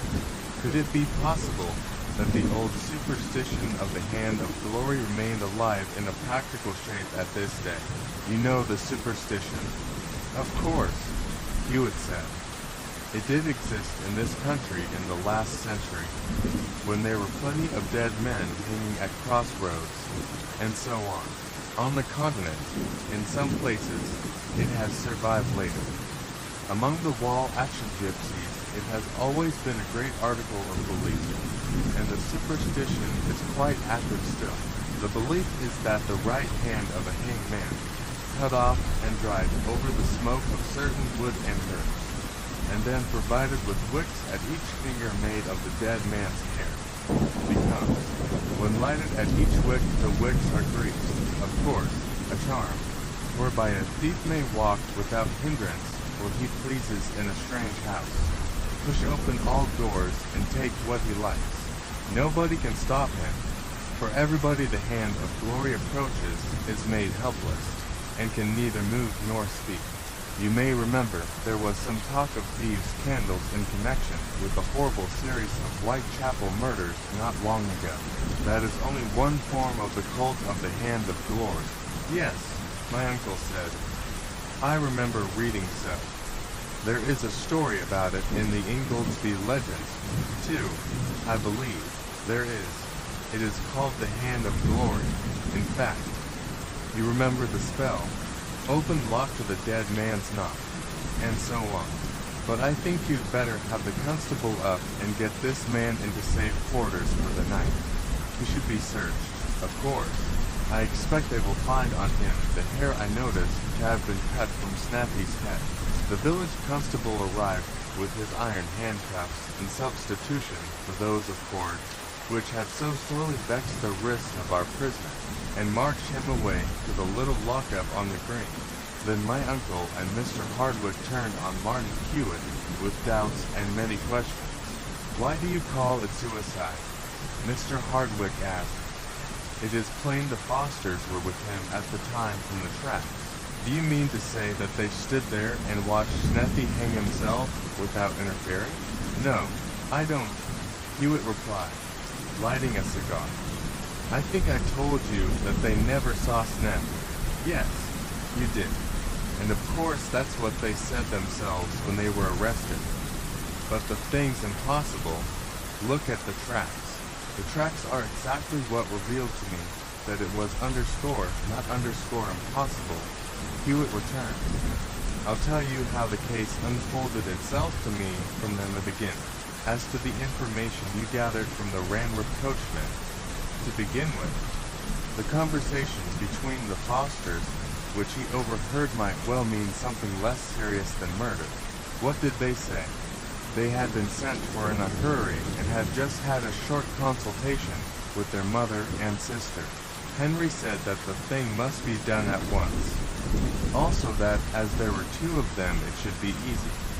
Robert said that Henry, as a doctor, would know best what to do. Now you, Colonel Brett, had been saying, before we learned these things from Mr. Hardwick, that Snappy's behavior of late had become so bad as to seem that of a madman. Then there was the story of his sudden attack on a tradesman in the village, and equally sudden running away, exactly the sort of impulsive, wild things that madmen do. Why then might it not be reasonable to suppose that Snappy underscore had underscore become mad, more especially considering all the circumstances of the case, his commercial ruin and disgrace and his horrible life with his wife and her family, had become suddenly much worse and quite uncontrollable, so that the two wretched women left alone with him were driven to send in haste for Henry and Robert to help them. That would account for all. The brothers arrived just after Snappy had gone out. They are told in a hurried interview how affairs stand, and it is decided that Snappy must be at once secured and confined in an asylum before something serious happens. He has just gone out as something terrible may be happening at this moment. The brothers determined to follow at once and secure him wherever he may be. Then the meaning of their conversation is plain. The thing that must be done, and at once, is the capture of Snappy and his confinement in an asylum. Henry, as a doctor, would know what to do in regard to the necessary formalities, and they took a halter in case a struggle should ensue and it were found necessary to bind him. Very likely, wasn't it? Well, yes, Mr. Hardwick replied. It certainly is. It never struck me in that light at all. That was because you believed, to begin with, that a murder had been committed, and looked at the preliminary circumstances which you learned them in the light of your conviction. But now, to come to my actual observations, I saw the footmarks across the fields, and agreed with you. It was indeed obvious that Snappy had gone that way first, and that the brothers had followed, walking over his tracks. This state of the tracks continued until well into the wood, when suddenly the tracks of the brothers opened out and proceeded on each side of Snappy.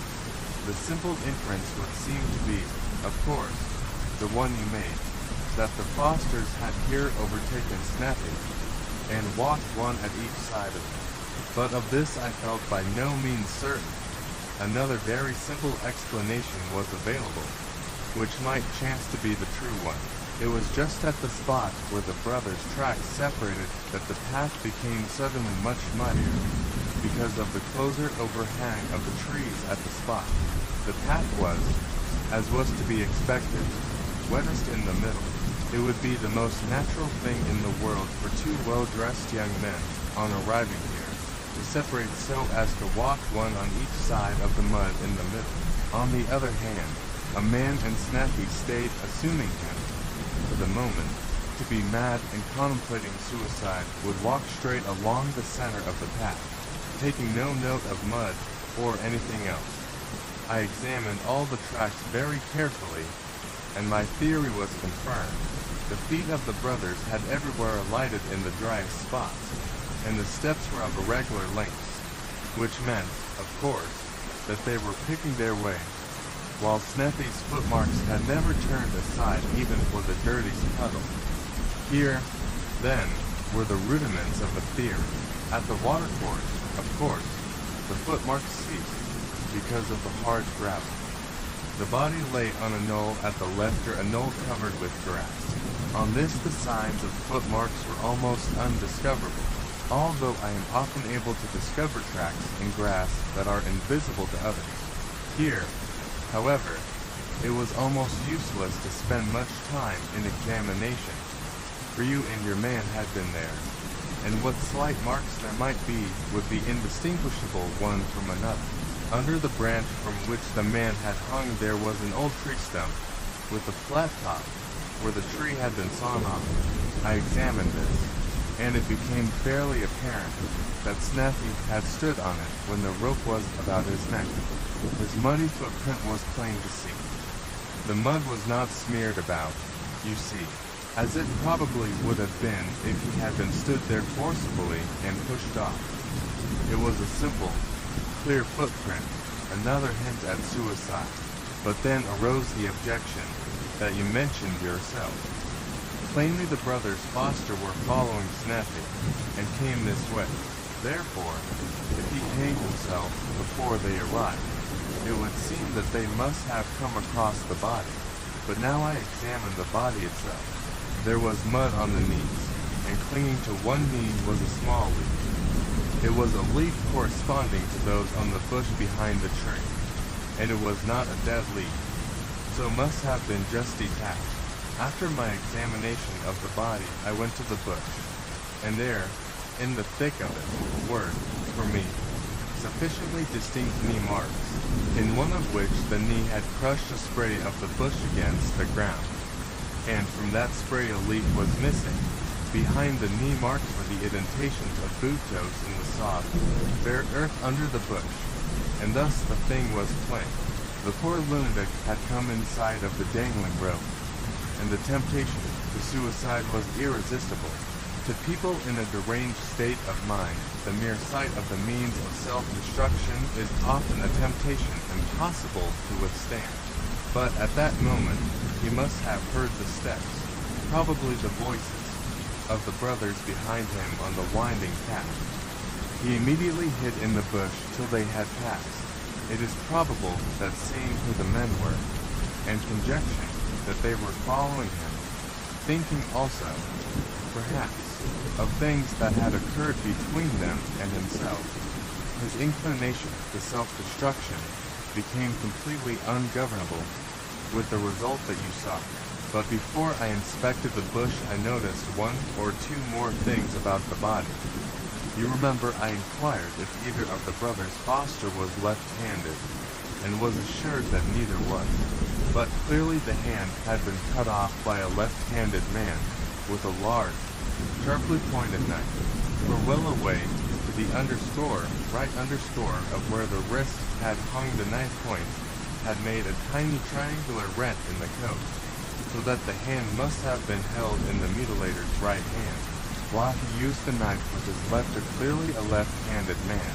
But most important of all about the body was the jagged hair over the right ear. Everywhere else the hair was well cut and orderly.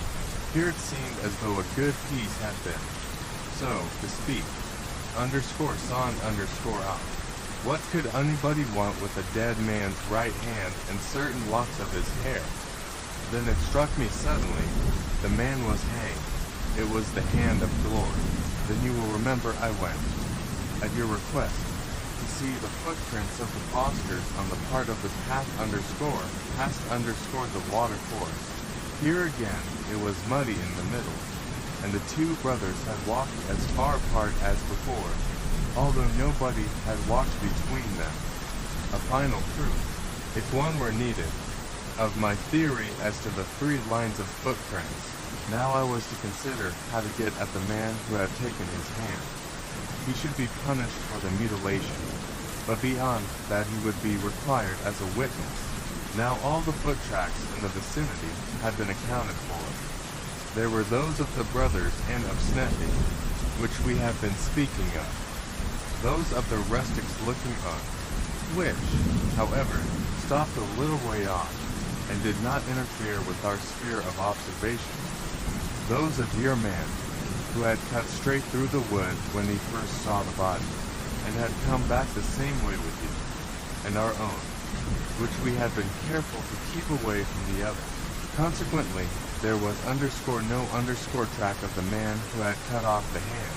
Therefore it was certain that he must have come along the hard gravel by the watercourse, for that was the only possible path which would not tell the tale.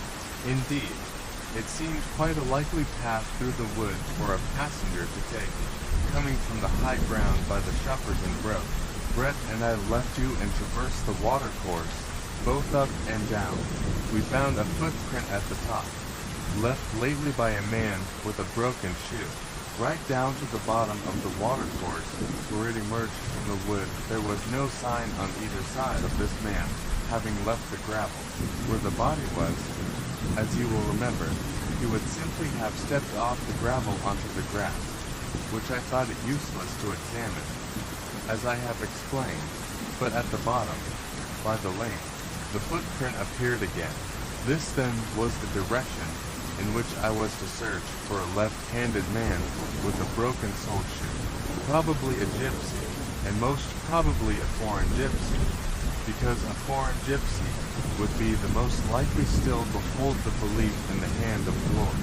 I conjectured the man to be a straggler from a band of gypsies, one who probably had got behind the caravan and had made a short cut across the wood after it.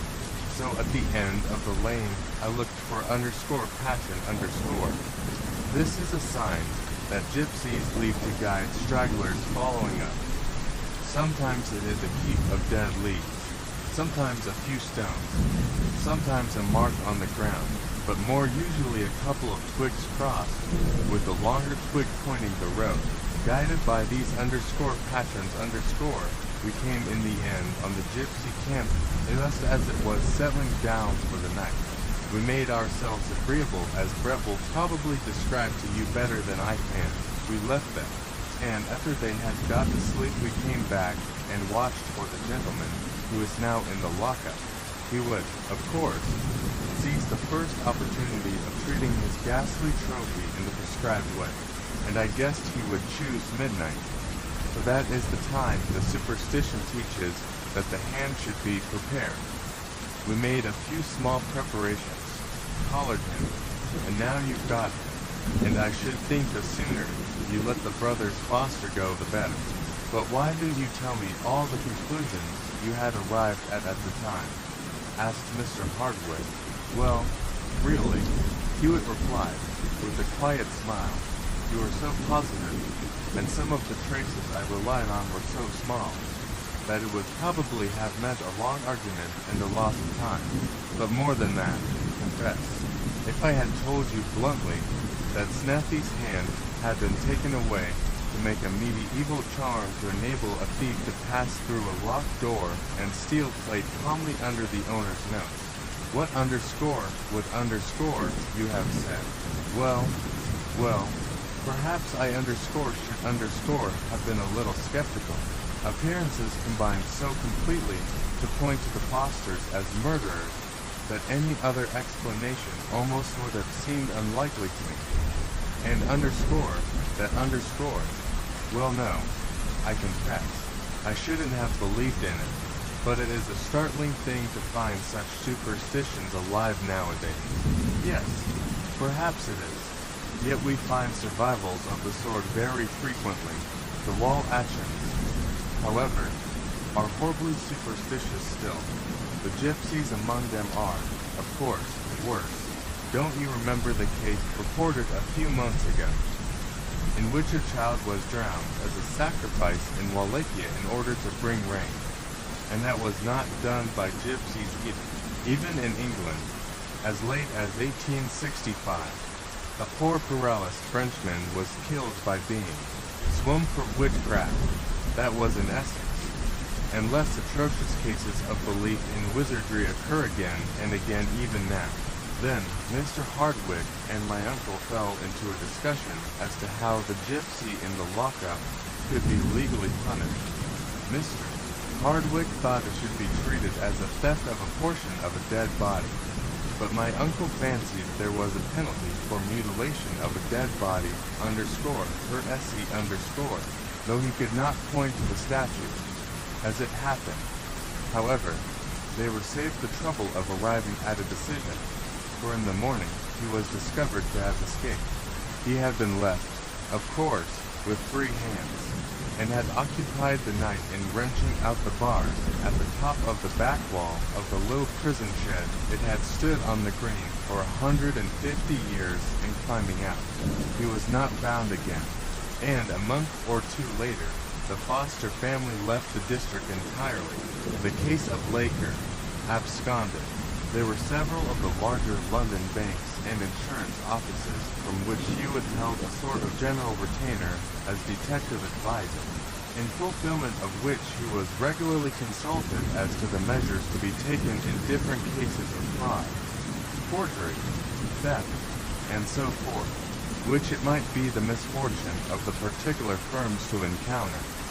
The more important and intricate of these cases were placed in his hands entirely, with separate commissions, in the usual way.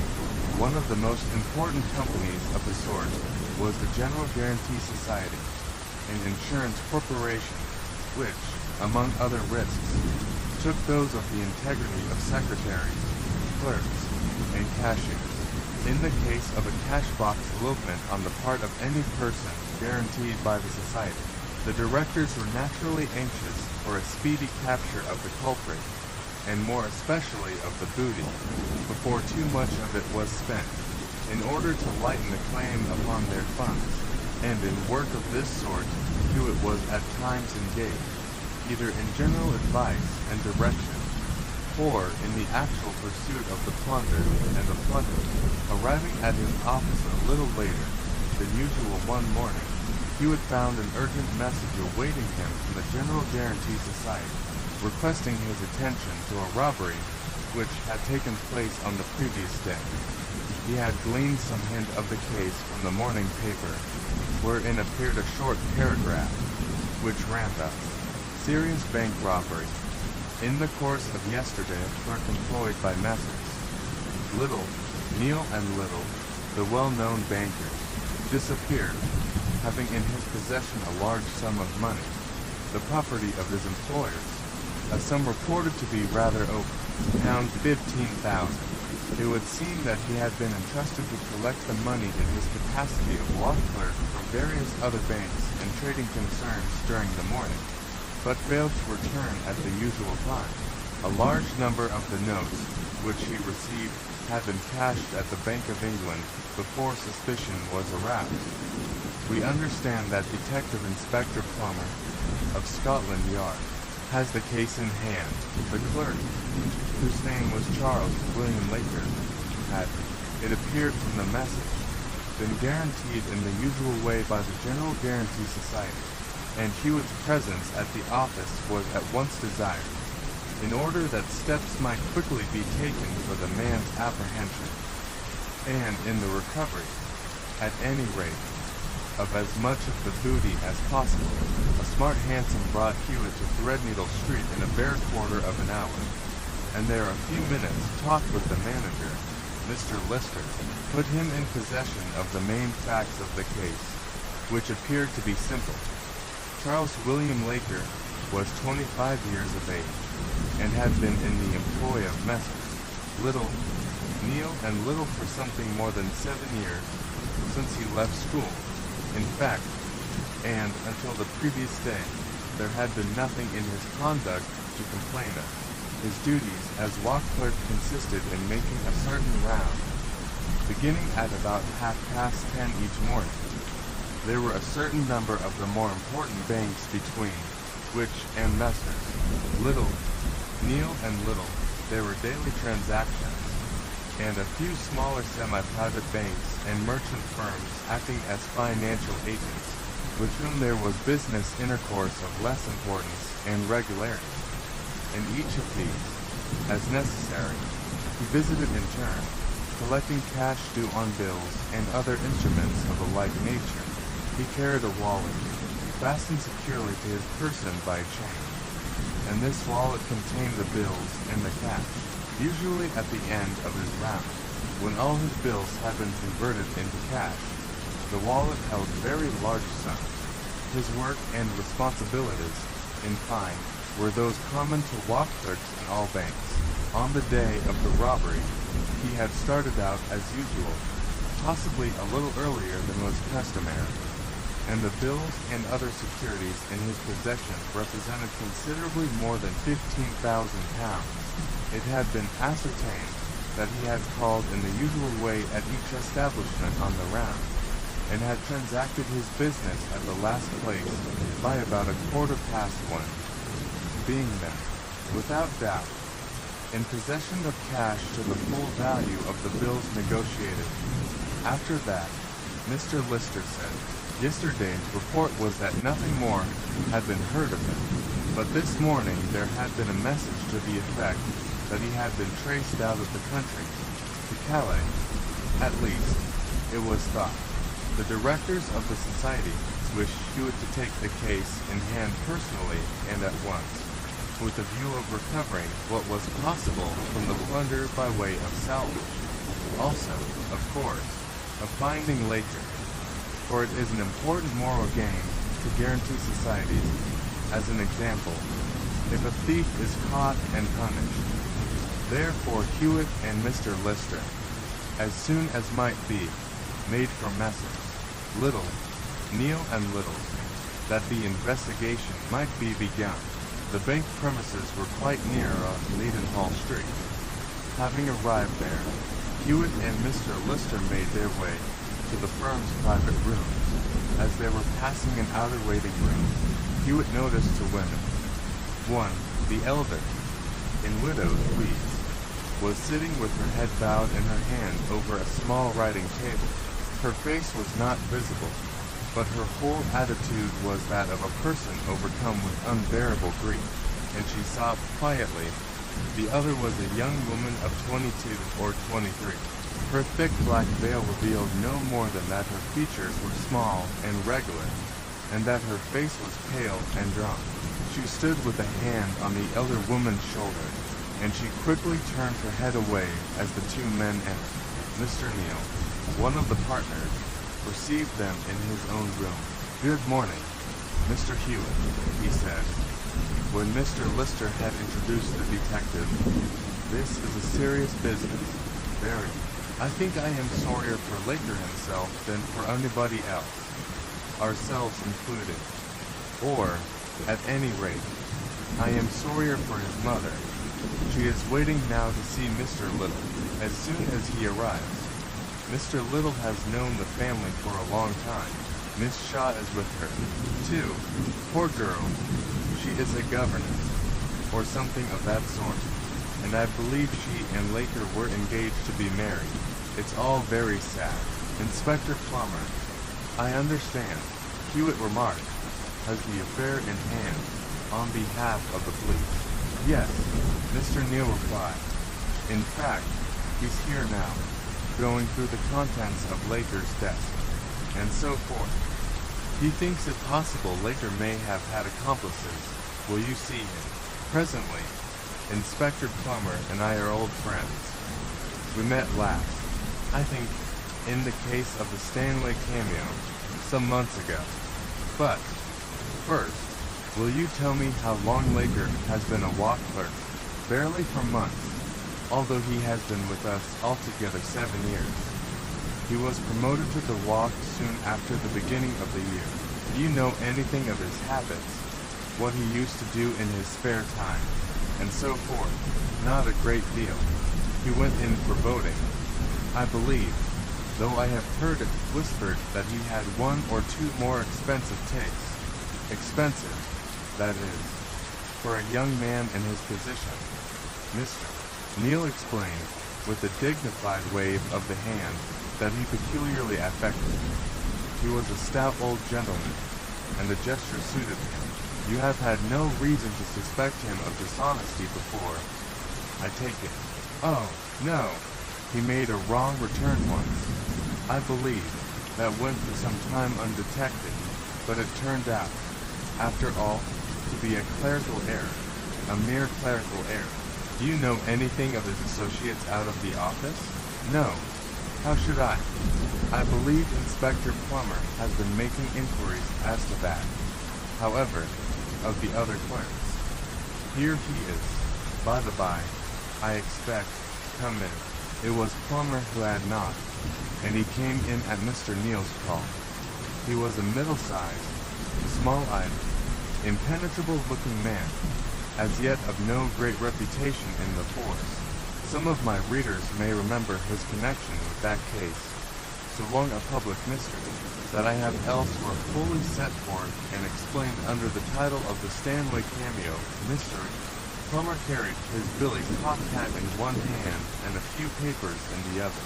He gave Hewitt good morning, placed his hat on a chair, and spread the papers on the table. "There's not a great deal here," he said, "but one thing's plain. Laker had been betting. See here, and here, and here." He took a few letters from the bundle in his hand, to letters from a bookmaker about settling. Wondered he trusted a clerk, several telegrams from tipsters, and a letter from some friend, only signed by initials, asking Laker to put a sovereign on a horse with a friend with his own. "I'll keep these. I think it may be worthwhile to see that friend, if we can find him. Ah, we often find it's betting, don't we, Mr. Hewitt? Meanwhile, there's no news from France yet." "You are sure that is where he is gone?" asked Hewitt. "Well, I'll tell you what we've done as yet. First, of course, I went round to all the banks. There was nothing to be got from that. The cashiers all knew him by sight, and one was a personal friend of his. He had called as usual, said nothing in particular, cashed his bills in the ordinary way, and finished up at the Eastern Consolidated Bank at about 1:15. So far there was nothing whatever, but I had started 2 or 3 men meanwhile making inquiries at the railway stations, and so on. I had scarcely left the Eastern Consolidated when one of them came after me with news. He had tried Palmer's tourist office, although that seemed an unlikely place, and there struck the track. Had he been there? Not only had he been there, but he had taken a tourist ticket from France. It was quite a smart move, in a way. You see, it was the sort of ticket that lets you do pretty well what you like.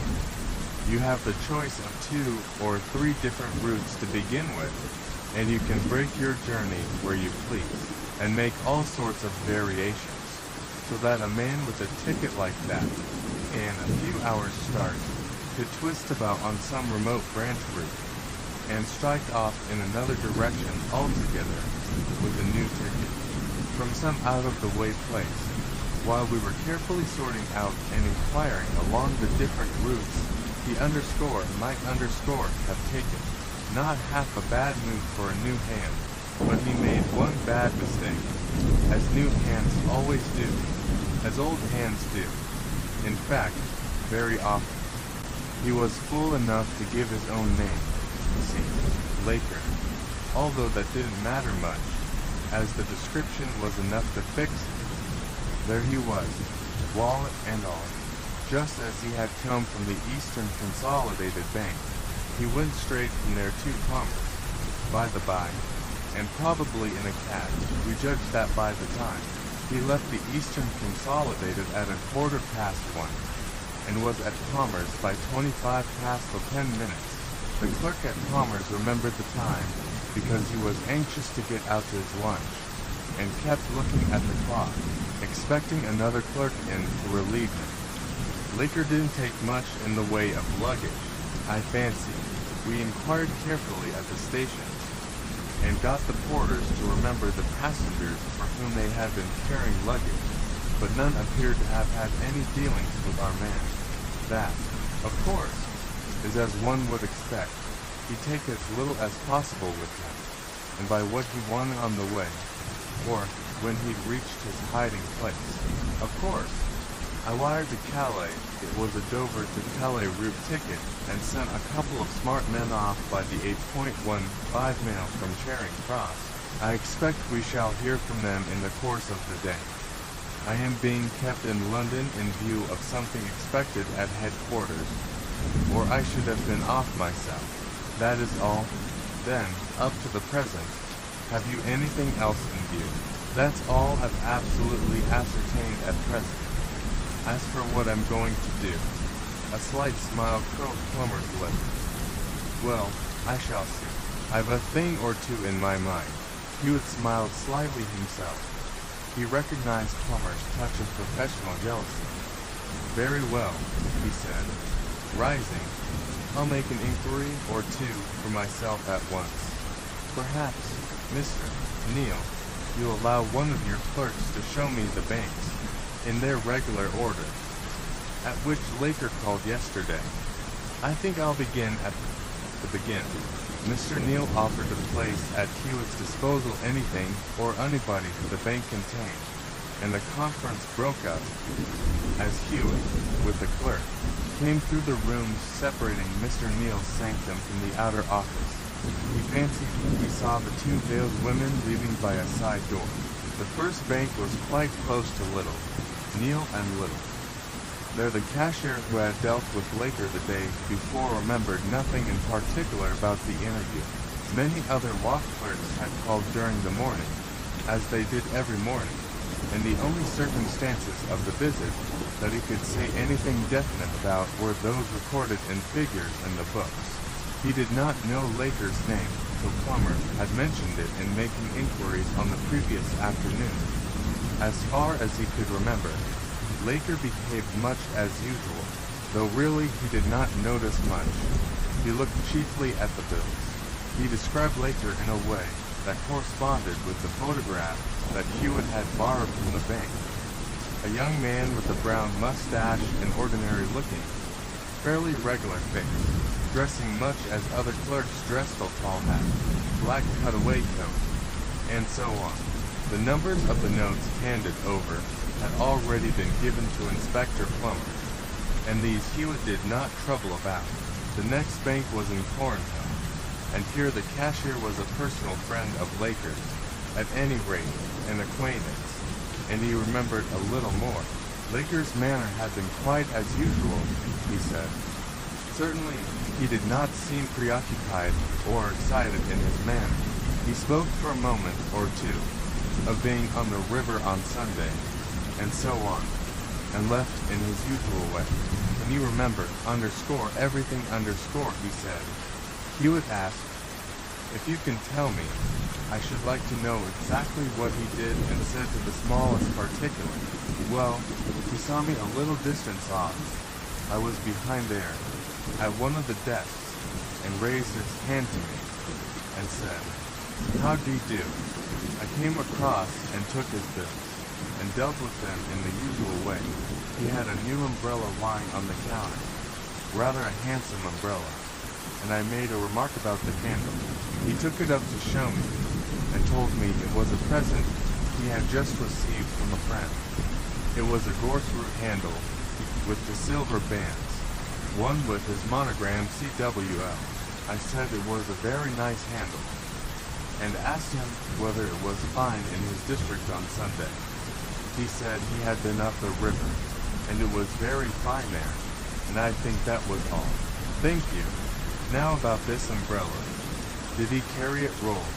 Can you describe it in detail? Well, I've told you about the handle, and the rest was much as usual. I think it wasn't rolled, just flapping loosely, you know. It was rather an odd-shaped handle, though.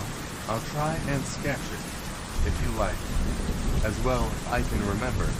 He did so, and Hewitt saw in the result rough indications of a gnarled crook, with one silver band near the end, and another, with the monogram, a few inches down the handle.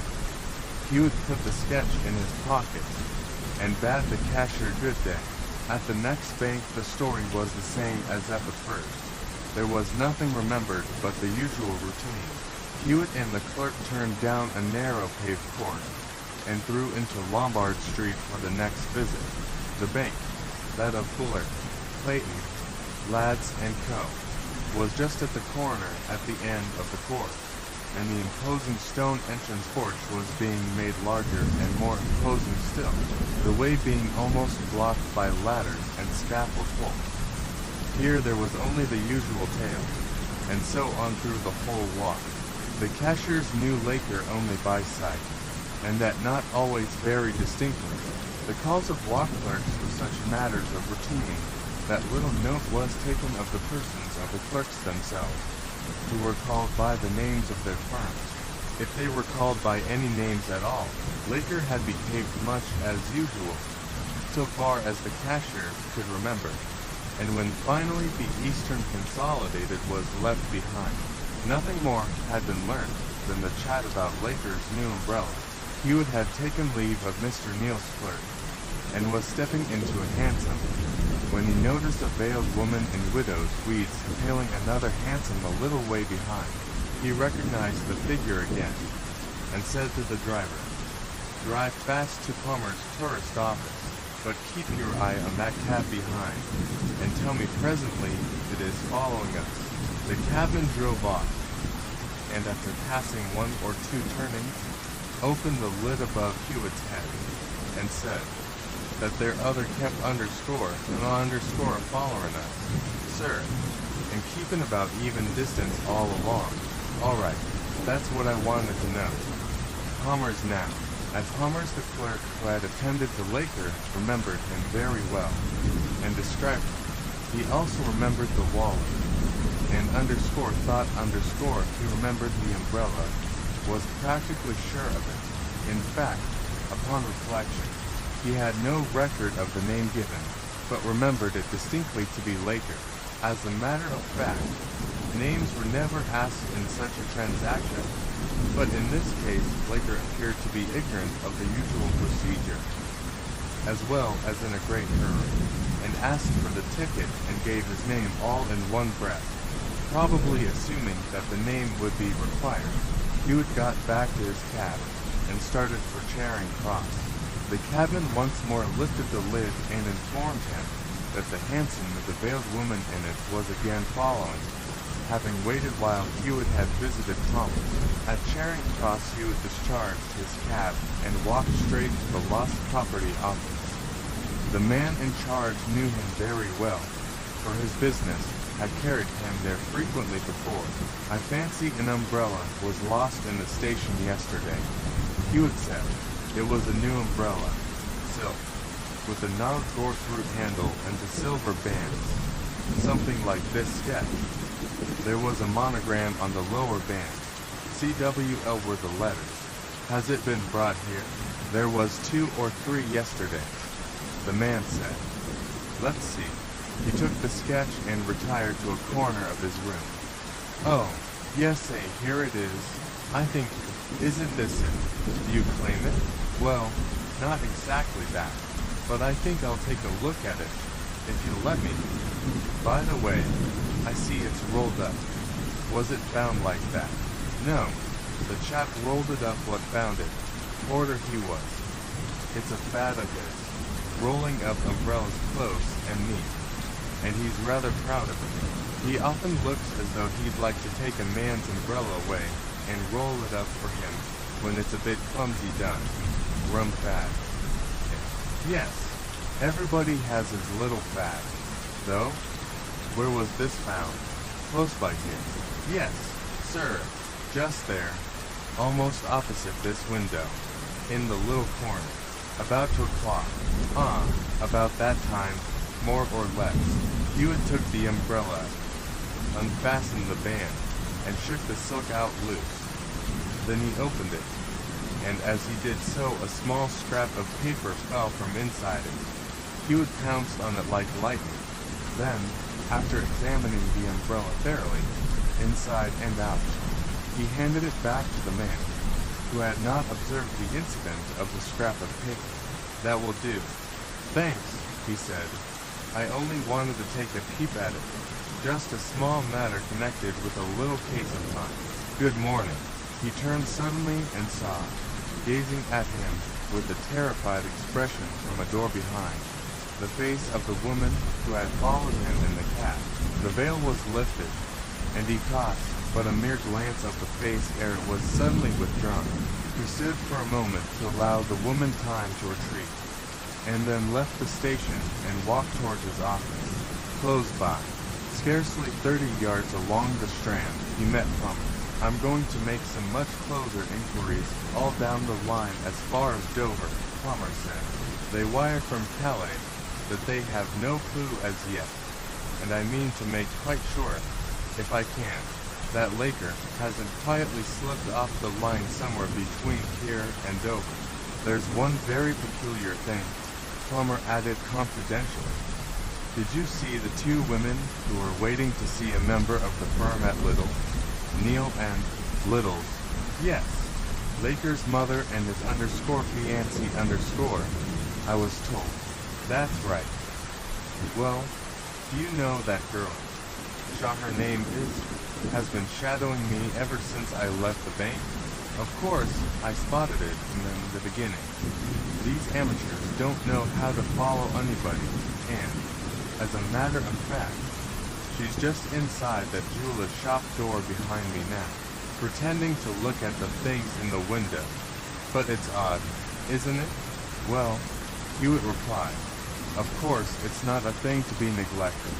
If you'll look very carefully at the corner of Villers Street, without appearing to stare, I think you will possibly observe some signs of Laker's mother. She's shadowing _me_. Plummer looked casually in the direction indicated, and then immediately turned his eyes in another direction. I see her, he said. She's just taking a look round the corner. That's a thing not to be ignored. Of course, the Lakers' house is being watched. We sat a man on it at once. Yesterday. But I'll put someone on now to watch Miss Shaw's place, too. I'll telephone through two Littles. Probably they'll be able to say where it is. And the women themselves must be watched, too. As a matter of fact, I had a notion that Laker wasn't alone in it, and it's just possible, you know, that he has sent an accomplice off with his tourist ticket to lead us a dance while he looks after himself in another direction. Have you done anything? Well, Hewitt replied, with a faint reproduction of the secretive smile with which Plummer had met an inquiry of his earlier in the morning. I've been to the station here, and I've found Laker's umbrella in the lost property office. Oh, then probably he has gone. I'll bear that in mind, and perhaps have a word with the lost property man. Plummer made for the station, and Hewitt for his office. He mounted the stairs and reached his door, and just as I myself, who had been disappointed in not finding him in, was leaving. I had called with the idea of taking Hewitt to lunch with me at my club, but he declined lunch. I have an important case in hand, he said. Look here, Brett. See this scrap of paper. You know the types of the different newspapers. Which is this? He handed me a small piece of paper. It was part of a cutting containing an advertisement, which had been torn in half. Illustration. I think I said. This is from the Daily Chronicle Judging by the paper, it is plainly from the Agni column. But all the papers use pretty much the same type for these advertisements, except the _times_. If it were not torn, I could tell you at once, because the _chronicle columns are rather narrow. Never mind, I'll send for them all. He rang, and sent Carrot for a copy of each morning paper of the previous day. Then he took from a large wardrobe cupboard a decent, but well-worn and rather rough and tall hat. Also a coat a little worn and shiny on the collar. He exchanged these for his own hat and coat, and then substituted an old necktie for his own clean white one, and encased his legs in mud-spotted leggings. This done, he produced a very large and thick pocketbook, fastened by a broad elastic band, and said, well, what do you think of this? Will it do for Queen's taxes, or sanitary inspection, or the gas, or the water supply? Very well indeed, I should say. I replied. What's the case?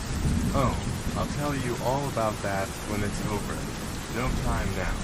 Oh, here you are, Carrot. By the by, Carrot, I'm going out presently by the back way. Wait for about 10 minutes or a quarter of an hour after I am gone. And then just go across the road and speak to that lady in black, with the veil, who is waiting in that little foot passage opposite. Say Mr. Martin Hewitt sends his compliments, and he advises her not to wait, as he has already left his office by another door, and has been gone some little time. That's all. It would be a pity to keep the poor woman waiting all day for nothing. Now the papers. _ Daily News, Standard, Telegraph, Chronicle _ Yes, here it is, in the Chronicle. The whole advertisement read thus. Yup, H.R. Shop Roast. You first, then 2 nights. 2. Second top, third Elno. 197 Red BL. Straight Mon. 1 at a time. What's this? I asked. A cryptogram. I'll see. Hewitt answered, but I won't tell you anything about it till afterwards. So, you get your lunch. Karen, bring the director. This was all I actually saw of this case myself, and I have written the rest in its proper order from Hewitt's information, as I have written some other cases entirely, to resume at the point where, for the time I lost sight of the matter. Hewitt left by the back way and stopped an empty cab as it passed. Abbey Park Cemetery was his direction to the driveway. In little more than 20 minutes, the cab was branching off down the Essex Road on its way to Stoke Newington. And in 20 minutes more Hewitt stopped it in Church Street, Stoke Newington. He walked through a street or two, and then down another, the houses of which he scanned carefully as he passed. Opposite one, which stood by itself, he stopped, and, making a pretense of consulting and arranging his large pocketbook, he took a good look at the house. It was rather larger, neater, and more pretentious than the others in the street, and it had a natty little coach house just visible up the side entrance. There were red blinds hung with heavy lace in the front window, and behind one of these blinds, Hewitt was able to catch the glint of a heavy gas chandelier. He stepped briskly up the front steps and knocked sharply at the door. Mr. Merston, he asked, pocketbook in hand, when a neat parlour-maid opened the door. Yes. Ah. Hewitt stepped into the hall and pulled off his hat. It's only the meter. There's been a deal of gas running away somewhere here, and I'm just looking to see if the meters are right. Where is it? The girl hesitated. I'll ask Master, she said. Very well. I don't want to take it away, you know, only to give it a tap or two, and so on. The girl retired to the back of the hall, and without taking her eyes off Martin Hewitt, gave his message to some invisible person in a back room, whence came a growling reply of all right. Hewitt followed the girl to the basement, apparently looking straight before him, but in reality taking in every detail of the place. The gas meter was in a very large lumber cupboard under the kitchen stairs. The girl opened the door and lit a candle. The meter stood on the floor, which was littered with hampers and boxes and odd sheets of brown paper. But a thing that at once arrested Hewitt's attention was a garment of some sort of bright blue cloth with large brass buttons, which was lying in a tumbled heap in a corner, and appeared to be the only thing in the place that was not covered with dust. Nevertheless, Hewitt took no apparent notice of it, but stooped down and solemnly tapped the meter 3 times with his pencil, and listened with great gravity, placing his ear to the top. Then he shook his head and tapped again. At length he said, "It's a bit doubtful. I'll just get you to light the gas in the kitchen a moment. Keep your hand to the burner, and when I call, I'll shut it off at once See." The girl turned and entered the kitchen, and Hewitt immediately seized the blue coat, for a coat it was. It had a dull red piping in the seams, and was of the swallowtail pattern, a livery coat, in fact. He held it for a moment before him, examining its pattern and color. and then rolled it up and flung it again into the corner. Right, he called to the servant. Shut off. The girl emerged from the kitchen as he left the cupboard. Well, she asked, are you satisfied now? Quite satisfied. Thank you, Hewitt replied. Is it all right? She continued, jerking her hand toward the cupboard. Well, no, it isn't. There's something wrong there, and I'm glad I came. You can tell Mr. Merston, if you like, that I expect his gas bill will be a good deal less next quarter. And there was a suspicion of a chuckle in Hewitt's voice as he crossed the hall to leave, for a gas inspector is pleased when he finds at length what he has been searching for. Things had fallen out better than Hewitt had dared to expect.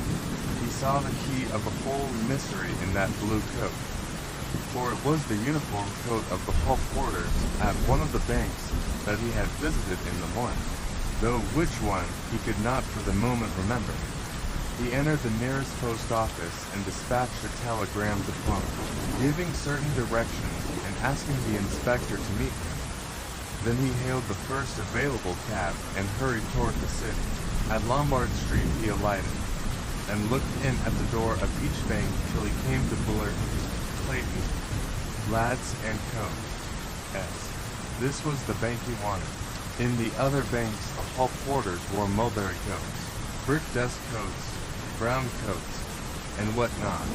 But here, behind the ladders and scaffold poles which obscured the entrance, he could see a man in a blue coat, with dull red piping and brass buttons.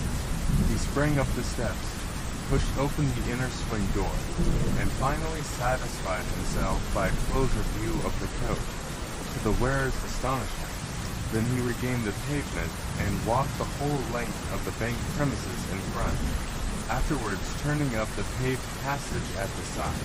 Deep in thought, the bank had no windows or doors on the side next the court, and the two adjoining houses rolled and supported in places by wooden shores. Both were empty, and a great board announced that tenders would be received in a month's time for the purchase of the old materials of which they were constructed. Also that some part of the site would be let on a long building lease.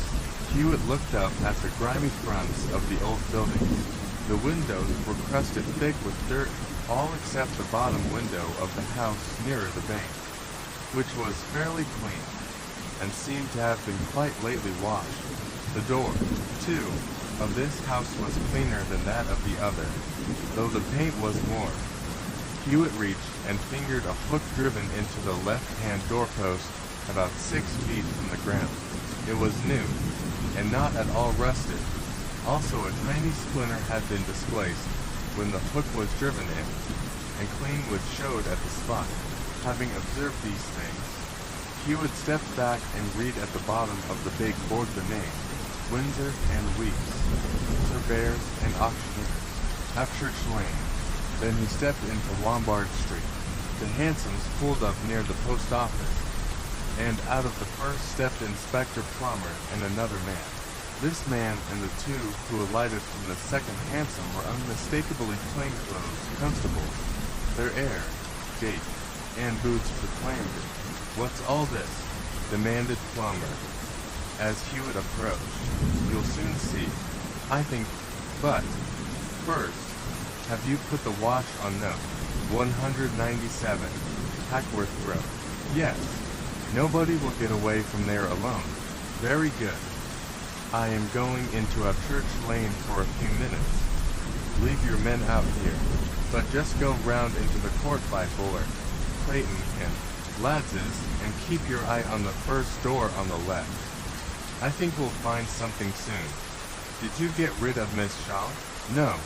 She's behind now, and Mrs. Laker's with her. They met in the Strand, and came after us in another cab. Rare fun, eh? They think we're pretty green. It's quite handy, too. So long as they keep behind me, it saves all trouble of watching them underscore. And Inspector Plummer chuckled and winked. Very good. You don't mind keeping your eye on that door, do you? I'll be back very soon. And with that, Hewitt turned off into a church lane. At Windsor and Weeks's information was not difficult to obtain. The houses were destined to come down very shortly, but a week or so ago an office and a cellar in one of them was let temporarily to a Mr. Wesley. He brought no references. Indeed, as he paid a fortnight's rent in advance, he was not asked for any, considering the circumstances of the case. He was opening the London branch for a large firm of cider merchants, he said, and just wanted a rough office and a cool cellar to store samples in for a few weeks till the permanent premises were ready. There was another key, and no doubt the premises might be entered if there were any special need for such a course. Martin Hewitt gave such excellent reasons that Windsor and Weeks's managing clerk immediately produced the key and accompanied Hewitt to the spot. I think you'd better have your men handy, Hewitt remarked to Plummer when they reached the door, and a whistle quickly brought the men over. The key was inserted in the lock and turned, but the door would not open. The bolt was fastened at the bottom. Hewitt stooped and looked under the door. It's a drop bolt, he said. Probably the man who left last let it fall loose, and then banged the door, so that it fell into its place. I must try my best with a wire or a piece of string. A wire was brought, and with some maneuvering Hewitt contrived to pass it round the bolt, and lift it little by little, steadying it with the blade of a pocket knife. When at length the bolt was raised out of the hole, the knife blade was slipped under it, and the door swung open. They entered. The door of the little office just inside stood open, but in the office there was nothing, except a board a couple of feet long in a corner. Hewitt stepped across and lifted this, turning its downward face toward Plummer. On it, in fresh white paint on a black ground, were painted the words, Buller, Clayton, Lads, and C.O. Temporary entrance. Hewitt turned to Windsor and Weeks's clerk and asked, "The man who took this room called himself Wesley, didn't he?" "Yes. Youngish man, clean-shaven, and well-dressed." "Yes, he was, I fancy," Hewitt said, turning to Plummer. "I fancy an old friend of yours is in this, Mr. Sam Gunner." "What, the Hoxton-Young? I think it's possible he's been Mr. Wesley for a bit, and somebody else for another bit. But let's come to the cellar." Windsor and Weeks's clerk led the way down a steep flight of steps into a dark underground corridor, wherein they lighted their way with many successive matches. Soon the corridor made a turn to the right, and as the party passed the turn, there came from the end of the passage before them a fearful yell. "Help! Help! Open the door! I'm going mad! Mad! Oh my God!" And there was a sound of desperate beating from the inside of the cellar door at the extreme end. The men stopped, startled. "Come," said Hewitt, "more matches." And he rushed to the door. It was fastened with a bar and padlock. "Let me out, for God's sake," came the voice, sick and hoarse, from the inside. "Let me out." "All right," Hewitt shouted, "we have come for you." "Wait a moment." The voice sank into a sort of sobbing through, and Hewitt tried several keys from his own bunch on the padlock. None fitted. He drew from his pocket the wire he had used for the bolt of the front door, straightened it out, and made a sharp bend at the end. "Hold a match close," he ordered shortly, and one of the men obeyed.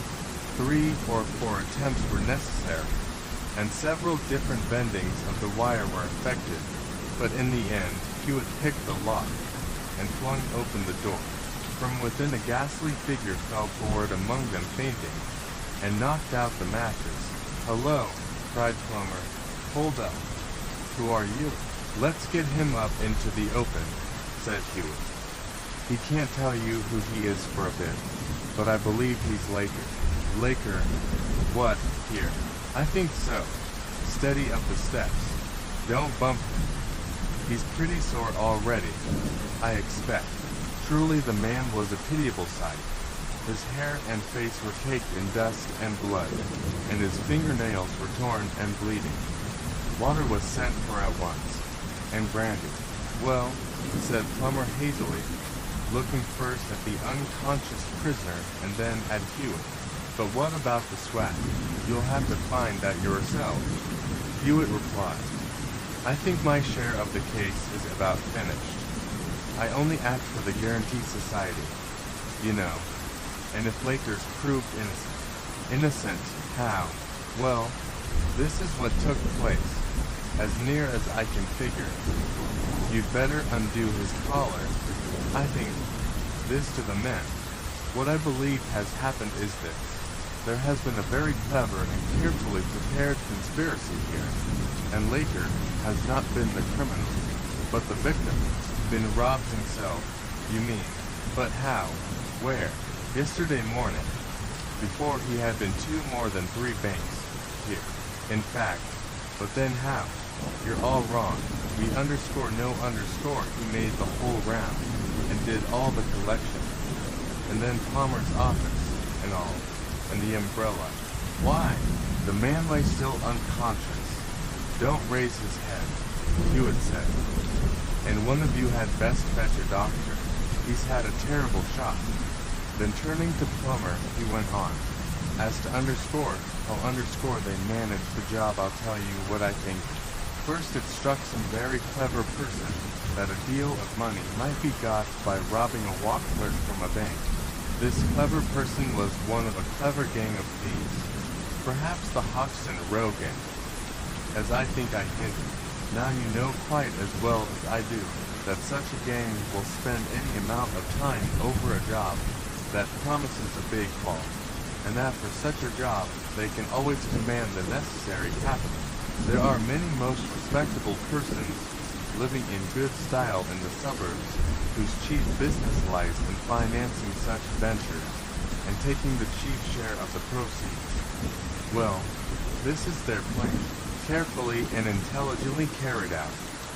They watch Laker, observe the round he takes, and his habits. They find that there is only one of the clerks with whom he does business that he is much acquainted with, and that this clerk is in the bank, which is commonly second in Laker's round, the sharpest man among them. And I don't think there's a man in London to do this as well as young Sam Gunner how studies Laker's dress and habits just as an actor studies a character. They take this office and sell it, as we have seen. Underscore, because it is next door to a bank whose front entrance is being altered underscore, a fact which Laker must know from his daily visits. The smart man, Gunner, let us say, and I have other reasons for believing it to be he, makes up precisely like Laker, false mustache, dress, and everything, and waits here with the rest of the gang. One of the gang is dressed in a blue coat with brass buttons, like a hall porter in Fuller's Bank. Do you see? Yes, I think so. It's pretty clear now. A Confederate watches at the top of the court, and the moment Laker turns in from Cornhill, having already been, mind, at the only bank where he was so well known that the disguised thief would not have passed muster out as soon as he turns in from Cornhill. I say, a signal is given, and that board, pointing to that with the white letters out, is hung on the hook in the doorpost. The sham porter stands beside it, and as Laker approaches says, "This way in, sir, this morning, the front ways shut for the alterations." Laker, suspecting nothing, and supposing that the firm have made a temporary entrance to the empty house, enters. He is seized when well along the corridor. The board is taken down and the door shut. Probably he is stunned by a blow on the head. See the blood now. They take his wallet and all the cash he has already collected. Gunner takes the wallet and also the umbrella, since it has Laker's initials, and is therefore distinctive. He simply completes the walk in the character of Laker.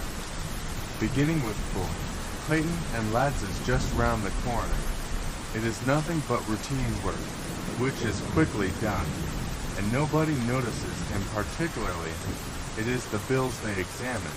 Meanwhile, this unfortunate fellow is locked up in the cellar here, right at the end of the underground corridor, where he can never make himself heard in the street, and where next him are only the empty cellars of the deserted house next door. The thieves shut the front door and vanish. The rest is plain. Gunner, having completed the round, and bagged some 15,000 pounds or more, spends a few pounds in a tourist ticket at Palmer's as a blind, being careful to give Laker's name. He leaves the umbrella at Charing Cross in a conspicuous place right opposite the lost property office, where it is sure to be seen, and so completes his false trail. Then who are the people at 197 Hackworth Road? The capitalist lives there, the financier, and probably the directing spirit of the whole thing. Merson's the name he goes by there, and I've no doubt he cuts a very imposing figure in chapel every Sunday. He'll be worth picking up. This isn't the first thing he's been in, I'll warn. But what about Laker's mother and Miss Shaw? Well, what? The poor women are nearly out of their minds with terror and shame, that's all. But though they may think Laker a criminal, they'll never desert him. They've been following us about with a feeble, vague sort of hope of being able to baffle us in some way, or help him if we caught him, or something. Poor things. Did you ever hear of a real woman who desert a son or a lover merely because he was a criminal? But here's the doctor. When he's attended to him, will you let your men take Laker home? I must hurry and report to the Guarantee Society. I think, but, said the perplexed plumber, where did you get your clue? You must have had a tip from someone. You know, you can't have done it by clairvoyance. What gave you the tip? The _Daily Chronicle _ the _ what _ the _ Daily Chronicle _ Just take a look at the Agony column in yesterday morning's issue, and read the message to Yob, to Gunner. In fact, that's all.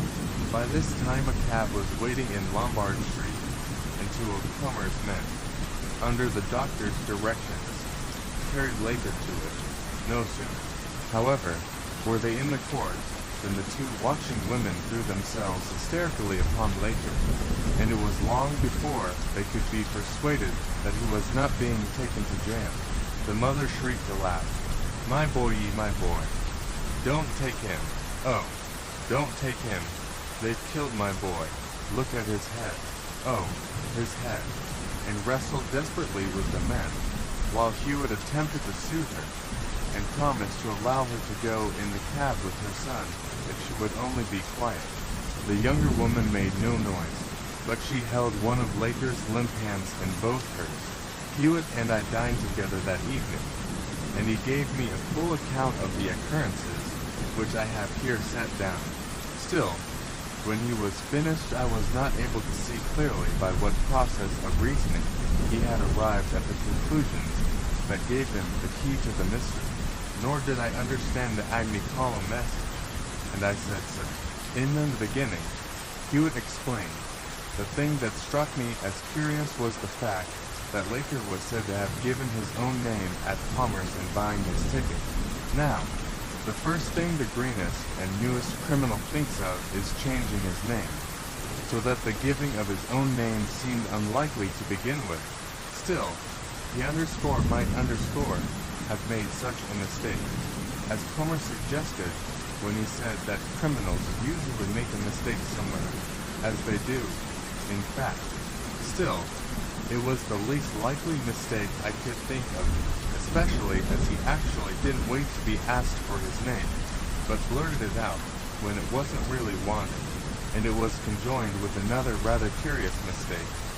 Or, what would have been a mistake if the thief were Laker?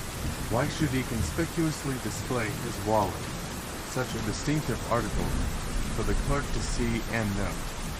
Why rather had he not got rid of it before showing himself? Suppose it should be somebody personating Laker. In any case, I determined not to be prejudiced by what I had heard of Lakers betting. A man may bet without being a thief. But, again, supposing it underscore were underscore Lakers, might he not have given his name and displayed his wallet, and so on, while buying a ticket for France, in order to draw pursuit after himself in that direction, while he made off in another name, in disguise? Each supposition was plausible, and, in either case, it might happen that whoever was laying this trail would probably lay it a little farther. Charing Cross was the next point, and there I went. I already had it from Plummer that Laker had not been recognized there. Perhaps the trail had been laid in some other manner, something left behind with Laker's name on it. Perhaps. I at once thought of the umbrella with his monogram, and, making a long shot, asked for it at the Lost Property Office. As you know, the guest was lucky in the umbrella. As you know, I found that scrap of paper that, I judged, had fallen into the hand of the man carrying the umbrella. He had torn the paper in half in order to fling it away, and one piece had fallen into the loosely flapping umbrella. It is a thing that will often happen with an omnibus ticket, as you may have noticed. Also, it was proved that the umbrella underscore was underscore unrolled when found, and rolled immediately after. So here was a piece of paper dropped by the person who had brought the umbrella to Charing Cross and left it. I got the whole advertisement, as you remember, and I studied it. Yob is backslang for boy, and it is often used in nicknames to denote a young smooth-faced thief. Gunner, the man I suspect, as a matter of fact, is known as the Hoxton Yob. The message, then, was addressed to someone known by such a nickname. Next, H.R. Shop roast. Now, in thieves' slang, to roast a thing or a person is to watch it for him. They call any place a shop, notably, a thieves' den, so that this meant that some resort, perhaps the Hoxton Row Shop, was watched. The first then tonight would be clearer, perhaps, when the rest was understood.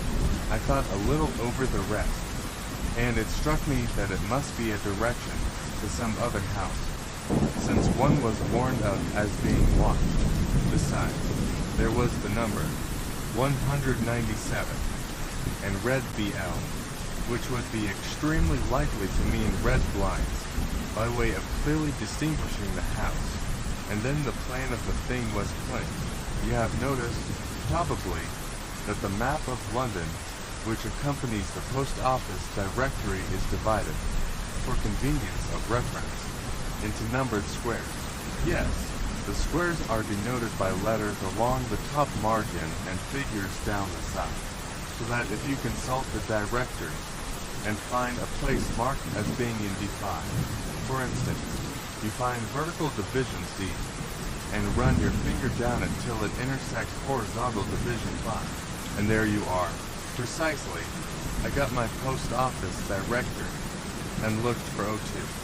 It was in North London, and took in parts of Abbey Park Cemetery and Clissold Park. Second top was the next sign. Very well. I counted the second street intersecting the top of the square, counting, in the usual way. From the left, that was Lordship Road.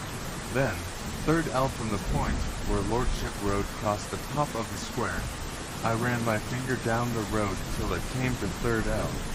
Or, in other words, the third turning on the left to Hackworth Road. So there we were, unless my guesses were altogether wrong. Straight Mon probably meant straight monitor, that is to say, the proper name. A thief's underscore real underscore names, in contradistinction to that he may assume. I turned over the directory till I found Hackworth Road, and found that no, 197 was inhabited by a Mr. Mercer. From the whole thing I judged this, there was to have been a meeting at the HR shop, but that was found. at the last moment to be watched by the police for some purpose, so that another appointment was made for this house in the suburbs. You first, then tonight. The person addressed to us to come first, and the others in the evening. They were to ask for the householder's straight moniker, Mr. Merstead, and they were to come one at a time. Now, then, what was this? What theory was fitted?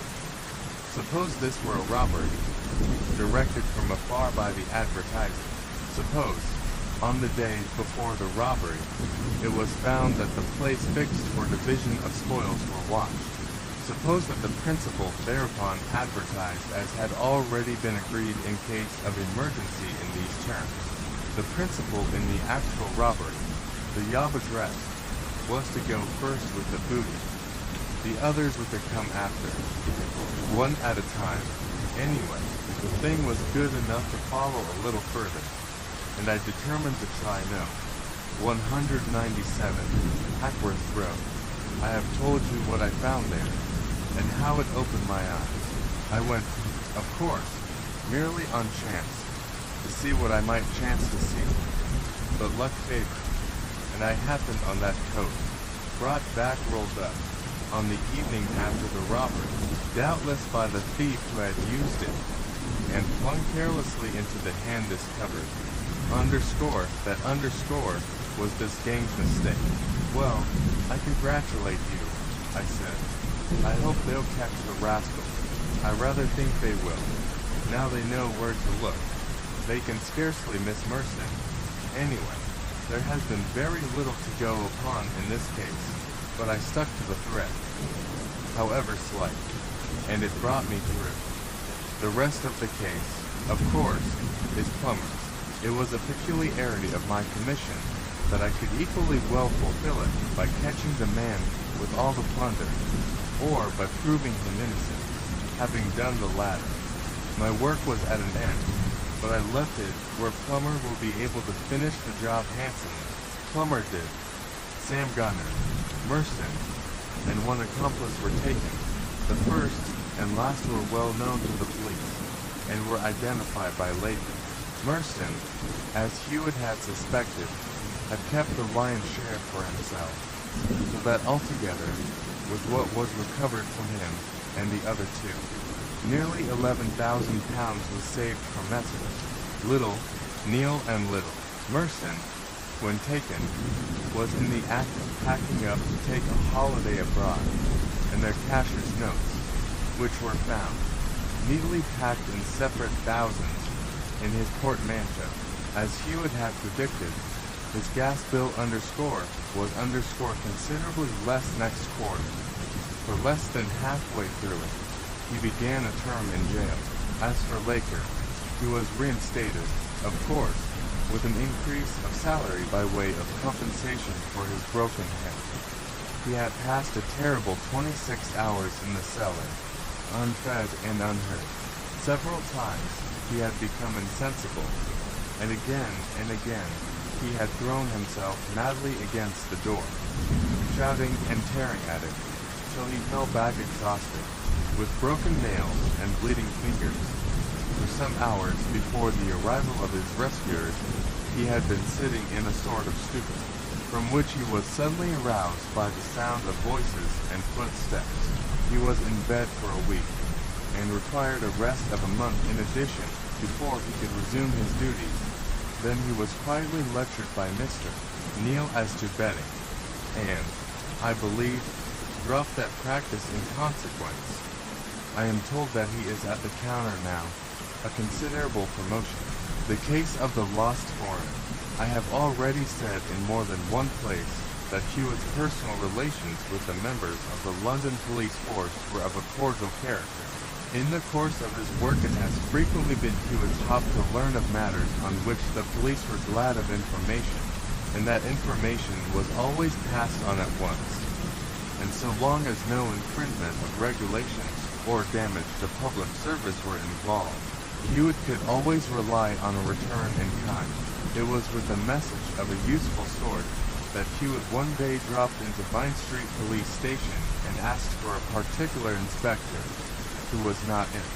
Hewitt sat and wrote a note, and by way of making conversation said to the inspector on duty, "Anything very startling this way today?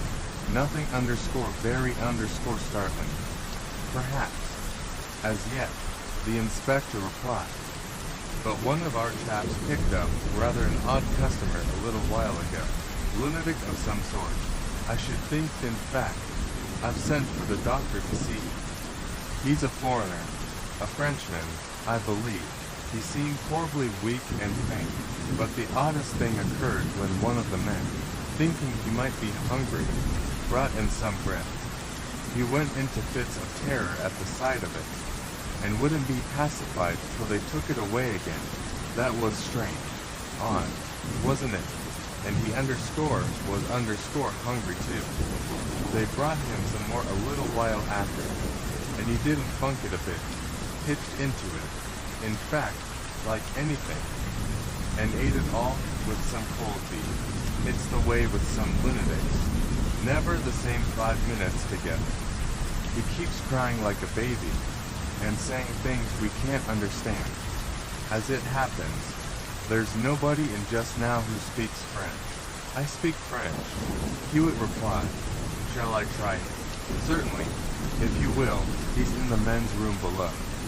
They've been making him as comfortable as possible by the fire until the doctor comes. He's a long time. I expect he's got a case on." Hewitt found his way to the large mess room, where 3 or 4 policemen in their shirt sleeves were curiously regarding a young man of very disordered appearance who sat on a chair by the fire. He was pale, and exhibited marks of bruises on his face, while over one eye was a scarcely healed cut. His figure was small and slight, his coat was torn, and he sat with a certain indefinite air of shivering suffering. He started and looked round apprehensively as Hewitt entered. Hewitt bowed smilingly, wished him good day, speaking in French, and asked him if he spoke the language. The man looked up with a dull expression, and after an effort or two, as of one who stutters, burst out with, _du Lenny, _ That's strange, Hewitt observed to the men. "I asked him if he speaks French, and he says he denies it, speaking _ in French. He's been saying that very often." "Sir," one of the men answered, "as well as other things we can't make anything of." Hewitt placed his hand kindly on the man's shoulder and asked his name. The reply was for a little while an inarticulate gurgle, presently merging into a meaningless medley of words and syllables. _,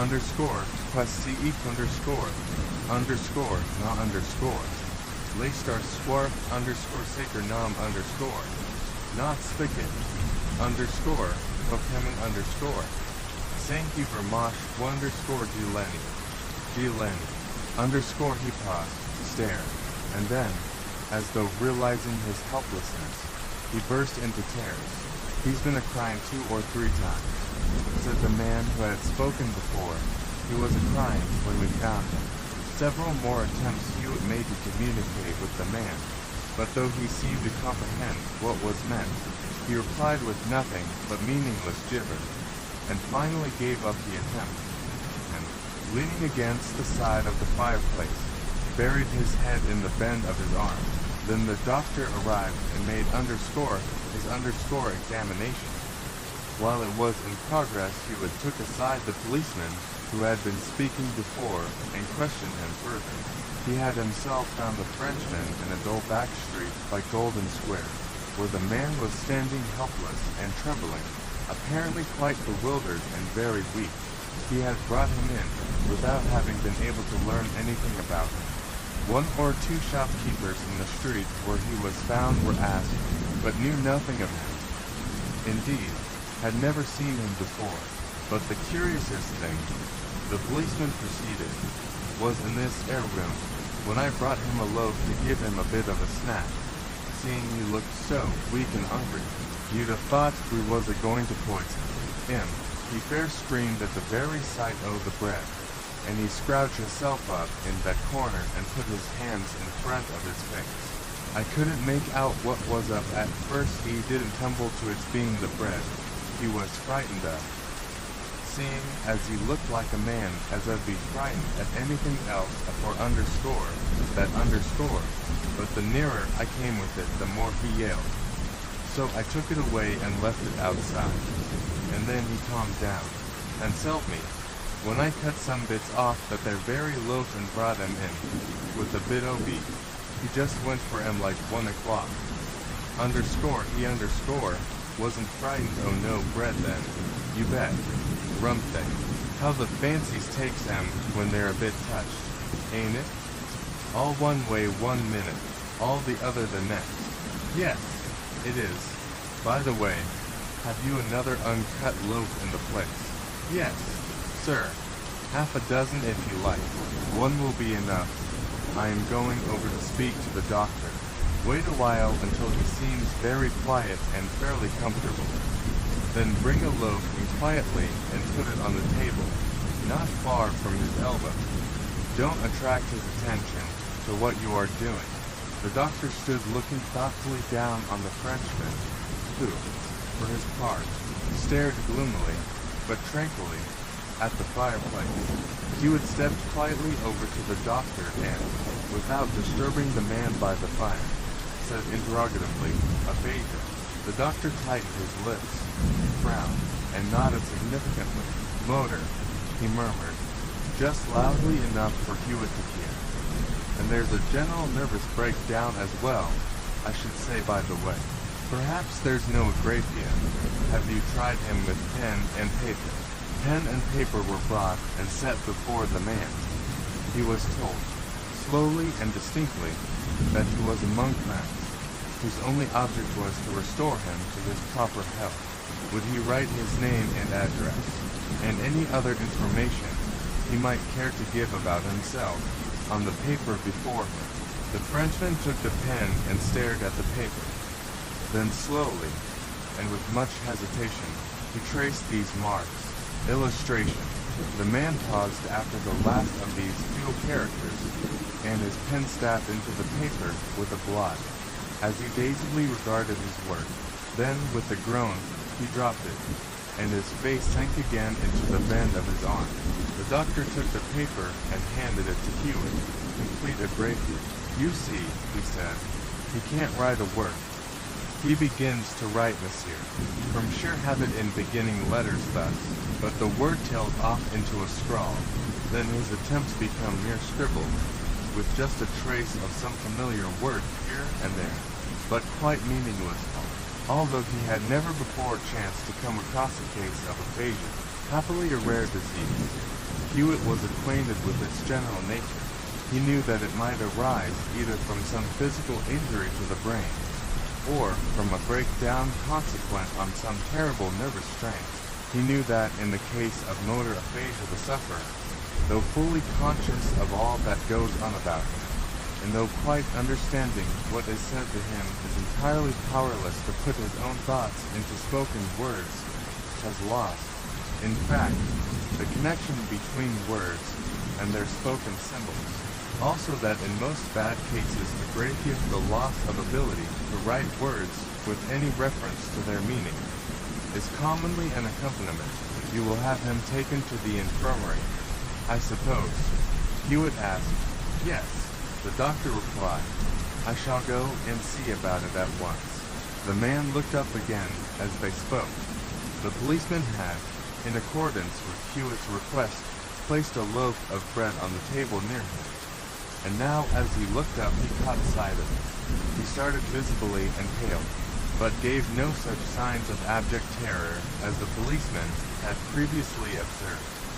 He appeared nervous and uneasy, however, and presently reached stealthily toward the loaf. Hewitt continued to talk to the doctor, while closely watching the Frenchman's behavior from the corner of his eye.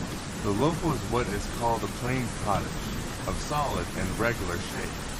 The man reached it and immediately turned it bottom up on the table. Then he sank back in his chair with a more contented expression, though his gaze was still directed toward the loaf. The policeman grinned silently at this curious maneuver. The doctor left, and Hewitt accompanied him to the door of the room. "You will not be moved just yet, I take it?" Hewitt asked as they parted. "It may take an hour or two," the doctor replied. "Are you anxious to keep him here?" "Not for long, but I think there's a curious inside to the case, and I may perhaps learn something of it by a little watching. But I can't spare very long." At a sign from Hewitt, the loaf was removed. Then Hewitt pulled the small table closer to the Frenchman and pushed the pen and sheets of paper toward him. The maneuver had its result. The man looked up and down the room vacantly once or twice, and then began to turn the papers over. From that he went to dipping the pen in the ink pot, and presently he was scribbling at random on the loose sheets. Hewitt affected to leave him entirely alone, and seemed to be absorbed in a contemplation of a photograph of a police division brass band that hung on the wall, but he saw every scratch the man made. At first there was nothing but meaningless scrawls and attempted words. Then rough sketches appeared of a man's head, a chair, or what-not. On the mantelpiece stood a small clock, apparently a sort of humble presentation piece, the body of the clock being set in a horseshoe frame, with crossed whips behind it. After a time the Frenchman's eyes fell on this, and he began a crude sketch of it, that he relinquished, and went on with other random sketches and scribblings on the same piece of paper, sketching and scribbling over the sketches in a half-mechanical sort of way, as of one who trifles with a pen during a brown study. Beginning at the top left-hand corner of the paper, he traveled all round it till he arrived at the left-hand bottom corner. Then dashing his pen hastily across his last sketch, he dropped it, and with a great shudder turned away again and hid his face by the fireplace. Hewitt turned at once and seized the papers on the table. He stuffed them all into his coat pocket, with the exception of the last, which the man had been engaged on, and this, a facsimile of which is subjoined. He studied earnestly for several minutes. Hewitt wished the men good day, and made his way to the inspector. "Well," the inspector said, "not much to be got out of him, is there? The doctor will be sending for him presently." Illustration. "I fancy," said Hewitt, "that this may turn out a very important case. Possibly, quite possibly, I may not have guessed correctly, and so I won't tell you anything of it till I know a little more. But what I want now is a messenger. Can I send somebody at once in a cab to my friend Fred at his chambers?" "Certainly, I'll find somebody. Want to write a note?" Hewitt wrote and dispatched a note, which reached me in less than 10 minutes. Then he asked the inspector, "Have you searched the Frenchman?" "Oh, yes, we went all over him, when we found he couldn't explain himself, to see if we could trace his friends or his address. He didn't seem to mind, but there wasn't a single thing in his pocket, not a single thing, barring a rag of a pocket handkerchief with no marks on it. You noticed that somebody had stolen his watch, I suppose? Well, he hadn't got one, but he had one of those little vertical buttonholes in his waistcoat, used to fasten a watch guard to, and it was much worn and frayed, so that he must be in the habit of carrying a watch, and it is gone. Yes, and everything else too, eh? Looks like robbery. He's had a knock or two in the face. Notice that. I saw the bruises and the cut, of course, and his collar has been broken away, with the back button. Somebody has taken him by the collar or throat. Was he wearing a hat when he was found? No, that would imply that he had only just left the house. What street was he found in? Henry Street, a little off Golden Square. Low Street, you know. Did the constable notice a door open nearby? The inspector shook his head. Half the doors in the street are open, he said. Pretty nearly all dead. Ah, then there's nothing in that. I don't think he lives there, by the by. I fancy he comes from more in the 7 Dials or Drury Lane direction. Did you notice anything about the man that gave you a clue to his occupation, or at any rate to his habits? Can't say I did.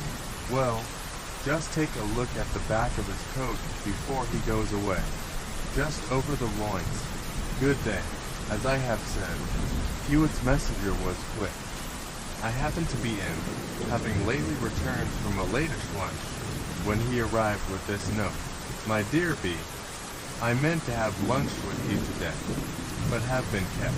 I expect you are idle this afternoon, and I have a case that will interest you.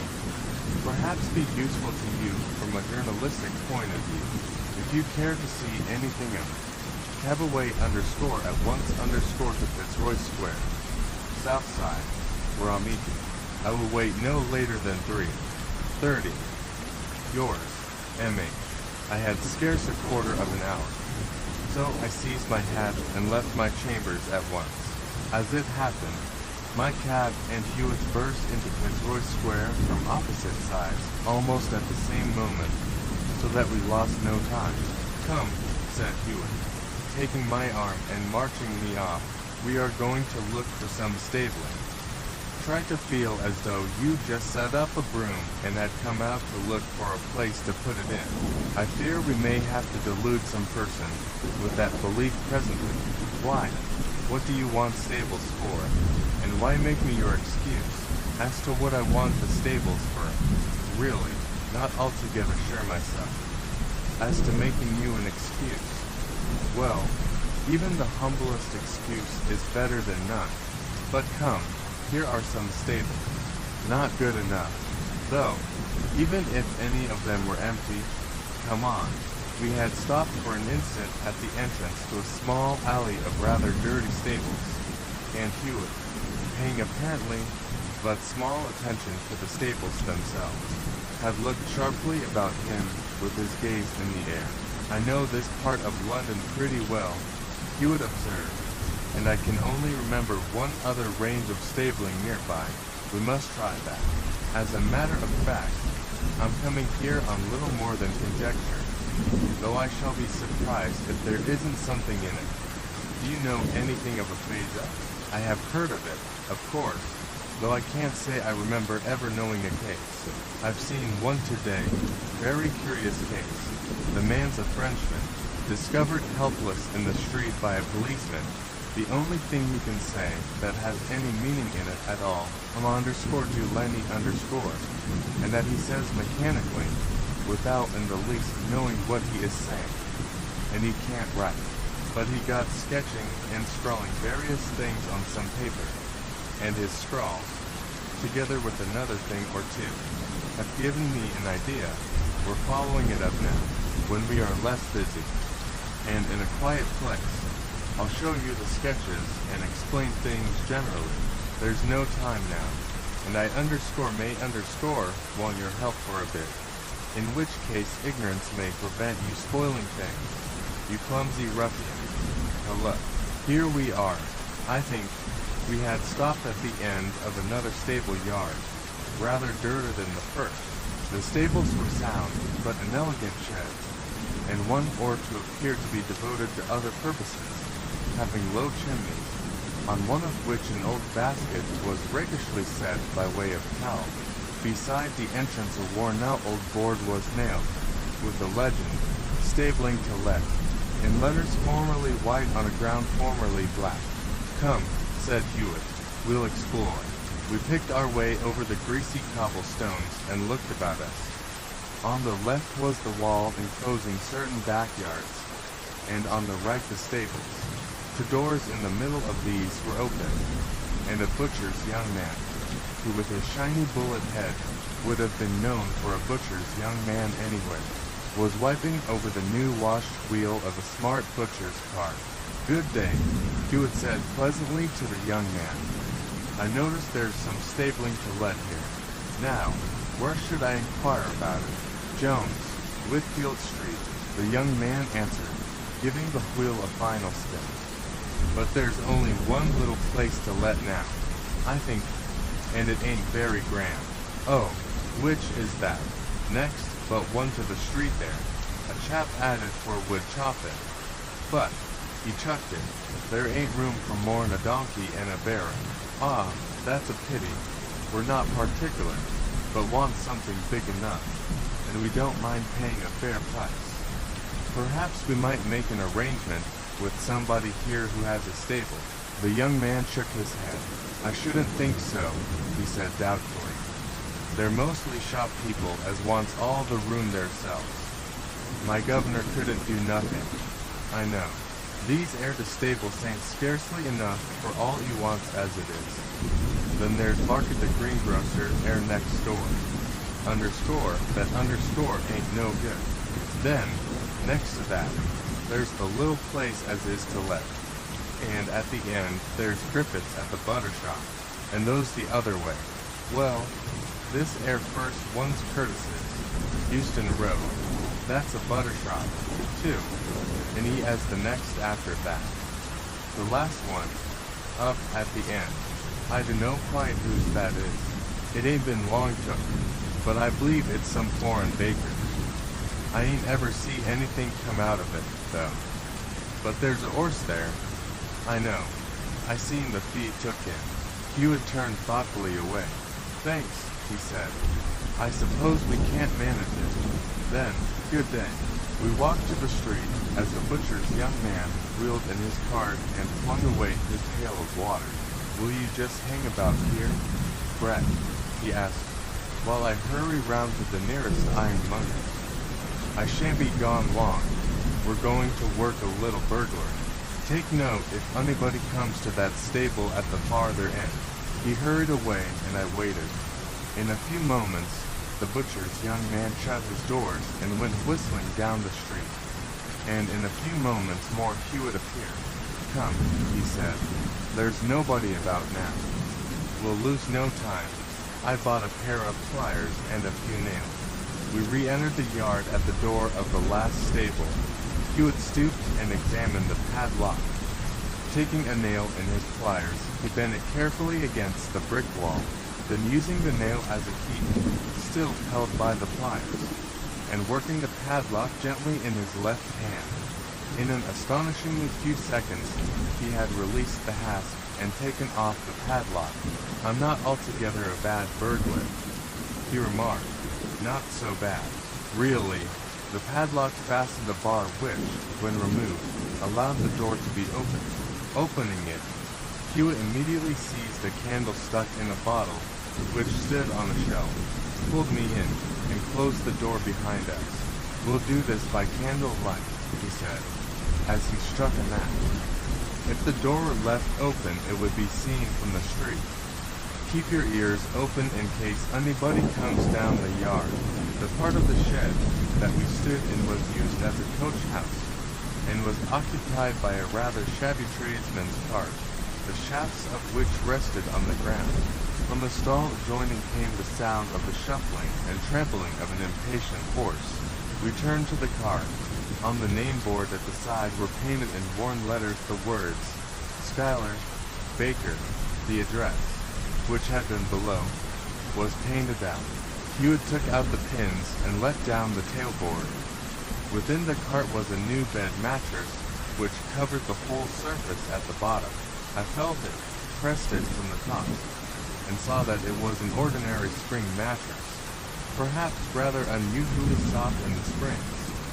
It seemed a curious thing to keep in a baker's cart. Hewitt, who had set the candle on a convenient shelf, plunged his arm into the farthermost recesses of the cart and brought forth a very long French loaf, and then another. Diving again, he produced certain loaves of the sort known as the plain cottage, the sets of for each set baked together in a row. "Feel this bread," said Hewitt, and I felt it. It was stale, almost as hard as wood. Hewitt produced a large pocket knife, and with what seemed to me to be superfluous care and elaboration, cut into the top of one of the cottage loaves. Then he inserted his fingers in the gap he had made and firmly, though out slowly tore the hard bread into 2 pieces. He pulled away the crumb from within, till there was nothing left but a rather thick outer shell. "No," he said, rather to himself than to me, "there's nothing in underscore that underscore He lifted one of the very long French loaves and measured it against the interior of the car. It had before been propped diagonally, and now it was noticeable that it was just a shade longer than the inside of the cart was wide, jammed in. In fact, it held firmly. Hewitt produced his knife again, and divided this long loaf in the center. There was nothing but bread and underscore that underscored. The horse in the stall fidgeted more than ever. That horse hasn't been fed lately, I fancy, Hewitt said. We'll give the poor chap a bit of this hay in the corner. But, I said, what about this bread? What did you expect to find in it? I can't see what you're driving at. I'll tell you, Hewitt replied. I'm driving after something I expect to find, and close at hand here, too. How are your nerves today? Pretty steady. The thing may try them. Before I could reply, there was a sound of footsteps in the yard outside. Approaching, Hewitt lifted his finger instantly for silence and whispered hurriedly, there's only one. If he comes underscore here underscore, we grab him. The steps came nearer and stopped outside the door. There was a pause, and then a slight drawing in of breath, as of a person suddenly surprised. At that moment, the door was slightly shifted ajar and an eye peeped in. Catch him, said Hewitt aloud, as we sprang to the door. He mustn't get away. I had been near the doorway, and was first through. The stranger ran down the yard at his best, but my legs were the longer, and halfway to the street, I caught him by the shoulder and swung him round. Like lightning, he whipped out a knife, and I flung in my left instantly on the chance of flooring him. It barely checked him, however, and the knife swung short of my chest by no more than 2 inches. But Hewitt had him by the wrist and tripped him forward on his face. He struggled like a wild beast, and Hewitt had to stand on his forearm and force up his wrist till the bones were near breaking before he dropped his knife.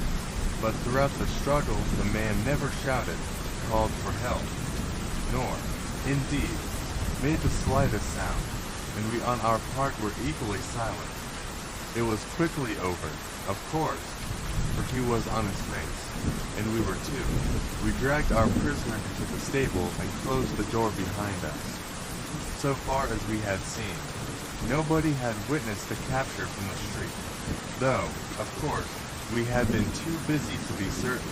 There's a set of harness hanging over at the back, said Hewitt. I think we'll tie him up with the traces and reins. Nothing like leather. We don't need a gag. I know he won't shout. While I got the straps, Hewitt held the prisoner by a peculiar neck and wrist grip that forbade him to move except at the peril of a snapped arm.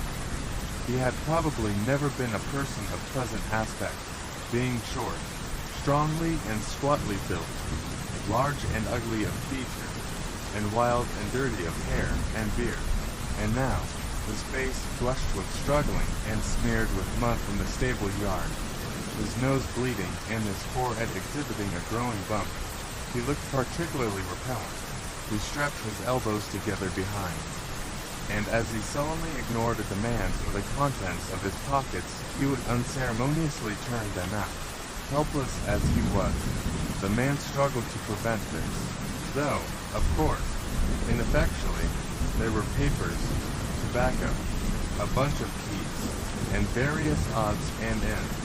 Hewitt was glancing hastily at the papers when, suddenly dropping them, he caught the prisoner by the shoulder and pulled him away from a partly consumed hay truss which stood in a corner, and toward which he had quietly sidled.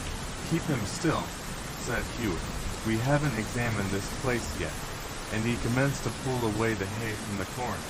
Presently a large piece of sackcloth was revealed, and this being lifted left visible below it another batch of loaves of the same sort as we had seen in the cart. There were a dozen of them in one square batch, and the only thing about them that differed them from those in the cart was their position, for the batch lay bottom side up. That's enough, I think, Hewitt said. Don't touch them, for heaven's sake. He picked up the papers he had dropped. That has saved us a little search. He continued, "See here, Brett. I was in the act of telling you my suspicions when this little affair interrupted me. If you care to look at one or two of these letters, you'll see what I should have told you. It's anarchism and bombs. Of course, I'm about as certain as I can be that there's a reversible dynamite bomb inside each of those innocent loaves. Though I assure you I don't mean meddling with them now. But see here, will you go and bring in a four-wheeler? Bring it right down the yard? There's more to do, and we mustn't attract attention." I hurried away and found the cab, the meaning of the loaves, the cart, and the spring mattress was now plain. There was an anarchist plot to carry out a number of explosions, probably simultaneously, in different parts of the city. I had, of course, heard much of the terrible, reversing bombs. Those bombs, which, containing a tube of acid plugged by wadding, required no fuse, and only needed to be inverted to be set going to explode in a few minutes. The loaves containing these bombs would form an effectual blind, and they were to be distributed, probably in broad daylight, in the most natural manner possible, in a baker's cart.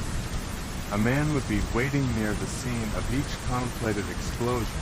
He would be given a loaf taken from the inverted batch.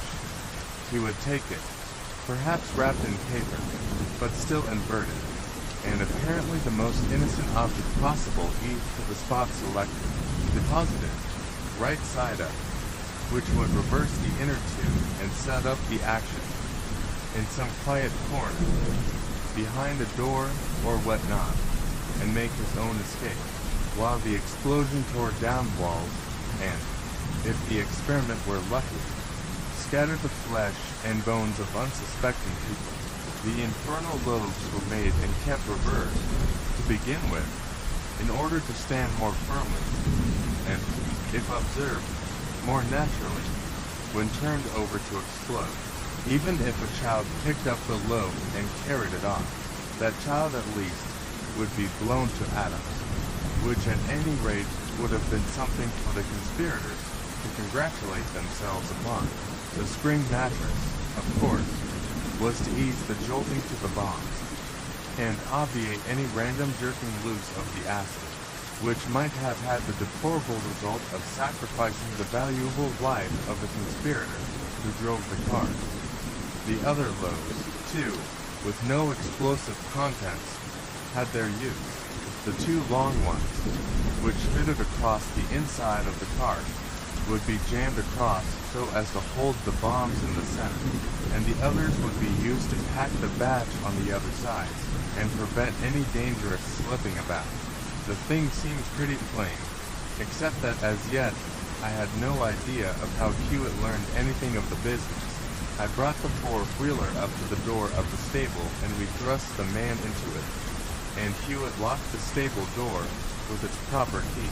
Then we drove off to Tottenham Court Road Police Station, and, by Hewitt's order, straight into the yard. In less than 10 minutes from our departure from the stable, our prisoner was finally secured, and Hewitt was deep in consultation with police officials.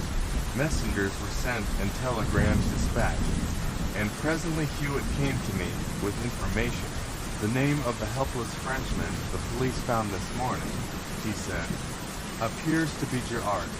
At least I am almost certain.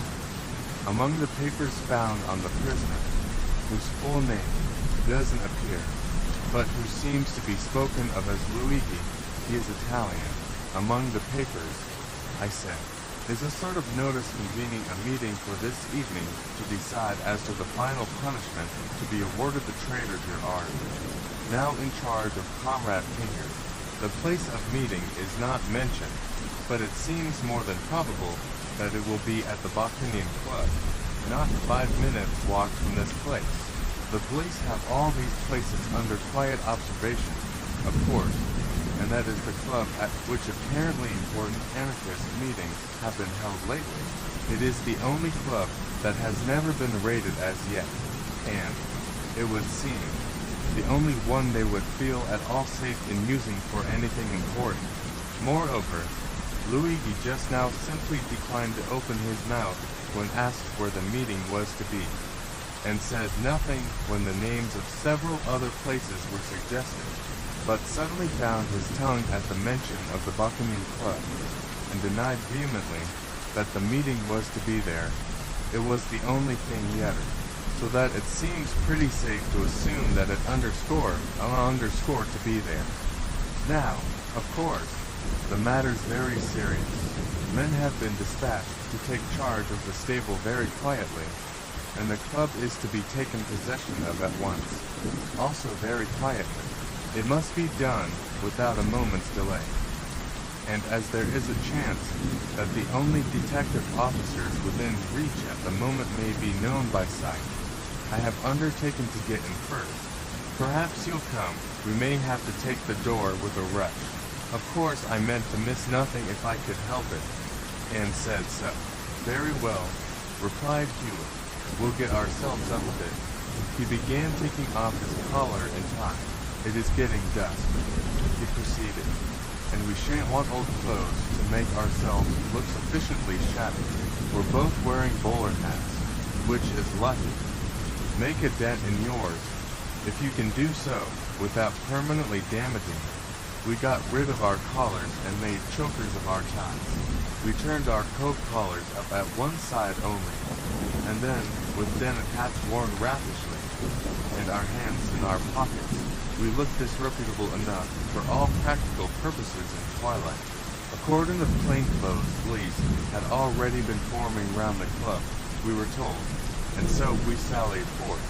We turned into Windmill Street, crossed Whitfield Street, and in a turning or two, we came to the Bakunin Club. I could see no sign of anything like a ring of policemen, and said so. Hewitt chuckled. Of course not, he said. They don't go about a job of this sort with drums beating and flags flying. But they are all there, and some are watching us. There is the house. I'll negotiate. The house was one of the very shabby past underscore sorts that abound in that quarter.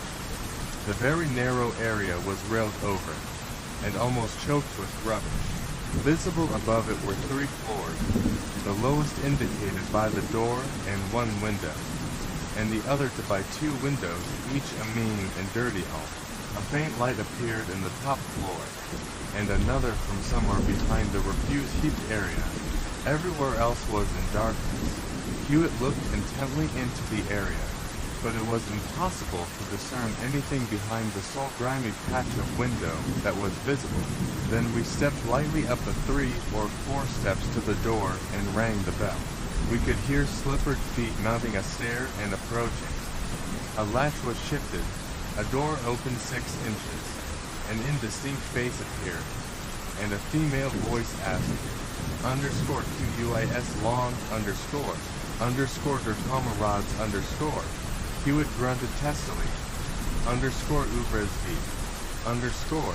I had noticed that the door was kept from opening further by a short chain. This chain the woman unhooked from the door, but still kept the ladder merely ajar, as though intending to assure herself still further.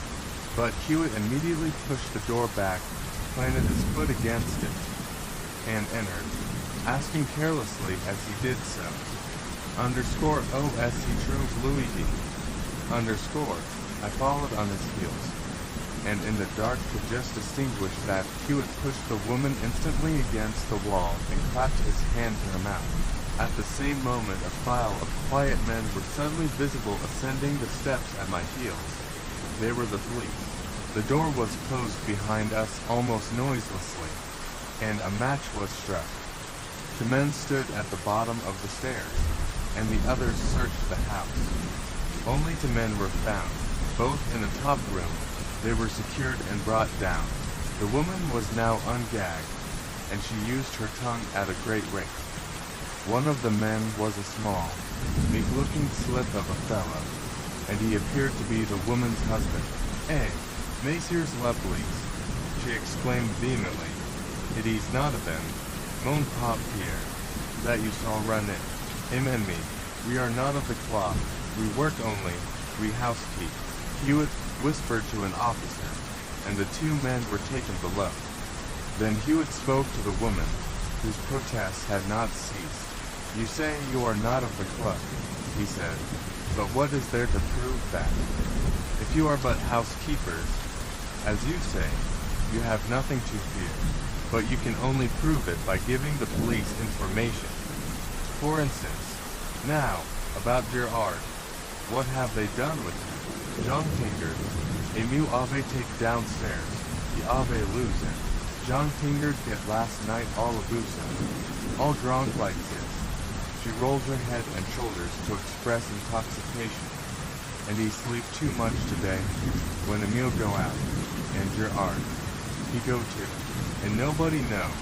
I will tell you anything, we are not of the club, we housekeep, me and Pierre. But what did they do to Gerard before he went away?" The woman was ready and anxious to tell anything. Gerard had been selected to do something. What it was exactly she did not know, but there was a horse and cart, and he was to drive it.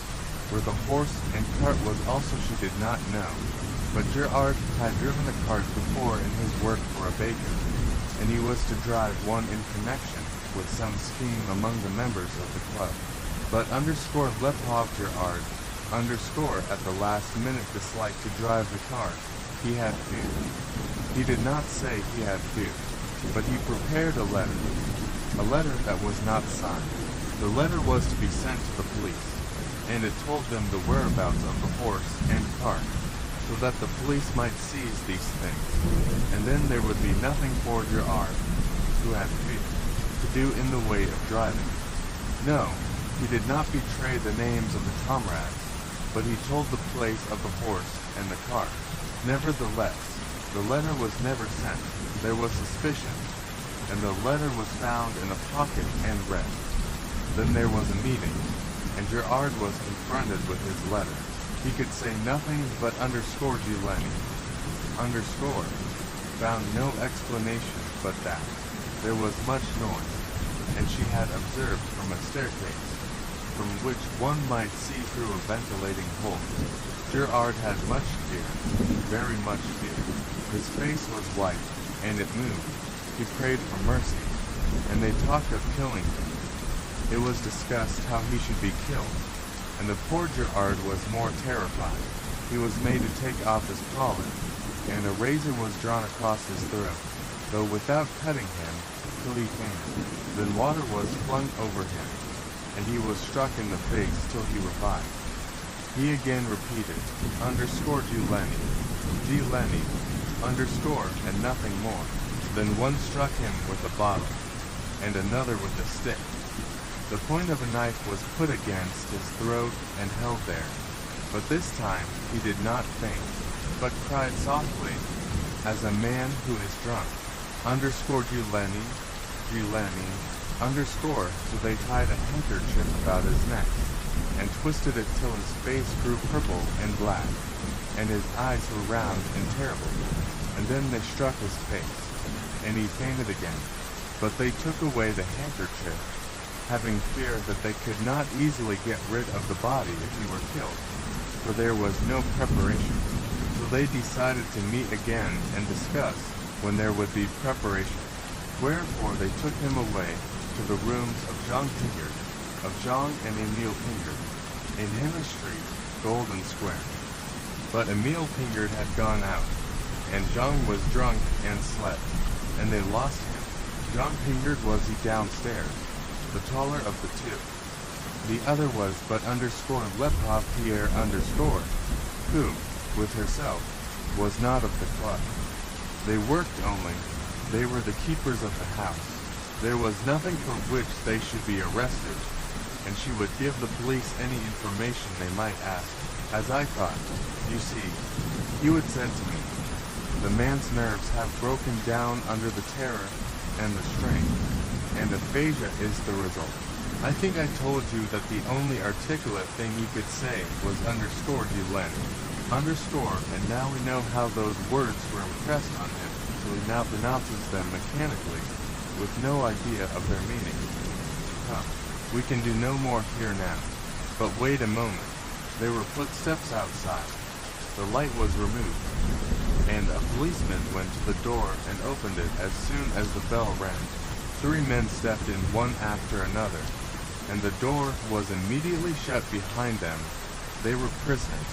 We left quietly, and although we, of course, expected it, it was not till the next morning that we learned happily that the largest arrest of anarchists ever made in this country was made at the Bakunin Club that night.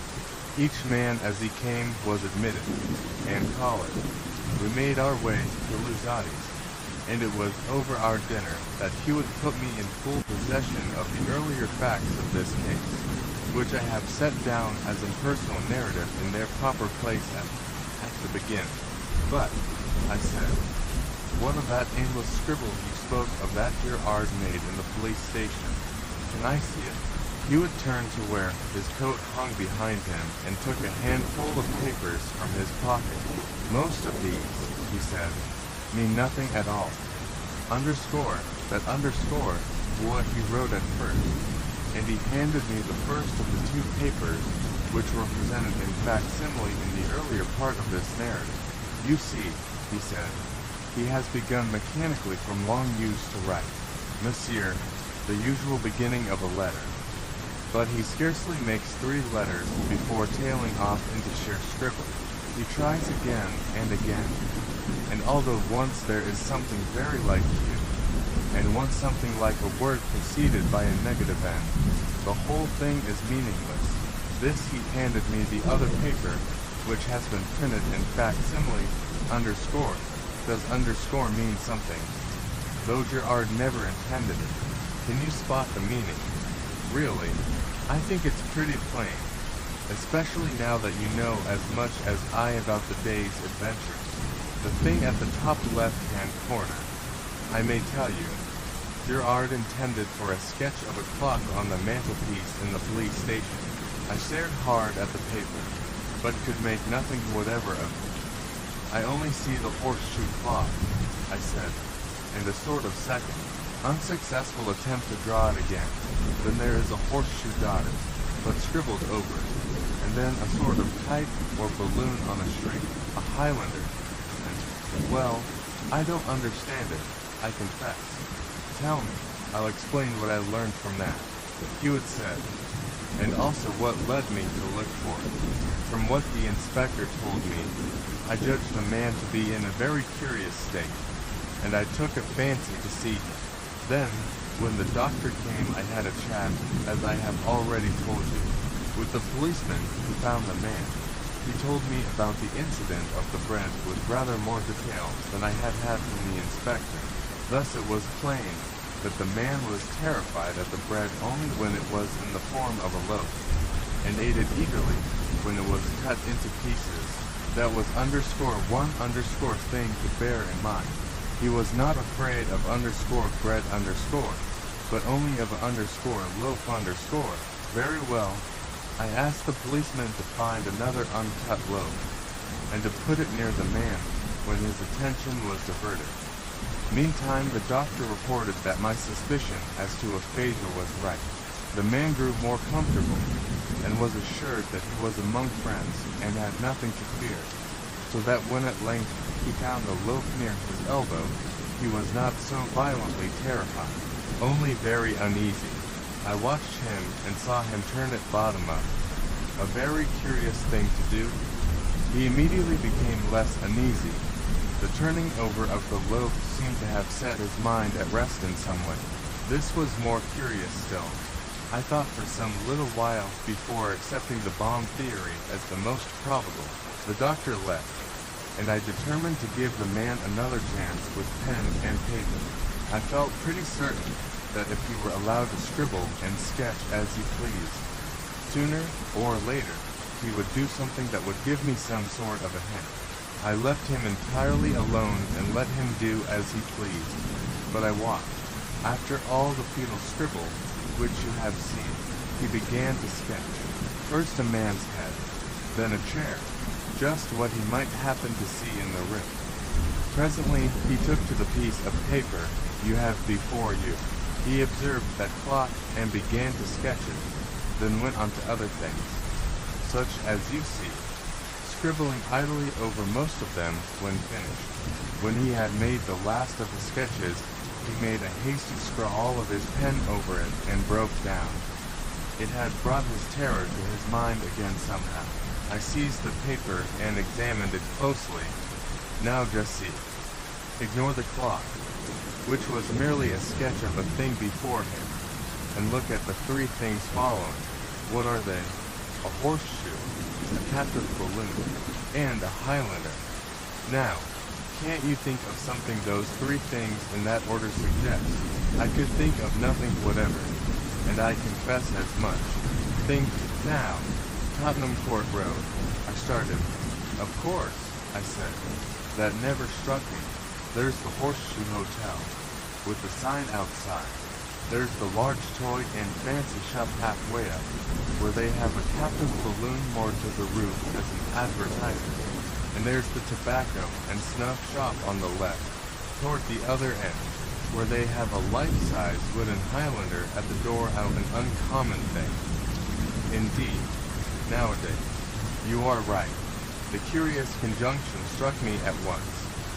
There they are, all three, and just in the order in which one meets them going up from Oxford Street.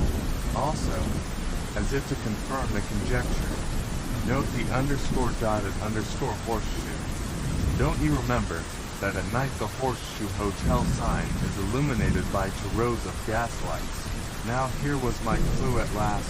Plainly, this man, in his mechanical sketching, was following a regular train of thought, and unconsciously illustrating it as he went along. Many people in perfect health and mental soundness do the same thing if a pen and a piece of waste paper be near. The man's train of thought led him, in memory, up Tottenham Court Road, and further, to where some disagreeable recollection upset me. It was my business to trace this train of thought. Do you remember the feat of Dupin in Poe's story? The murders in the Rue Morgue. How he walks by his friend's side in silence for some distance, and then suddenly breaks out with the divination of his thoughts, having silently traced them from a fruiterer with a basket, through paving stones, Epicurus, Dr. Nichols, the constellation Orion, and a Latin poem, to a cobbler lately turned actor. Well, it was some such task as this, but infinitely simpler, as a matter of fact, that was set me. This man begins by drawing the horseshoe clock. Having done with that, and with the horseshoe still in his mind, he starts to draw a horseshoe symbol. It is a failure, and he scribbles it out. His mind at once turns to the Horseshoe Hotel, which he knows from frequently passing it, and its sign of gas jets. He sketches underscore that underscore, making dots for the gas lights. Once started in Tottenham Court Road, his mind naturally follows his usual route along it. He remembers the advertising captive balloon halfway up, and down underscore, that underscore goes on his paper. In imagination, he crosses the road, and keeps until he comes to the very noticeable Highlander outside the tobacconist. Underscore, that underscore is sketched. Thus it is plain that a familiar route with him was from New Oxford Street up Tottenham Court Road. At the police station I venture to guess from this that he lived somewhere near 7 Dials. Perhaps before long we shall know if this was right. But to return to the sketching, after the Highlander there is something at first not very distinct. A little examination, however, shows it to be intended for a chimney pot partly covered with a basket. Now an old basket, stuck sideways on a chimney by way of cowl, is not an uncommon thing in parts of the country, but it is very unusual in London. Probably, then, it would be in some by-street or alley. Next and last, there is a horse's head, and it was at this that the man's trouble returned to him. Now, when one goes to a place and finds a horse there, that place is not uncommonly a stable, and, as a matter of fact, the basket cowl would be much more likely to be found in use in a range of back stabling than anywhere else. Suppose, then that after taking the direction indicated in the sketches, the direction of Detroit Square, in fact, one were to find a range of stabling with a basket cowl visible about it. I know my London pretty well, as you are aware, and I could remember but to likely stable yards in that particular part, the two we looked at, in the second of which you may possibly have noticed just such a basket cowl as I have been speaking of. Well, what did you know? And that we found confirmation of my conjecture about the loaves you also know. It was the recollection of the horse and cart, and what they were to transport, and what the end of it all had been, that upset Gerard as he drew the horse's head. You will notice that the sketches have not been done in separate rows, left or right. They have simply followed one another all round the paper, which means preoccupation and unconsciousness on the part of the man who made them. But, I ask, supposing those loaves to contain bombs, how were the bombs put there? Baking the bread round them would have been risky, wouldn't it? Certainly, what they did was to cut the loaves, each row, down the center. Then most of the crumb was scooped out, the explosive inserted, and the sides joined up and glued. I thought you had spotted the joints, though they certainly were neat. No, I didn't examine closely. Louis, of course, had been told off for a daily visit to feed the horse, and that is how we caught him. One supposes so. They hadn't rearranged their plans as to going on with the outrages after Gerard's defection. By the way, I noticed that he was accustomed to driving when I first saw him. There was an unmistakable mark on his coat, just at the small of the back, that drivers get who lean against a rail in a cart. The loaves were examined by official experts, and, as everybody now knows, were found to contain, as Hewitt had supposed, large charges of dynamite. What became of some half-dozen of the men captured is also well known. Their sentences were exemplary. The end. Appleton's Town and Country Library, published semi-monthly, 1. Underscore the Steel Hammer, underscore by Louis Olbach, 2. Underscore E, underscore a novel, by S. Baring Gould, 3. Underscore for 15 years, underscore a sequel to the Steel Hammer, by Louis Olbach, 4. Underscore a Council of Perfection, underscore a novel, by Lucas Mollett, 5. Underscore the Deemster, underscore a romance, by Hawking, 5.5. Underscore the Bondman, underscore new edition, by Hawking, 6. Underscore a Virginia Inheritance, underscore by $17, underscore Nanette underscore, an Idol of Provence, by the author of Bear, 8. Underscore the Right Honorable, underscore by Justin McCarthy and Mrs. Campbell Pratt, 9. Underscore the Silence of Dean Maitland, underscore by Maxwell Grant, 10. Underscore Mrs. Lorimer underscore, a Study in Black and White, by Lucas Mollett, 11. Underscore the Elect Lady, underscore by George MacDonald, 12. Underscore the Mystery of the Ocean Star, underscore by W. Clark Russell, 13. Underscore Aristocracy, underscore a novel, 14. Underscore Recoiling Vengeance, underscore by Frank Barrett, with illustrations, 15. Underscore The Secret of Fontaine Lockroy, underscore by Margaret Field, 16. Underscore The Master of Raftery, underscore by Holly Smart, 17. Underscore Donovan underscore, a Modern Englishman, by Edna Lyle, 18. Underscore This Mortal Coil, underscore by Grant Allen, 19. Underscore A Fair Emigrant, underscore by Rosa Mulholland, 20. Underscore The Apostate, underscore by Ernest Doden, 21. Underscore Raleigh Westgate underscore, or Epimenides in Maine, by Helen Kendrick Johnson, 22. Underscore Arius the Libyan, underscore a romance of the primitive church. 23. Underscore Constance underscore and underscore Calvin's rival underscore by Julian Hawthorne. 24. Underscore Retune underscore by Edna Lyle. 25. Underscore A Dreamer of Dreams underscore by the author of Felt. 26. Underscore The Ladies Gallery underscore by Justin McCarthy and Mrs. Campbell Pratt. 27. Underscore The Reproach of Annesley underscore by Maxwell Graham. 28. Underscore Near to Happiness underscore 29. Underscore In the Wire Gross underscore by Louis Pendleton. 30. Underscore Lace underscore A Berlin Romance by Paul Lindau. 30 and a half. Underscore The Black Poodle underscore by F. Anstey. 31. Underscore American Coin underscore a novel by the author of Aristocracy. 32.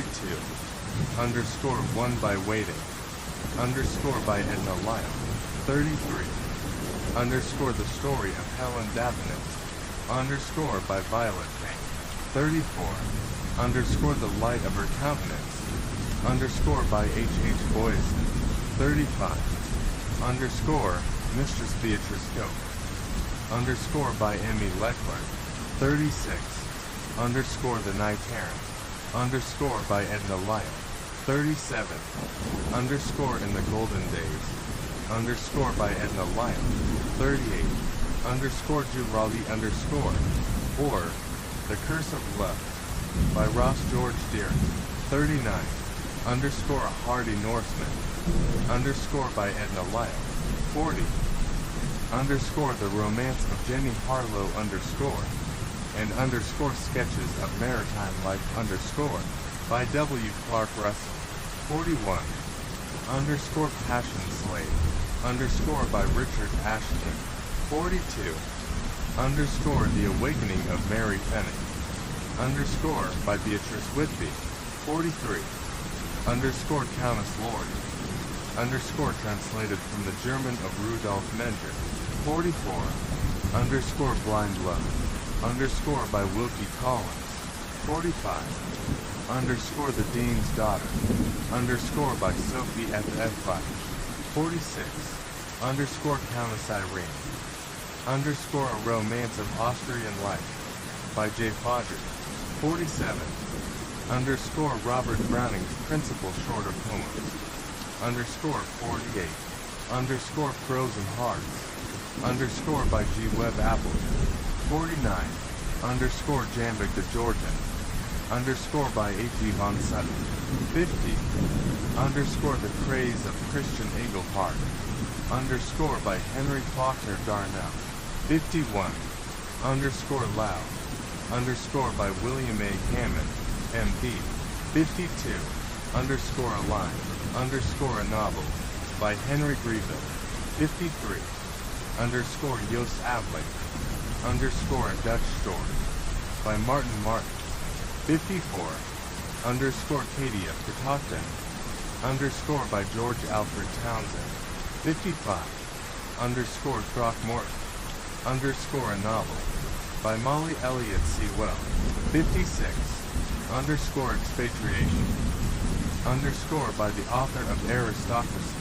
57. Underscore Jeffrey Hampstead underscore by T.S. Jarvis. 58.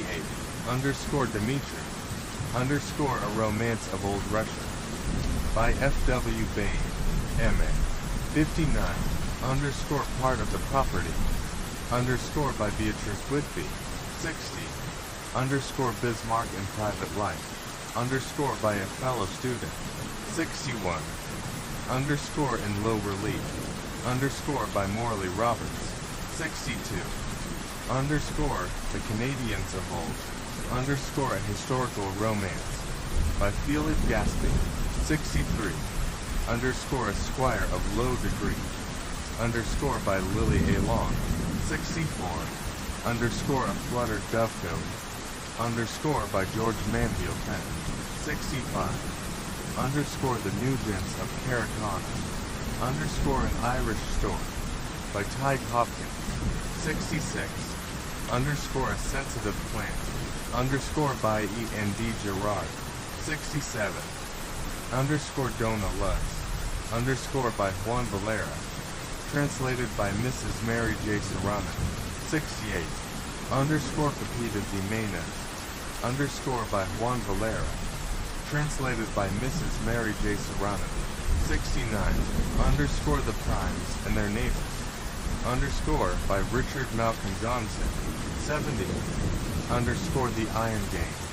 Underscore by Henry F. Keenan. 71.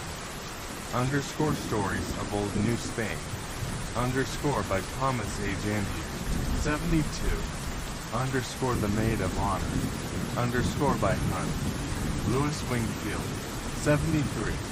Underscore in the Heart of the Storm. Underscore by Maxwell Gray. 74. Underscore Consequences. Underscore by Egerton Castle. 75. Underscore the Three Misfits. Underscore by Ada Cambridge. 76. Underscore A Matter of Skill. Underscore by Beatrice Whitby. 77. Underscore Maid Marian. And Other Stories. Underscore by Molly Elliott Sewell. 78. Underscore One Woman's Way. Underscore by Edmund Kendall. 79. Underscore A Merciful Divorce. Underscore by F.W. Mott. 80. Underscore Stephen Ellicott's Daughter. Underscore by Mrs. J.H. Needle. 81. Underscore One Reason Why. Underscore by Beatrice Whitby. 82. Underscore The Tragedy of Ida Noble. Underscore by W. Clark Russell. 83. Underscore The Johnstown State. And Other Stories. Underscore by Robert H. Fletcher. 84. Underscore A Widower Indeed. Underscore by our H.O.D.A. Broughton and Elizabeth Lislin. 85. Underscore The Flight of a Shadow. Underscore by George MacDonald. 86. Underscore Love or Money. Underscore by Catherine Lee. 87. Underscore Not All in Vain. Underscore by Ada Cambridge. 88. Underscore It Happened Yesterday. Underscore by Frederick Marshall. 89. Underscore My Guardian. Underscore by Ada Cambridge. 90. Underscore The Story of Philip Methuen. Underscore by Mrs. J.H. Neal. 91. Underscore Amethyst underscore The Story of a Beauty by Christabel or Coleridge. 92. Underscore Don Braulio. Underscore by Juan Valera. Translated by Clara Bell. 93. Underscore The Chronicles of Mr. Bill Williams. Underscore by Richard Malcolm Johnson. 94. Underscore A Queen of Curds and Cream. Underscore by Dorothea Gerard. 95. Underscore La Bella and Others. Underscore by Egerton Castle. 96. Underscore December Roses. Underscore by Mrs. Campbell Pratt. 97. Underscore Jean de Courterin. Underscore by Jean Schultz. 98. Underscore A Telka's Vow. Underscore by Dorothea Gerard. 99. Underscore Cross Currents. Underscore by Mary A. Dickens. 100. Underscore His Life's Magnet. Underscore by Theodora Elmsley. 101. Underscore Passing the Love of Women. Underscore by Mrs. J.H. Neal. 102. Underscore in Old St. Stephen's. Underscore by Jeannie Drake. 103. Underscore The Barclays and Their Neighbors. Underscore by Molly Elliott Sewell. 104. Underscore Mona McLean. Medical Student. Underscore by Graham Travers. 105. Underscore Mrs. Bly. Underscore by Rhoda Brock. 106. Underscore A Stumble on the Threshold. Underscore by James Payne. 107. Underscore Hanging Moss. Underscore by Paul Lindat. 108. Underscore A Comedy of Elopement. Underscore by Christian Reed. 109. Underscore In the Sometime of Her Youth. underscore by Beatrice Whitby, 110, underscore stories in black and white, underscore by Thomas Hardy and others, 110 and a half, underscore an Englishman in Paris, underscore notes and recollections, 111, underscore Commander Mendoza, underscore by Juan Valera, 112, underscore Dr. Paul's Theory, underscore by Mrs. A.M. Deal, 113, underscore Children of Destiny, underscore by Molly Elliott Sewell, 114, underscore A Little Niece, underscore by Ada Cambridge, 115, underscore Captain Davies Honeymoon, underscore by Hall King, 116, underscore The Voice of a Flower, underscore by E. Gerard, 117,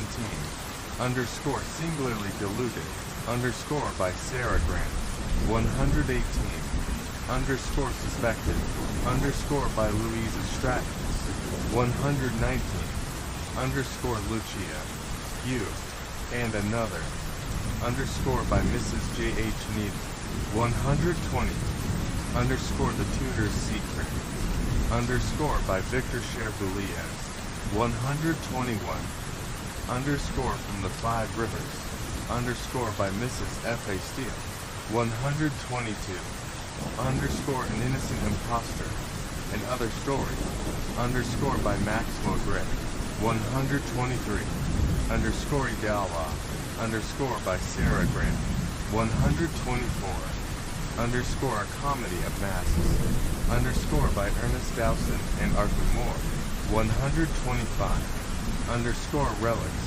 underscore by Francis McNabb, 126, underscore Dodo, A Detail of the Day, underscore by E.F. Benson, 127, underscore A Woman of 40, underscore by Esme Stewart, 128, underscore Diana Tempest, underscore by Mary Chumley, 129, underscore The Recipe for Diamonds, underscore by C.J. Cutcliffe Hunt, 130, underscore Christina Chard, underscore by Mrs. Campbell Press, 131, underscore A Gray Eye or So, underscore by Frank Frankfurt Moore, 132, underscore Earlsport, underscore by Alexander Allardyce, 133, underscore A Marriage Ceremony, underscore by Ada Cambridge,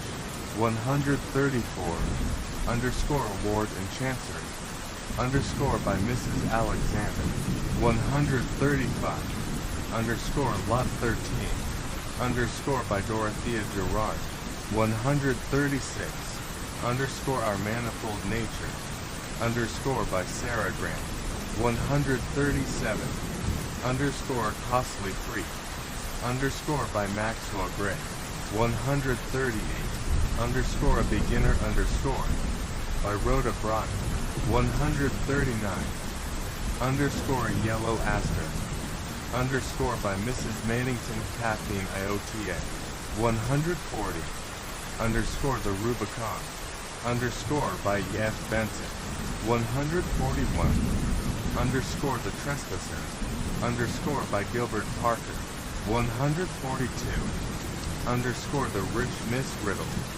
underscore by Dorothea Gerard, 143, underscore Mary Fenwick's Daughter, underscore by Beatrice Whitby, 144, underscore Red Diamonds, underscore by Justin McCarthy, 145, underscore A Daughter of Music, underscore by G.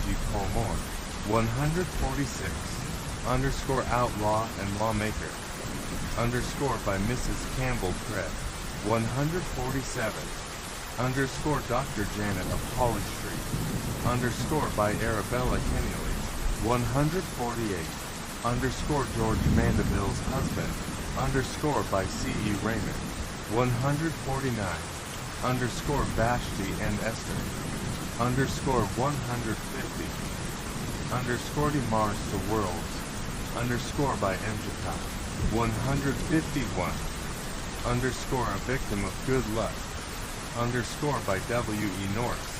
152, underscore the trail of the sword, underscore by Gilbert Parker. 153, underscore a mild barbarian, underscore by Edgar Fawcett. 154, underscore the God in the car, underscore by Anthony Hope. 155, underscore children of circumstance, underscore by Mrs. M. Kathleen. 156, underscore at the gate of Samaria, underscore by William J. Locke. 157, underscore the justification of Andrew LeBrun, underscore by Frank Barrett. 158, underscore dust and laurels, underscore by Mary L. Pender. 159, underscore the good ship Mohawk, underscore by W. Clark Russell. 160, underscore no Emmy, underscore by S. Baring Gould. 161, underscore the honor of Savelli, underscore by S. Levitt Yates. 162, underscore Kitty's engagement, underscore by Florence Warden. 163, underscore the mermaid, underscore by L. Dowdle. 164, underscore an arranged marriage, underscore by Dorothea Gerard. 165, underscore Eves Ransom, underscore by George Gissing. 166, underscore the marriage of Esther, underscore by Guy Boothry. 167, underscore Fidelis, underscore by Ada Cambridge. 168, underscore into the highways and hedges, underscore by F. Munter. 169, underscore the vengeance of James Van Seaton, underscore by Mrs. J.H. Needham. 170, underscore a study in prejudices, underscore by George Pastek. 171, underscore the mistress of Quest, underscore by Adeline Sargent. 172, underscore in the year of Jubilee, underscore by George Gissing. 173, underscore in Old New England, underscore by Hezekiah Butterworth. 174, underscore Mrs. Musgrave and her husband, underscore by our MARSH. 175, underscore not counting the cost, underscore by Tasma. 176, underscore out of due season, underscore by Adeline Sargent. 177, underscore Scylla or Charybdis, underscore by Rhoda Braun. 178, underscore in defiance of the king, underscore by C.C. Hotchkiss. 179, underscore a bid for fortune, underscore by Guy Boothby. 180, underscore the king of Andaman, underscore by J. McLaren Coffin. 181, underscore Mrs. Cherguskus underscore by Mrs. Campbell Pratt. 182, underscore the desire of the moth, underscore by Capel Vane. 183, underscore a self-denying ordinance, underscore by M. Hamilton.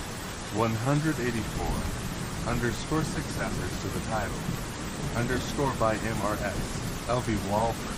185, underscore the lost Stradivarius, underscore by J. Mead Faulkner. 186, underscore the wrong man, underscore by Dorothea Gerard. 187, underscore in the day of adversity, underscore by J. Blondel Burton. 188, underscore Mistress Dorothy Marvin, underscore by J.C. Snake. 189, underscore a flash of summer, underscore by Mrs. W.K. Clifford. Each 12 month, paper cover, 50 cents, cloth, $1. Gay or Givers' Romances, underscore each, 16 mode, paper, 40 cents per volume, cloth, 75 cents, underscore sets of 24 volumes, cloth. In box, $18. OO underscore equals in the blue pipe equals a romance of German life in the early 16th century. Translated by Mary J. Safford. 1 volume. Equals in the fire of the forge. Equals a romance of old Nuremberg. Translated by Mary J. Safford. To volumes. Equals Cleopatra. Equals translated by Mary J. Safford. To volumes. Equals a thorny path. Equals Per Aspera. Translated by Clara Bell. To volumes. Equals an Egyptian princess. Equals translated by Eleanor Grove. To volumes. Equals Uarda. Equals translated by Clara Bell. To volumes. Equals Homosum.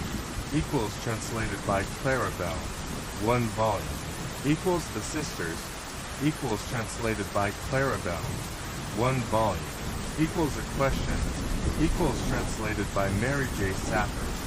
1 volume. Equals The Emperor. Equals translated by Clara Bell. To volumes.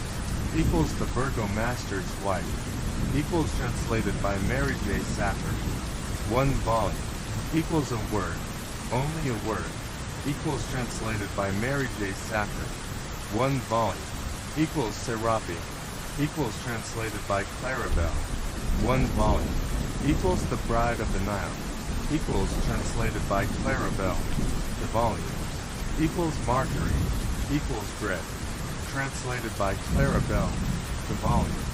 Equals Joshua. Equals translated by Mary J. Safford. 1 volume. Equals The Elixir. And Other Tales. Equals translated by Mrs. Edward H. Bell. With portrait of the author. 1 volume. Dr. Ebers's romances founded on ancient history hardly equaled by any other living author. He makes the men and women in the scenes move before the reader with living reality. Underscore Boston Home Journal. Underscore Georg Ebers writes stories of ancient times with the conscientiousness of a true investigator. His tales are so carefully told that large portions of them might be clipped or quoted by editors of guidebooks and authors of histories intended to be popular. Underscore New York Herald. Underscore for sale by all booksellers, or sent by mail on receipt of price by the publishers. Underscore New York. D. Appleton and Co. 70 to 5th Avenue. By Conan Doyle. Underscore The Exploits of Brigadier Gerard, a romance of the life of a typical Napoleonic soldier. Underscore Illustrated. 12 mo. Cloth.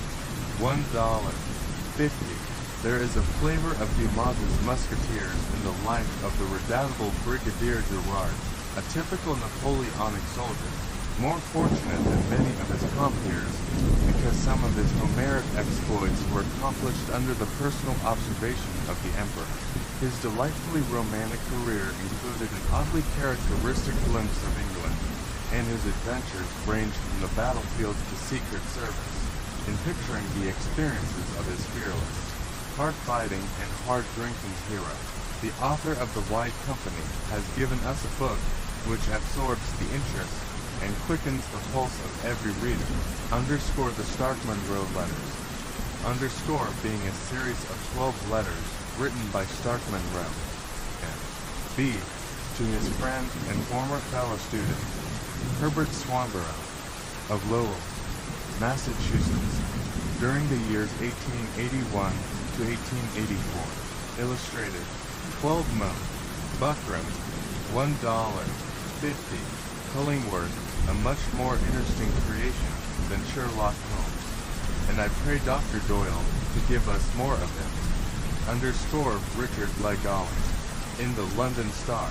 Underscore. Everyone who wants a hearty laugh must make acquaintance with Dr. James Cullingworth. Underscore Westminster Gazette. Underscore. Everyone must read. For not to know Cullingworth should surely argue oneself to be unknown. Underscore Paul Mall Gazette. Underscore. One of the freshest figures to be met with in any recent fiction. Underscore London Daily News. Underscore. The Stark Munro Letters is a bit of real literature. Its reading will be an epic-making event in many a life. Underscore Philadelphia Evening Telegraph. Underscore positively magnetic. And written with that combined force and grace for which the author's style is known. Underscore Boston Budget. Underscore 7th edition. Underscore Round the Red Land. Underscore Being Facts and Fancies of Medical Life. 12 Mo. Cloth. $1.50. Too much cannot be said in praise of these strong productions. That, to read, keep one's heart leaping to the throat and the mind in a tumult of anticipation to the end. No series of short stories in modern literature can approach them. Underscore Hartford Times. Underscore if Mr. Conan Doyle had not already placed himself in the front rank of living English writers by the refugees, and other of his larger stories, he would surely do so by these 15 short tales. Underscore New York Mail and Express. Underscore a strikingly realistic and decidedly original contribution to modern literature. Underscore Boston Saturday Evening Gazette. Underscore by S.R. Crockett. Underscore Craig Kelly, Arab of a City, His Progress and Adventures. Underscore Uniform with the lilac sunbonnet and bog myrtle and peak. Illustrated, 12 Mo. Cloth, $1.50. It is safe to predict for the quaint and delightful figure of Craig Kelly a notable place in the literature of the day. Mr. Crockett's signal success in his new field will enlarge the wide circle of his admirers. The lights and shadows of curious phases of Edinburgh life, and of Scotch farm and railroad life, are pictured with an intimate sympathy, richness of humor, and truthful pathos which make this new novel a genuine addition to literature. It seems safe to say that at least two characters, Clegg and Muckle Alec, are likely to lead Mr. Crockett's heroes in popular favor. The illustrations of this fascinating novel have been the result of most faithful and sympathetic study. Underscore Bog Myrtle and Peak. Underscore 3rd edition. 12 Mo. Cloth. $1.50. Here are idylls, epics, dramas of human life, written in words that thrill and burn. Each is a poem that has an immortal flavor. They are fragments of the author's early dreams, too bright, too gorgeous, too full of the blood of rubies and the light of diamonds to be caught and held palpitating in expression's grasp. Underscore Boston Courier. Underscore hardly a sketch among them all that will not afford pleasure to the reader for its genial humor, artistic local coloring, and admirable portrayal of character. Underscore Boston Home Journal.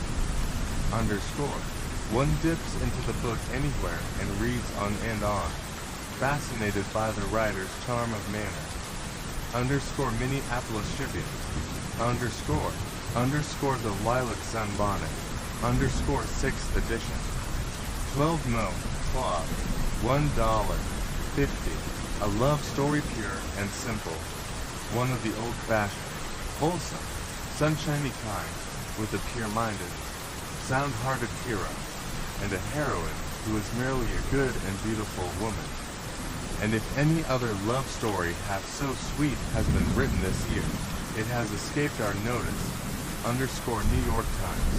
Underscore the general conception of the story, the motive of which is the growth of love between the young chief and heroine, is delineated with a sweetness and a freshness, a naturalness and a certainty, which places the lilac sunbonnet among the best stories of the time. Underscore New York Mail and Express. Underscore in its own line, this little love story can hardly be excelled. It is a pastoral, an idyll, the story of love and courtship and marriage of a fine young man and a lovely girl, no more. But it is told in so thoroughly delightful a manner, with such playful humor, such delicate fancy, such true and sympathetic feeling, that nothing more could be desired. Underscore Boston Traveler. Underscore Gilbert Parker's best books. Underscore the Seeds of the Mighty. Underscore being the memoirs of Captain Robert Murray, sometime an officer in the Virginia Regiment, and afterward of Amherst Regiment. 12 Mo. Cloth. Illustrated. $1.50. For the time of this story, Mr. Parker has chosen the most absorbing period of the romantic 18th century history of Quebec. The curtain rises soon after General Braddock's defeat in Virginia, and the hero, a prisoner in Quebec, curiously entangled in the intrigues of La Pompadour, becomes a part of a strange history, full of adventure and the stress of peril, which culminates only after Wolfe's victory over Montcalm. The material offered by the life and history of old Quebec has never been utilized for the purposes of fiction, with the command of plot and incident, the mastery of local color, and the splendid realization of dramatic situations shown in this distinguished and moving romance. The illustrations preserve the atmosphere of the text, for they present the famous buildings, gates, and battlegrounds as they appeared at the time of the hero's imprisonment in Quebec. Underscore the Trail of the Sword. Underscore a novel. 12 Mo. Paper, 50 cents. Cloth, $1. Mr. Parker here adds to a reputation already wide, and anew demonstrates his power of pictorial portrayal and of strong dramatic situation and climax. Underscore Philadelphia Bulletin. Underscore. The tale holds the reader's interest from first to last, for it is full of fire and spirit, abounding in incident, and marked by good character drawing.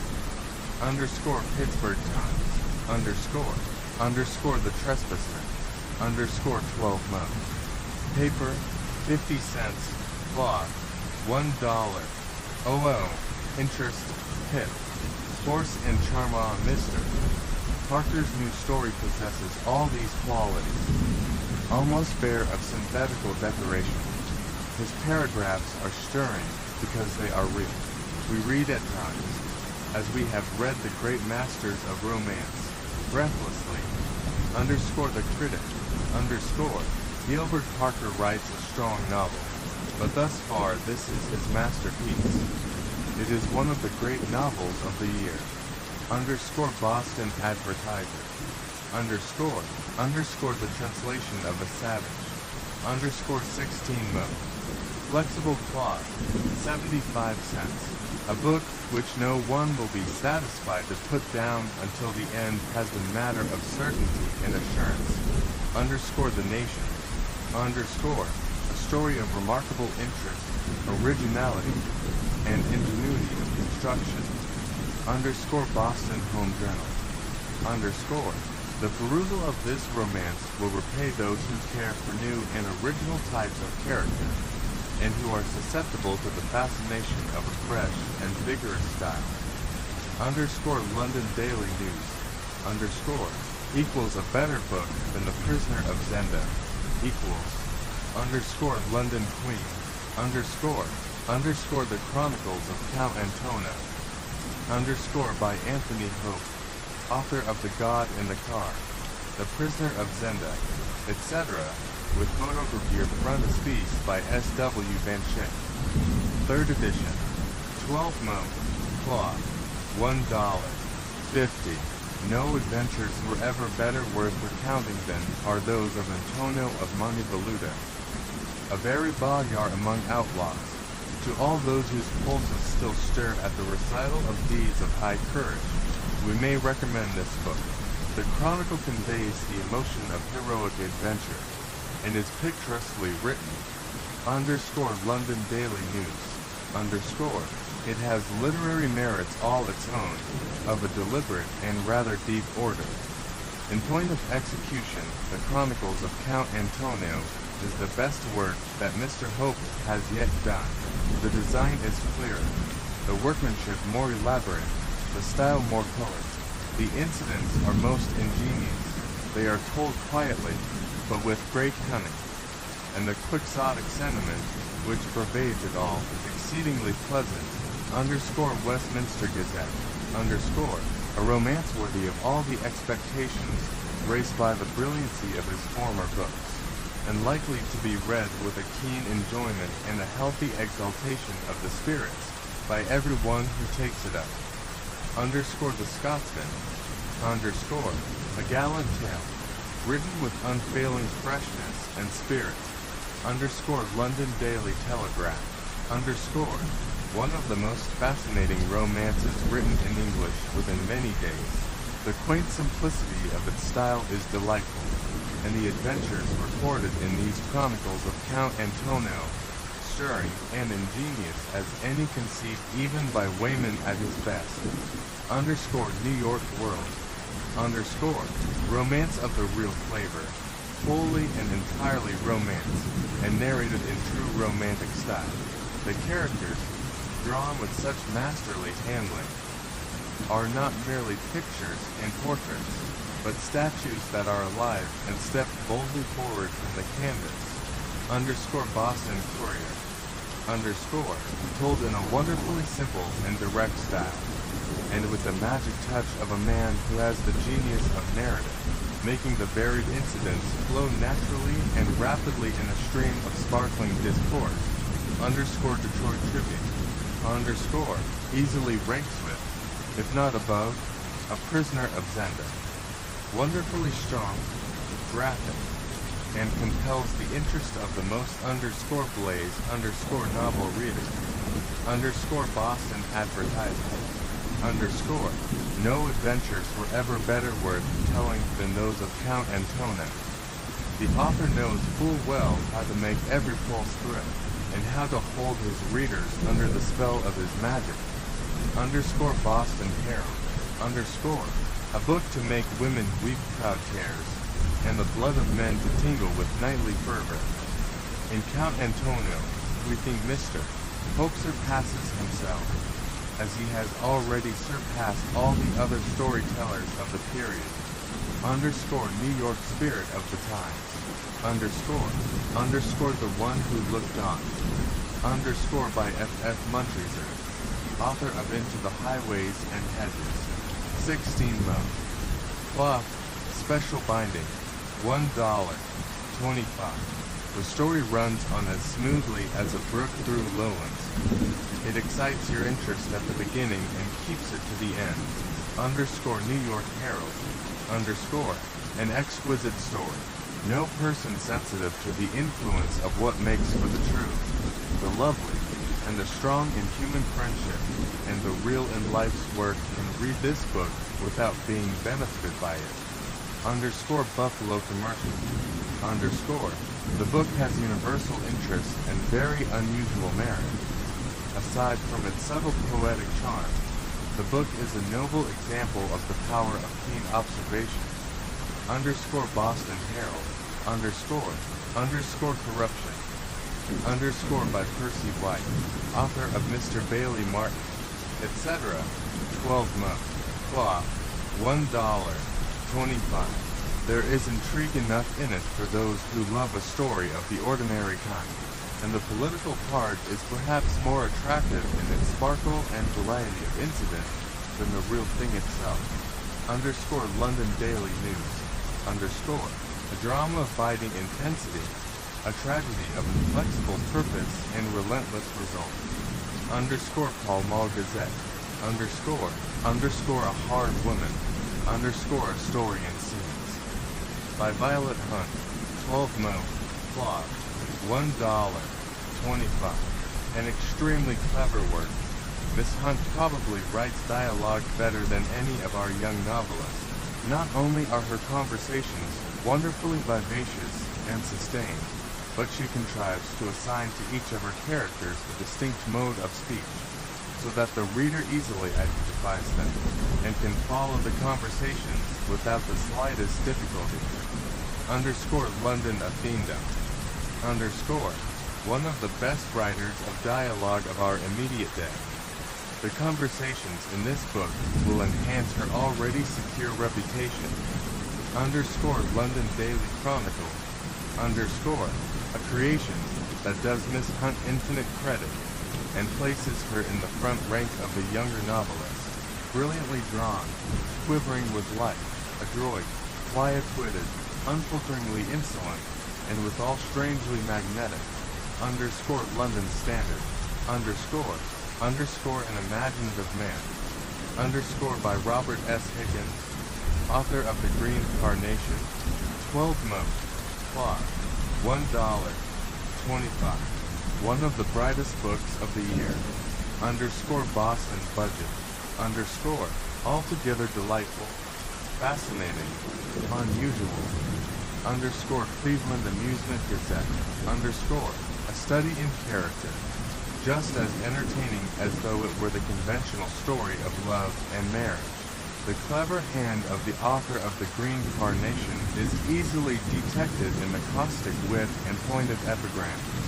Underscore Jeanette L. Gilbert. In the New York World. Underscore a street in suburbia. Underscore by Edwin Pugh. 12 Modes. Plot. $1.00. Simplicity of style, strength, and delicacy of character study will mark this book as one of the most significant of the year. Underscore New York Press. Underscore thoroughly entertaining. And more. It shows traces of a creative genius, something akin to Dickens. Underscore Boston Traveler. Underscore in many respects the best of all the books of lighter literature brought out this season. Underscore Providence News. Underscore highly pleasing and gracefully recorded reminiscences of early suburban life and youthful experience told in a congenial spirit and in very charming prose. Underscore Boston Courier. Underscore Majesty. Underscore a novel by Louis Cooper. Translated by A. Texera de Matos and Ernest Dowson. 12 Modes. Plot. $1.00. There have been many workers among novelists in the field of royal portraiture, but it may be safely stated that few of those who have essayed this dubious path have achieved more striking results than N. Cooper's Majesty is an extraordinarily vivid romance of autocratic imperialism. Underscore London Academy. Underscore no novelist whom we can call to mind has ever given the world such a masterpiece of royal portraiture as Louis Couper's striking romance entitled Majesty. Underscore Philadelphia Report. Underscore there is not an uninteresting page in the book, and it ought to be read by all who desire to keep in line with the best that is published in modern fiction. Underscore Buffalo Commercial. Underscore The New Moon. Underscore by C.E. Raymond, author of George Mandeville's Husband, etc. 12 Modes. Plot. $1.00. A delicate pathos makes itself felt as the narrative progresses, whose cadences fall on the spirit's consciousness with a sweet and soothing influence not to be measured in words. Underscore Boston Courier. Underscore one of the most impressive of recent works of fiction, both for its matter and especially for its presentation. Underscore Milwaukee Journal. Underscore an intensely interesting story, a curious inner weaving of old superstitions which govern a nervous woman's selfish life, and the brisk, modern ways of a wholesome English girl. Underscore Philadelphia Ledger. Underscore The Wish. Underscore a novel by Herman Suderman, with a biographical introduction by Elizabeth Lee. 12 Modes. Plot. $1.00. Contains some superb specimens of original thought. Underscore New York World. Underscore the style is direct and incisive, and holds the unflagging attention of the reader. Underscore Boston Journal.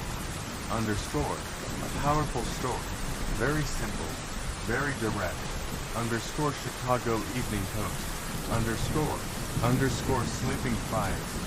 Underscore by George Gissing, author of In the Year of Jubilee, Eve's Ransom, etc. 16 Modes. Plot. 75 cents. In this striking story, the author has treated an original motive with rare self-command and skill, His book is most interesting as a story, and remarkable as a literary performance. Stone Pastures. By Eleanor Stewart. 16 Mo. Plot. 75 cents. This is a strong bit of good literary workmanship. The book has the value of being a real sketch of our own mining regions, and of showing how, even in the apparently dull round of work, there is still material for a good bit of literature. Philadelphia Ledger. Courtship by Command. By M.M. Blake. 16 Mo. Plot. 75 cents. A bright, moving study of an unusually interesting period in the life of Napoleon. Deliciously told, the characters are clearly, strongly, and very delicately modeled, and the touches of color most artistically done. Courtship by Command is the most satisfactory Napoleon von Buch we have had. New York commercial advertising. The Waters Mo. By Bram Stoker. 16 Mo. Plot. 75 cents. Here is a tale to stir the most sluggish nature. It is like standing on the deck of a wave-tossed ship. You feel the soul of the storm go into your blood. NY Home Journal. The characters are strongly drawn. The descriptions are intensely dramatic, and the situations are portrayed with rare vividness of language. It is a thrilling story, told with great power. Boston Advertiser. Master and Man. By Count Leo Tolstoy, with an introduction by W.D. Howells. 16 Mo. Plot. 75 cents. Crowded with these characteristic touches, which mark his literary work. Public Opinion. Reveals a wonderful knowledge of the workings of the human mind, and it tells a tale that not only stirs the emotions, but gives us a better insight into our own hearts. San Francisco Argonaut. The Zeitgeist. By L. Dowdle, author of The Mermaid, Beggar's Hall, etc. 16 Mo. Plot. 75 cents. One of the best of the short stories of the day. Boston Journal. One of the most remarkable novels of the year. New York commercial advertising. Powerful in conception, treatment, and influence. Boston Globe. Novels by Hall King. The Mason. 12 Mo. Plot. $1.50. A story of marvelous dramatic intensity, and in its ethical meaning has a force comparable only to Hawthorne's Scarlet Letter. Boston Beacon. A work of power, which is another stone added to the foundation of enduring fame to which Mr. Kane is yearly adding. Public Opinion. A wonderfully strong study of character. A powerful analysis of those elements which go to make up the strength and weakness of a man, which are at fierce warfare within the same breast, contending against each other, as it were, the one to raise him to fame and power, the other to drag him down to degradation and shame. Never in the whole range of literature have we seen the struggle between these forces for supremacy over the man more powerfully, more realistically delineated than Mr. Kane pictures it. Boston Home Journal. The Deemster, a romance of the Isle of Man. 12 Mo. Plot. $1.50. Hall Caine has already given us some very strong and fine work, and The Deemster is a story of unusual power.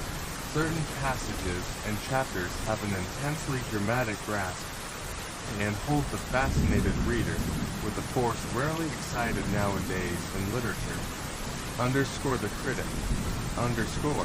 One of the strongest novels which has appeared in many a day.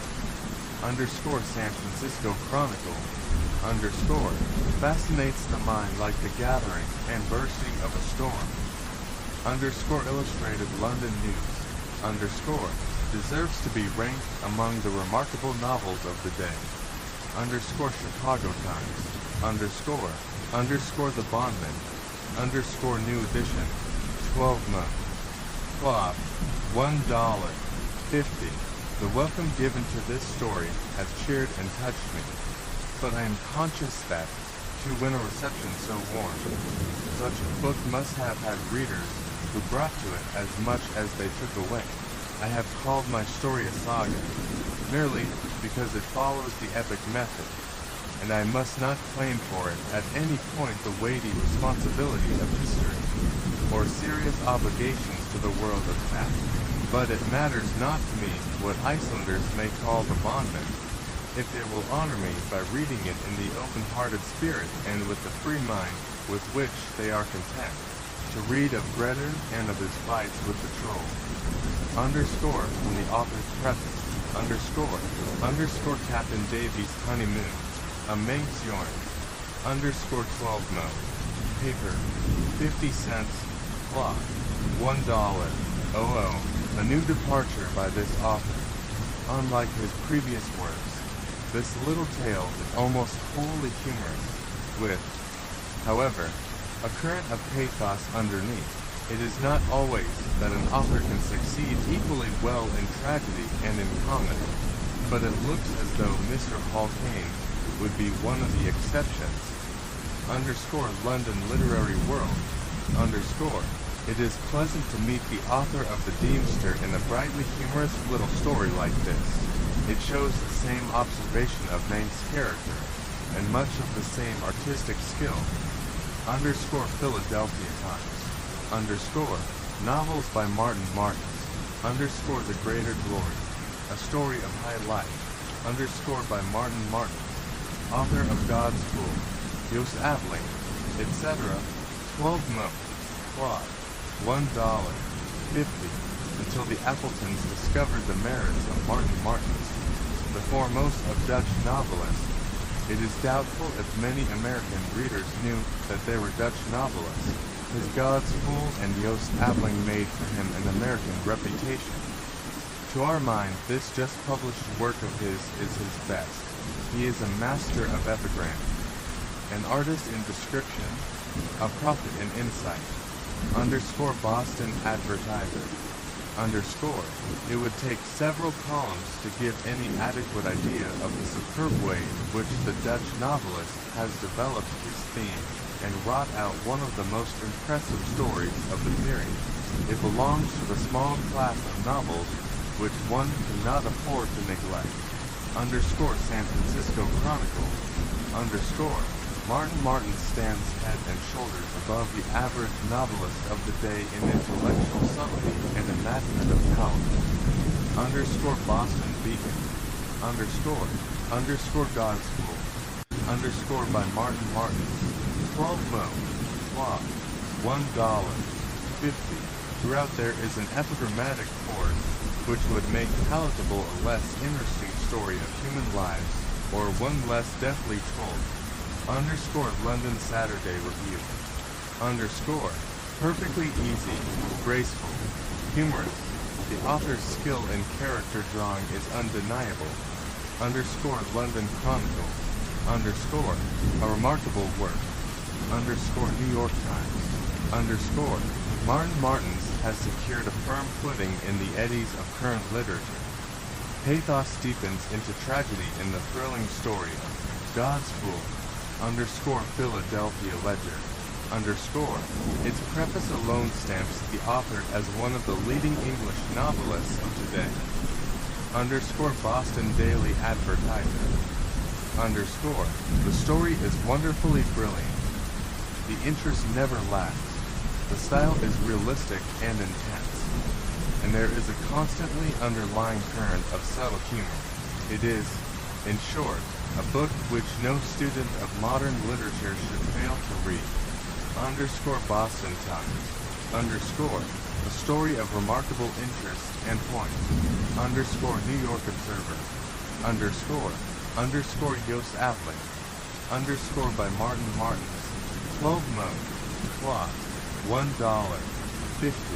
So unmistakably good as to induce a hope that an acquaintance with the Dutch literature of fiction may soon become more general among us. The underscore London Morning Post, underscore. In scarcely any of the sensational novels of the day will the reader find more nature or more human nature.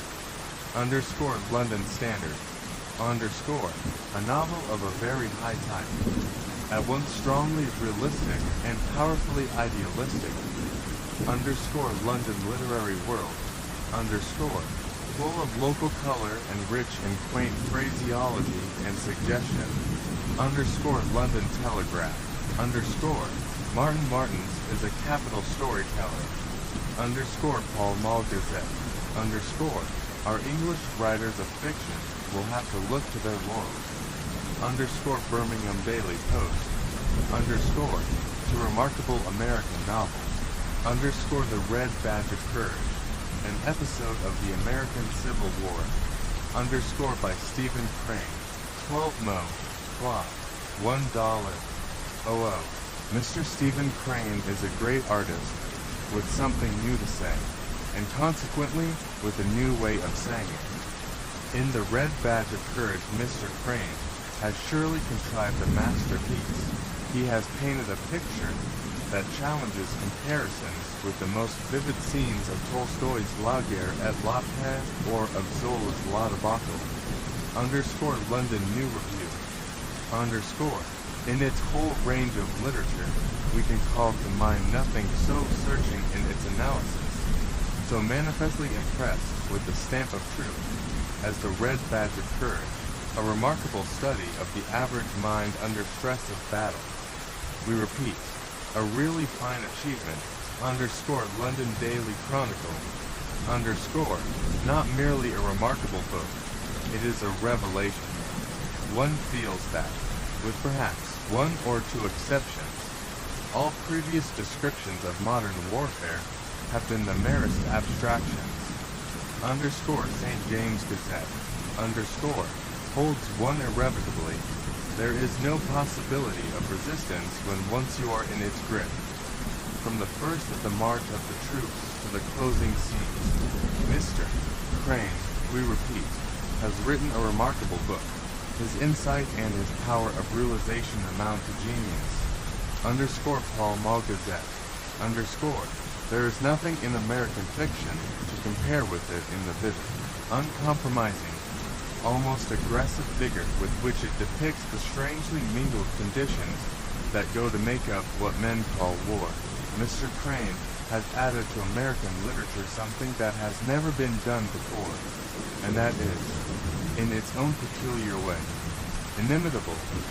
Underscore Boston Beacon, underscore. Never before have we had the seamy side of glorious war so well depicted. The action of the story throughout is splendid, and all aglow with color, movement, and vim. The style is as keen and bright as a sword blade, and Kipling has done nothing better in this line. Underscore Chicago Evening Post, underscore In Defiance of the King, a romance of the American Revolution. Underscore by Chauncey C. Hotchkiss, 12 mo. Paper, 50 cents. Cloth, $1.00. The whole story is so completely absorbing that you will sit far into the night to finish it. You lay it aside with the feeling that you have seen a gloriously true picture of the Revolution. Underscore Boston Herald, underscore. The story is a strong one, a thrilling one.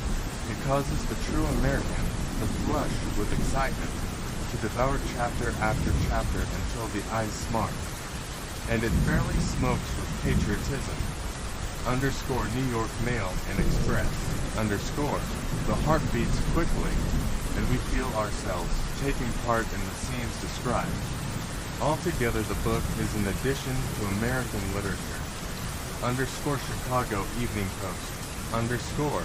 One of the most readable novels of the year. As a love romance, it is charming, while it is filled with thrilling adventure and deeds of patriotic daring. Underscore Boston Advertising. Underscore. This romance seems to come the nearest to a satisfactory treatment in fiction of the revolutionary period that we have yet had. Underscore Buffalo Courier. Underscore. A clean, wholesome story, full of romance and interesting adventure. Holds the interest alike by the thread of the story and by the incidents. A remarkably well-balanced and absorbing novel. Underscore Milwaukee Journal. Underscore. New York. D. Appleton and CO. 70 to 5th Avenue. End of Project Gutenberg's Chronicles of Martin Hewitt. By Arthur Morrison. End of the Project Gutenberg ebook Chronicles of Martin Hewitt. Updated editions will replace the previous one-fold editions will be renamed, creating the works from print editions not protected by U.S. copyright law means that no one owns a United States copyright in these works, so the Foundation and you can copy and distribute it in the United States without permission and without paying copyright royalties. Special rules set forth in the general terms of use part of this license apply to copying and distributing Project Gutenberg electronic works to protect the Project Gutenberg concept and trademark.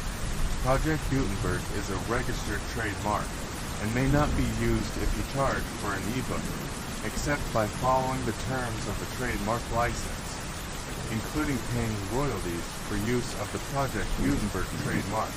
If you do not charge anything for copies of this ebook, complying with the trademark license is very easy. You may use this ebook for nearly any purpose such as creation of derivative works, reports, performances, and research. Project Gutenberg books may be modified and printed and given away may do practically anything in the United States with the books not protected by U.S. copyright law. Redistribution is subject to the trademark license, especially commercial redistribution. Start, full license. The full Project Gutenberg license. Please read this before you distribute or use this work. To protect the Project Gutenberg mission of promoting the free distribution of electronic works by using or distributing this work, or any other work associated in any way with the phrase Project Gutenberg, you agree to comply with all the terms of the full Project Gutenberg license available with this file or online at www.gutenberg.org. License. Section 1. General terms of use and redistributing Project Gutenberg. Electronic works. 1. By reading or using any part of this Project Gutenberg electronic work, you indicate that you have read, understand, agree to, and accept all the terms of this license and intellectual property, trademark, copyright agreement. If you do not agree to abide by all the terms of this agreement, you must cease using and return or destroy all copies of Project Gutenberg electronic works in your possession. If you paid a fee for obtaining a copy of or access to a Project Gutenberg electronic work and you do not agree to be bound by the terms of this agreement, you may obtain a refund from the person or entity to whom you paid the fee as set forth in paragraph 1. 8. 1. B. Project Gutenberg is a registered trademark. It may only be used on or associated in any way with an electronic work by people who agree to be bound by the terms of this agreement. There are a few things that you can do with most Project Gutenberg electronic works even without complying with the full terms of this agreement. See paragraph 1. See below. There are a lot of things you can do with Project Gutenberg electronic works if you follow the terms of this agreement and help preserve free future access to Project Gutenberg electronic works. See paragraph 1. E below. 1. C. The Project Gutenberg Literary Archive Foundation, the Foundation, or PGLAF, owns a compilation copyright in the collection of Project Gutenberg electronic works. Nearly all the individual works in the collection are public domain in the United States. If If an individual work is unprotected by copyright law in the United States and you are located in the United States, we do not claim a right to prevent you from copying, distributing, performing, displaying or creating derivative works based on the work as long as all references to Project Gutenberg are removed. Of course, we hope that you will support the Project Gutenberg mission of promoting free access to electronic works by freely sharing Project Gutenberg works in compliance with the terms of this agreement or keeping the Project Gutenberg name associated with the work. You can easily comply with the terms of this agreement by keeping this work in the same format with its attached full Project Gutenberg license when you share it without charge with others. 1. D. The copyright laws of the place where you are located also govern what you can do with this work. Copyright laws in most countries are in a constant state of change. If you are outside the United States, check the laws of your country in addition to the terms of this agreement before downloading, copying, displaying, performing, distributing, or creating derivative works based on this work or any other Project Gutenberg work. The Foundation makes no representations concerning the copyright status of any work in any country other than the United States. 1. Unless you have removed all references to Project Gutenberg. 1.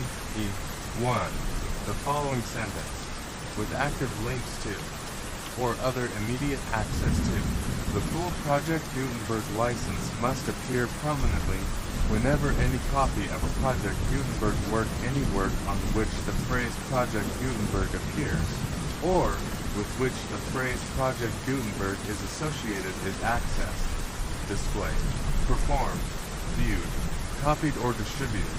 This ebook is for the use of anyone anywhere in the United States and most other parts of the world at no cost and with almost no restrictions whatsoever.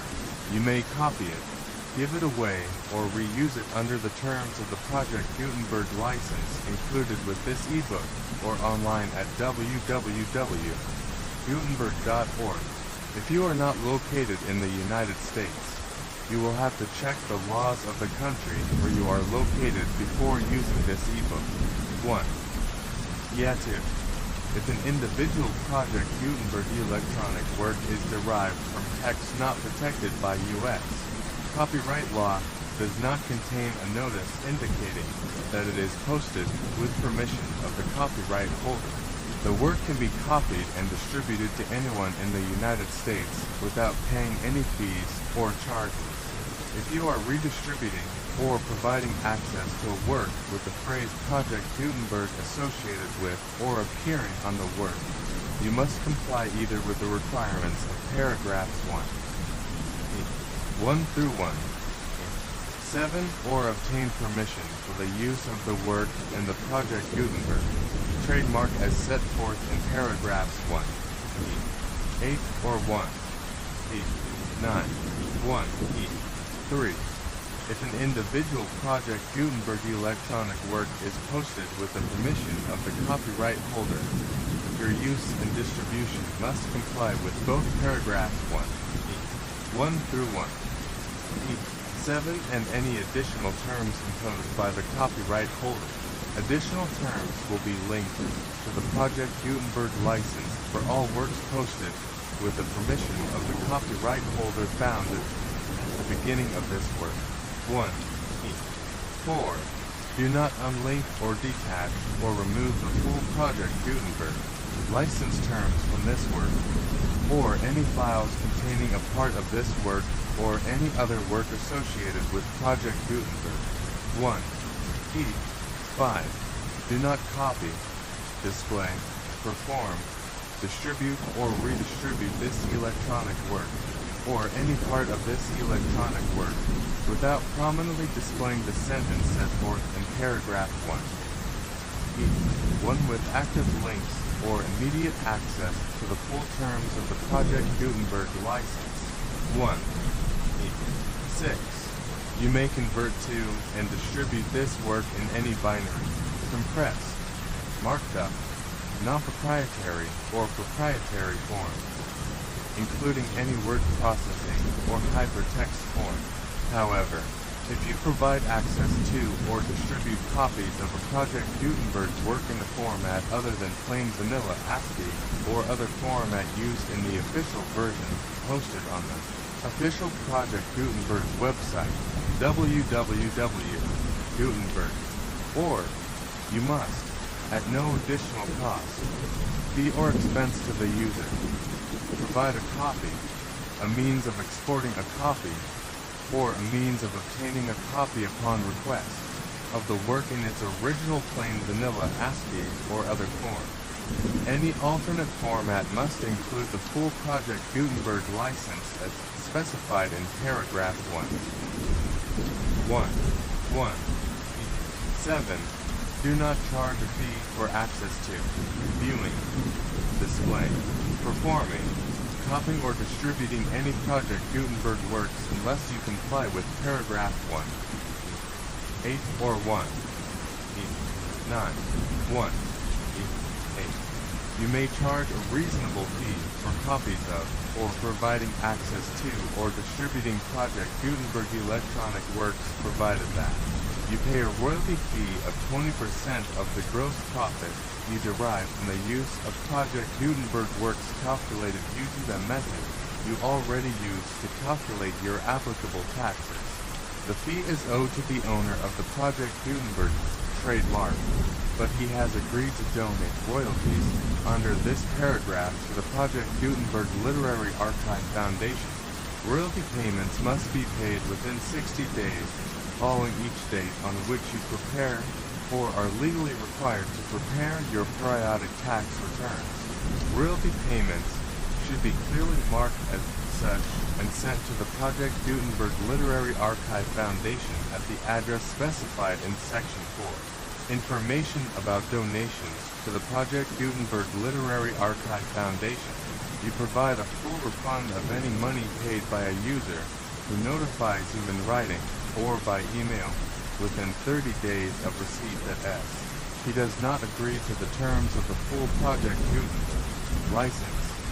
You must require such a user to return or destroy all copies of the works possessed in a physical medium and discontinue all use of and all access to other copies of Project Gutenberg works you provide in accordance with paragraph 1. 3. A full refund of any money paid for a work or replacement copy.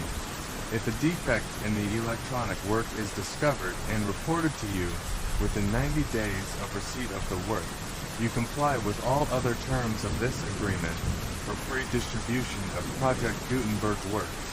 1E9. If you wish to charge a fee or distribute a Project Gutenberg electronic work or group of works on different terms than are set forth in this agreement, you must obtain permission in writing from the Project Gutenberg Literary Archive Foundation, the manager of the Project Gutenberg trademark. Contact the foundation as set forth in Section 3 below. 1F. 1F. 1. Project Gutenberg volunteers and employees expend considerable effort to identify, do copyright research on, transcribe and proofread works not protected by U.S. copyright law in creating the Project Gutenberg collection. Despite these efforts, Project Gutenberg, electronic works, and the medium on which they may be stored may contain defects, such as, but not limited to, incomplete, inaccurate, or corrupt data, transcription errors, a copyright or other intellectual property infringement, a defective or damaged disk or other medium, a computer virus, or computer codes that damage or cannot be read by your equipment. 1. F2. Limited warranty.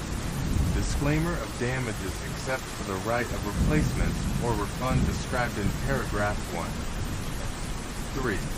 The Project Gutenberg Literary Archive Foundation, the owner of the Project Gutenberg trademark, and any other party distributing a Project Gutenberg electronic work under this agreement, Disclaim all liability to you for damages, costs, and expenses, including legal fees.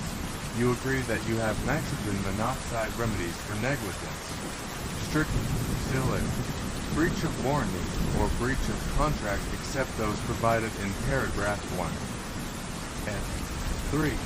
You agree that the foundation, the trademark owner, and any distributor under this agreement will not be liable to you for actual, direct, indirect, consequential, punitive, or incidental damages even if you give notice of the possibility of such damage. 1F 3. Limited right of replacement or refund. If you discover a defect in this electronic work within 90 days of receiving it, you can receive a refund of the money, if any, you paid for it by sending a written explanation to the person you received the work from. If you receive the work on a physical medium, you must return the medium with your written explanation. The person or entity that provided you with the defective work may elect to provide a replacement copy in lieu of a refund. If you receive the work electronically, the person or entity providing it to you may choose to give you a second opportunity to receive the work electronically. If the second copy is also defective, you may demand a refund in writing without further opportunities to fix the problem. 1. F4. Except for the limited right of replacement or refund set forth in paragraph 1. 3. This work is provided to you as is, with nitrogen monoxide other warranties of any kind, expresso or implied, including but not limited to warranties of merchantability or fitness for any purpose. 1. F5. Some states do not allow disclaimers of certain implied warranties or the exclusion or limitation of certain types of damages. If any disclaimer or limitation set forth in this agreement violates the law of the state applicable to this agreement, the agreement shall be interpreted to make the maximum disclaimer or limitation permitted by the applicable state law. The invalidity or unenforceability of any provision of this agreement shall not void the remaining provisions. 1F6. Indemnity. You agree to indemnify and hold the foundation, the trademark owner, any agent or employee of the foundation, anyone providing copies of Project Gutenberg electronic works in accordance with this agreement, and any volunteers associated with the production, promotion, and distribution of Project Gutenberg electronic works, harmless from all liability, costs, and expenses, including legal fees, that arise directly or indirectly from any of the following which you do or cause to occur. A distribution of this or any Project Gutenberg work, the alteration, modification, or additions or deletions to any Project Gutenberg work, and see any defect you cause. Section 2. Information about the mission of Project Gutenberg. Project Gutenberg is synonymous with the free distribution of electronic works in formats readable by the widest variety of computers, including obsolete, old, middle-aged, and new computers. It exists because of the efforts of hundreds of volunteers and donations from people in all walks of life. Volunteers and financial support to provide volunteers with the assistance they need are critical to reaching Project Gutenberg's goals and ensuring that the Project Gutenberg collection will remain freely available for generations to come. In 2001, the Project Gutenberg Literary Archive Foundation was created to provide a secure and permanent future for Project Gutenberg and future generations. To learn more about the Project Gutenberg Literary Archive Foundation and how your efforts and donations can help, see sections 3 and 4 in the Foundation information page at www.gutenberg.org. Section 3. Information about the Project Gutenberg Literary Archive Foundation. The Project Gutenberg Literary Archive Foundation is is a non-profit 501c3 educational corporation organized under the laws of the state of Mississippi and granted tax exempt status by the Internal Revenue Service. The Foundation's EIN, or Federal Tax Identification Number, is 646-21541. Contributions to the Project Gutenberg Literary Archive Foundation, tax deductible to the full extent permitted by U.S. federal laws and your state's laws. The Foundation's business office is located at 809 North 1500 West, Salt Lake City, at 84,116, 801-596-1887. Email contact links and up-to-date contact information can be found at the Foundation's website and official page at www.gutenberg.org/contact. Section 4. Information about donations to the Project Gutenberg Literary Archive Foundation. Project Gutenberg depends upon and cannot survive without widespread public support and donations to carry out its mission of increasing the number of public domains and licensed works that can be freely distributed in machine-readable form accessible by the widest array of equipment, including outdated equipment. Many small donations, $1 to $5,000, are particularly important to maintaining tax-exempt status with the IRS. The Foundation is committed to complying with the laws regulating charities and charitable donations in all 50 states of the United States. Compliance requirements, not uniform, and it takes a considerable effort, much paperwork, and many fees to meet and keep up with these requirements. We do not solicit donations in locations where we have not received written confirmation of compliance. To send donations or determine the status of compliance for any particular state, visit www.gutenberg.org. Donate. While we cannot and do not solicit contributions from states where we have not met the solicitation requirements, we know of no prohibition against accepting unsolicited donations from donors in such states who approach us with offers to donate. International donations are gratefully accepted, but we cannot make any statements concerning tax treatment of donations received from outside the United States. U.S. laws alone swamp our small staff. Please check the Project Gutenberg web pages for current donation methods and addresses. Donations are accepted in a number of other ways, including checks, online payments, and credit card donations. To donate, please visit www.gutenberg.org/donate. Section 5. General information about Project Gutenberg electronic works. Professor Michael S. Hart was the originator of the Project Gutenberg concept of a library of electronic works that could be freely shared with anyone. For 40 years, he produced and distributed Project Gutenberg books with only a loose network of volunteer support. Project Gutenberg books are often created from several printed editions, all of which are confirmed as not protected by copyright in the U.S. unless a copyright notice is included. Thus, we do not necessarily keep the books in compliance with any particular paper edition. Most people start at our website, which has the main PG search facility, www.gutenberg.org. This website includes information about Project Gutenberg, including how to make donations to the Project Gutenberg Literary Archive Foundation, how to help produce our new books, and how to subscribe to our email newsletter to hear about new books.